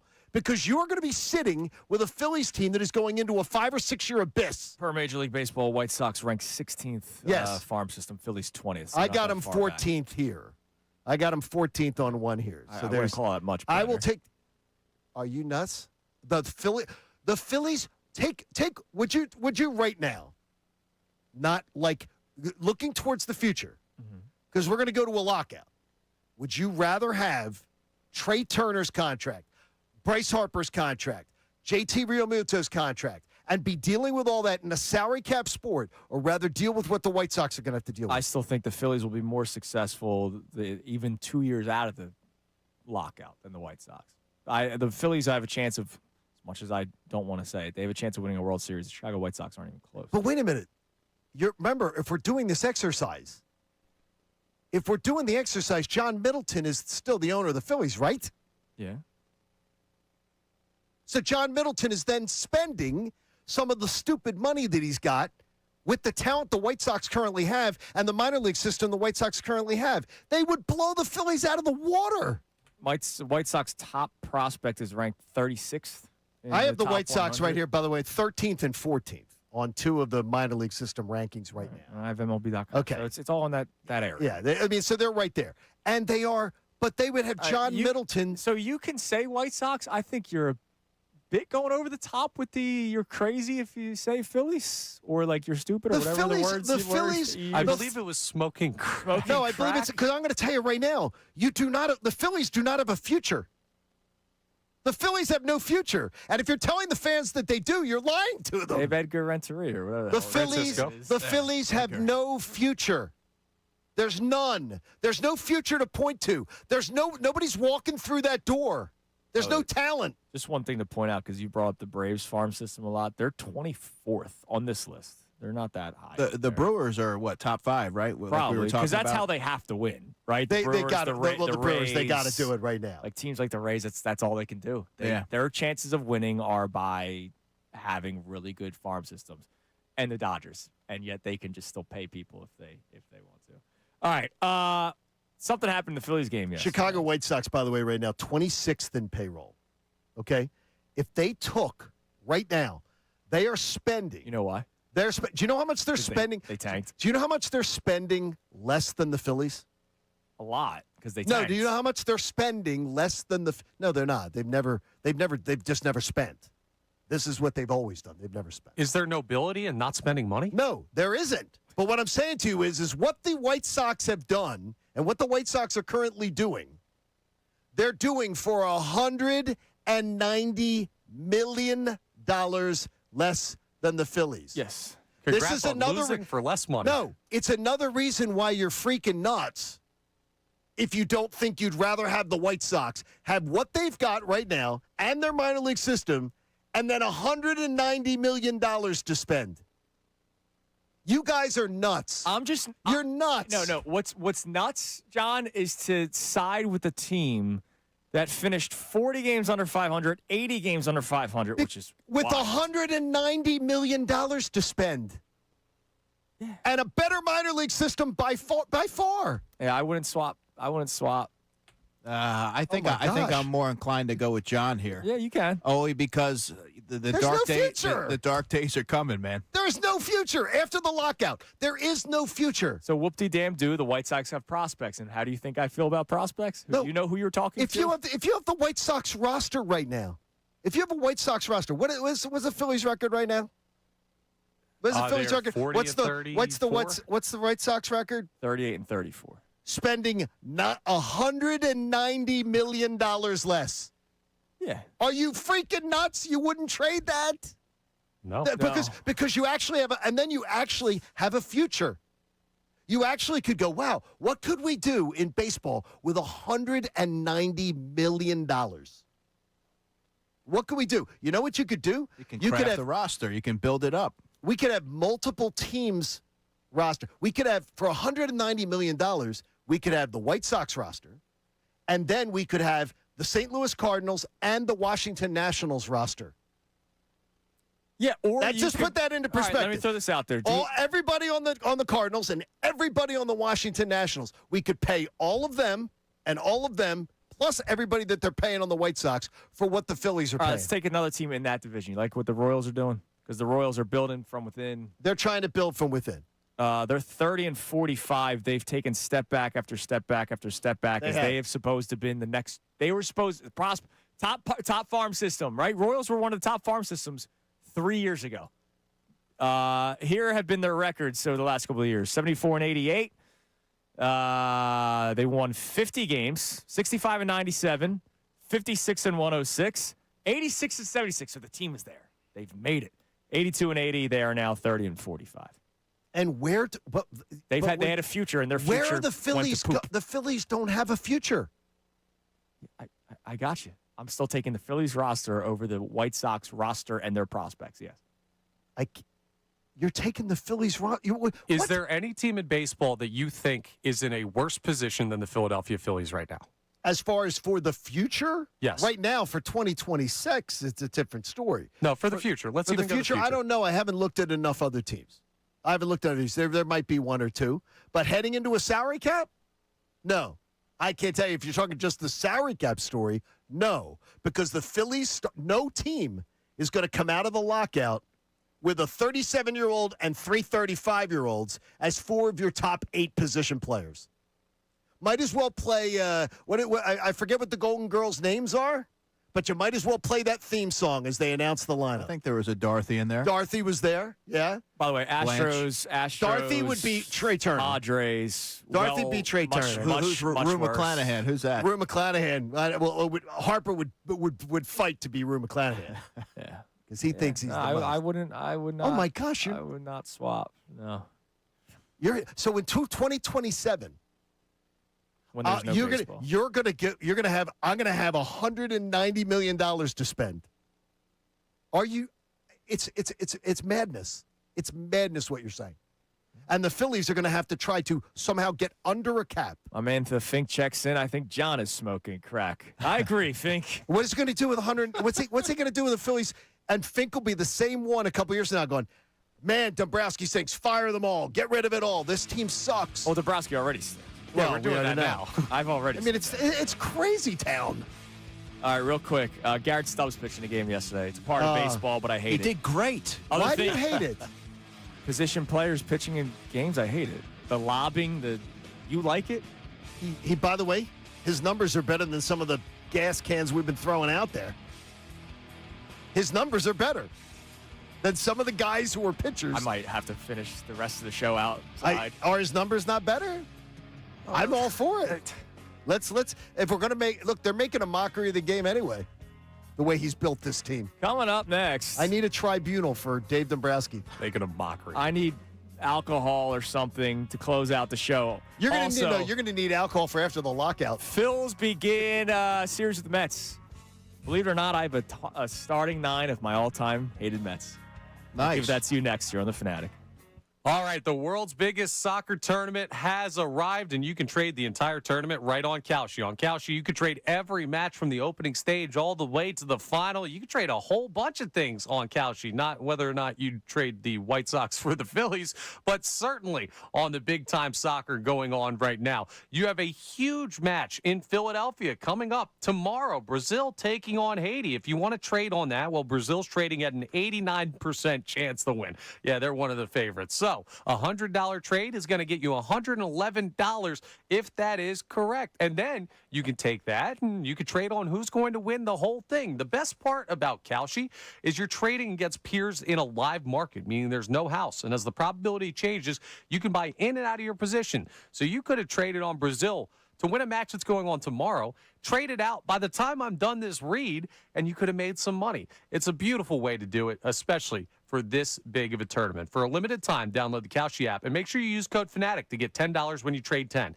Kalshi. That's Kalshi. Trade the beautiful game. 18 plus only. Restrictions and eligibility requirements apply. Event contract trading involves risk and may not be suitable for all investors. Prices, values, and available markets may differ from those mentioned. For more information, see Kalshi.com/regulatory.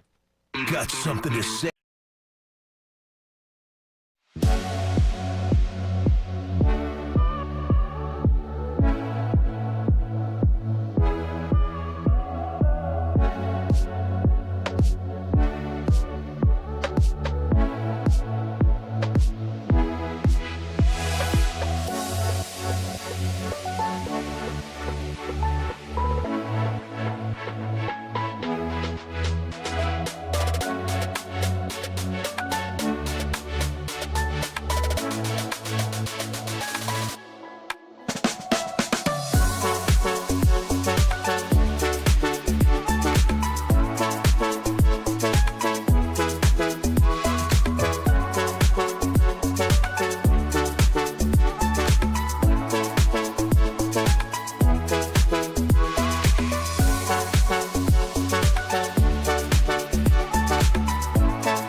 San Lucido piece that came out with Carson Wentz, and Oh yeah. So Yeah.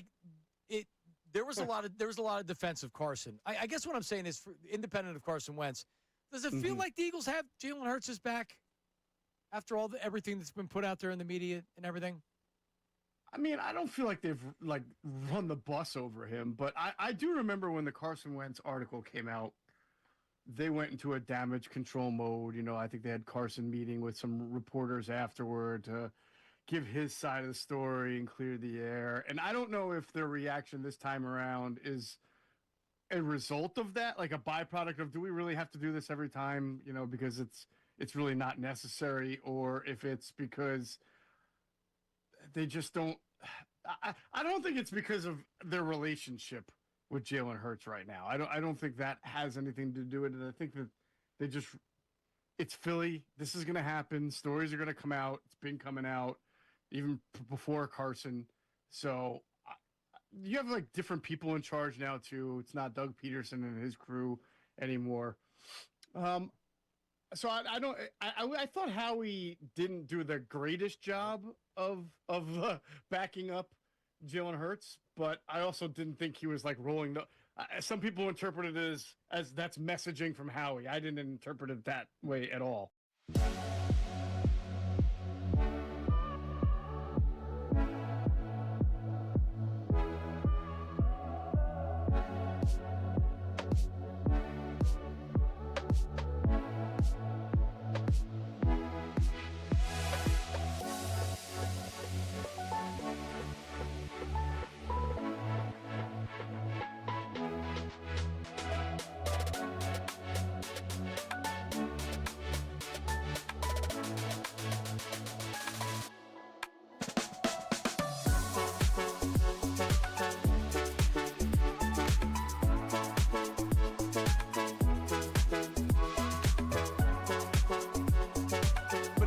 With Lamar, it's changed. You're right. But he's won the MVP and he's never made a Super Bowl. Yeah. And Lamar's not 25 years old, right? Josh Allen, as far as I'm concerned, needs to start getting criticized. Because if you're going to hold everybody to the same standard. Philly Sports Talk, 97.5 The Fanatic and the Fanatic app. I have to finish the show. Scott called me. Yes, you do. You're not allowed to leave. You got to finish the show. You got 10 more minutes. Did he have you review the comparison you were making between the White Sox and the Phillies? What do you mean? What was the review? That the White Sox are better at every single position, and it's not even close, except for DH. Connor missed that one. Except for DH and catcher. That was going in one ear. Wait, I'm sorry. What? No. We don't have time for this. No, Connor, you do. The White Sox are better at every position than the Phillies currently. White Sox win the World level. Series this year. The Phillies will be not making the playoffs. It's factually inaccurate, so we can move on. That's factually correct, but it's all right. If you think the White Sox have a better roster today than the Phillies have a roster today, I'm just telling you they're playing better at every position except for catcher and DH. They are better at every position. Left field. And they spent, yes. Brandon Marsh, all-star starter. Well, Brandon Marsh is great. He's doing great. Now they are. It's factually wrong. Connor, we'll move on. Connor, where they're at right now, this team is, when you compare the two teams, it's bad. It's really bad. The numbers are awful. There is one outfield spot. You get one outfield spot if you're a Philly, and it's Brandon Marsh. So we just went from none to three in a minute. What are we talking about here? There's one outfield spot that they're better at. Catcher, DH is the others. Edgar Cuero. I don't even know Edgar Cuero, so hitting 191. But it's good. And they spent $190 million less. So you can't do anything with that. It'd be amazing. I disagree with your sentiment. That's okay. That's the beauty of Sports Talk Radio. Yeah. All right. When you play along, it is. Yes. When you play along, I just disagree. That's a crazy town. Phillies begin a series with the Mets. Yes. I hate the Mets, as you guys know. You do? They're my least favorite team in all sports. Everybody that hates the Cowboys and the Celtics and all that, step aside. This is my time. Freaking hate the Mets. I have my starting 9, except for one position, because I don't have venom for anybody that's really played second base for the Mets in my lifetime. You don't? I feel like I know a handful of who you're You going don't have with. one right now? Who's played for them recently? No, not really. Jeff McNeil. Jeff McNeil, I think, would be one that would be on your list. Jeff McNeil's a pain in the ass guy. What is there to hate about Jeff? He's just a guy. He hits singles. He Kills the Phillies. He doesn't hit He home killed runs. the Phillies. He had no power. Robbie Cano, kind of. That's who yeah. But, I liked him with the Yankees. Yeah, I didn't really have beef with him. Oh, okay. Now, All right. the PEDs is problematic. So if I have to pencil anyone in, it would be Robbie Cano. But Robbie Cano with the Mets was tail end. It was tail end. He sucked.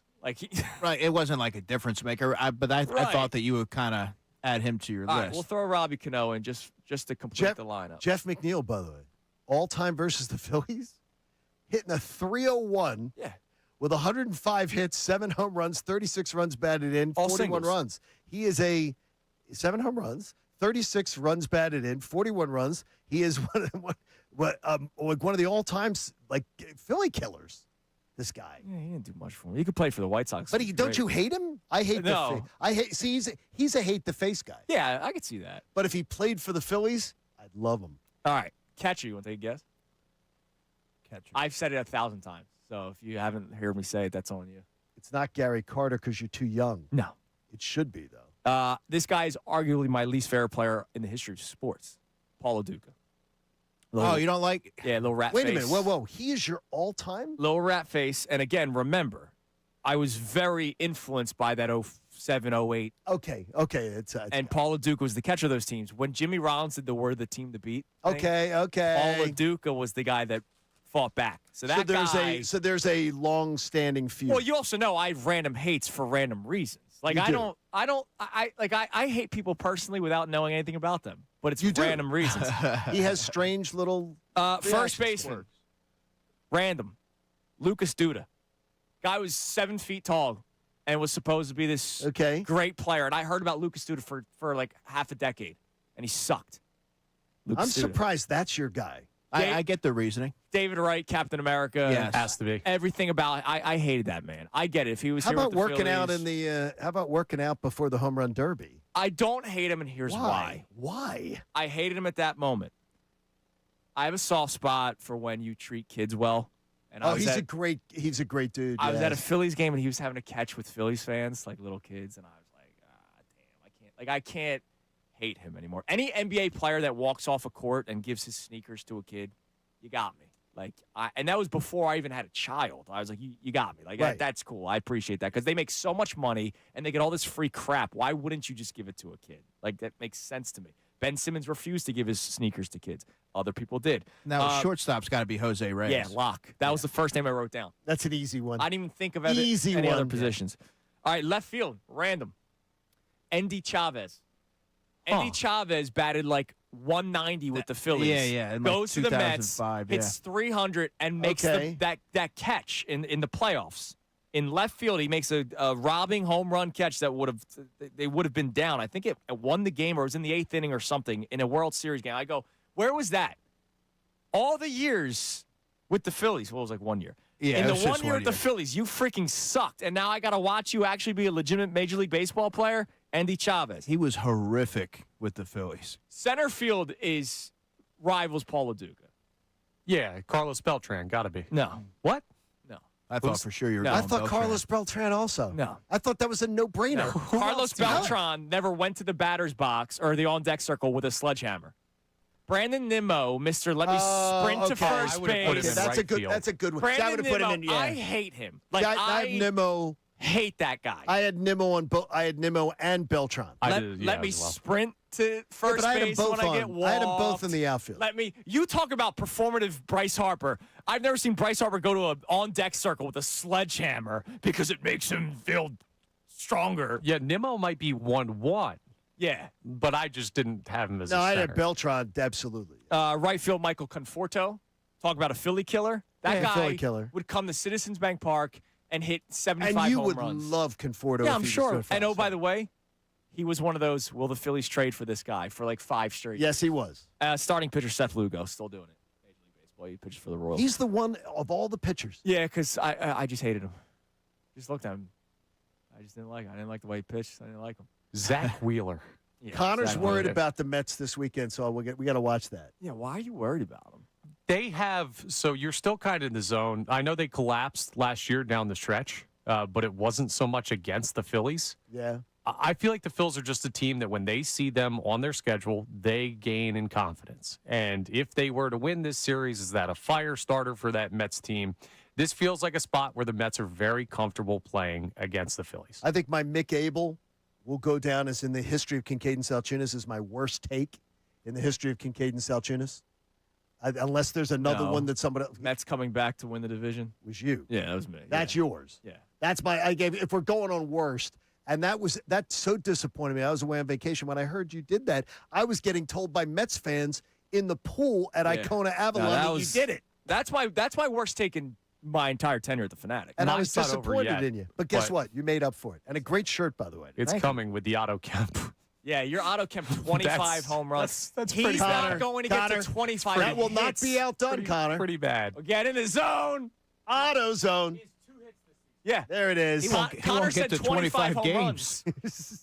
He won't get to 25 From games. 25 home runs to 2 hits, the story of Otto 25 Kemp strikeouts. And your Phillies yearbook. All right, everybody Thanks, have Andrew a great DeCecco. rest of your Thanks, day. guys. We have Middays with Marks coming your way next. Andrew DeCecco, you're the man as always. We appreciate all you being a part of the show. We will talk to you tomorrow here on 97.5 The Fanatic. Now on 97.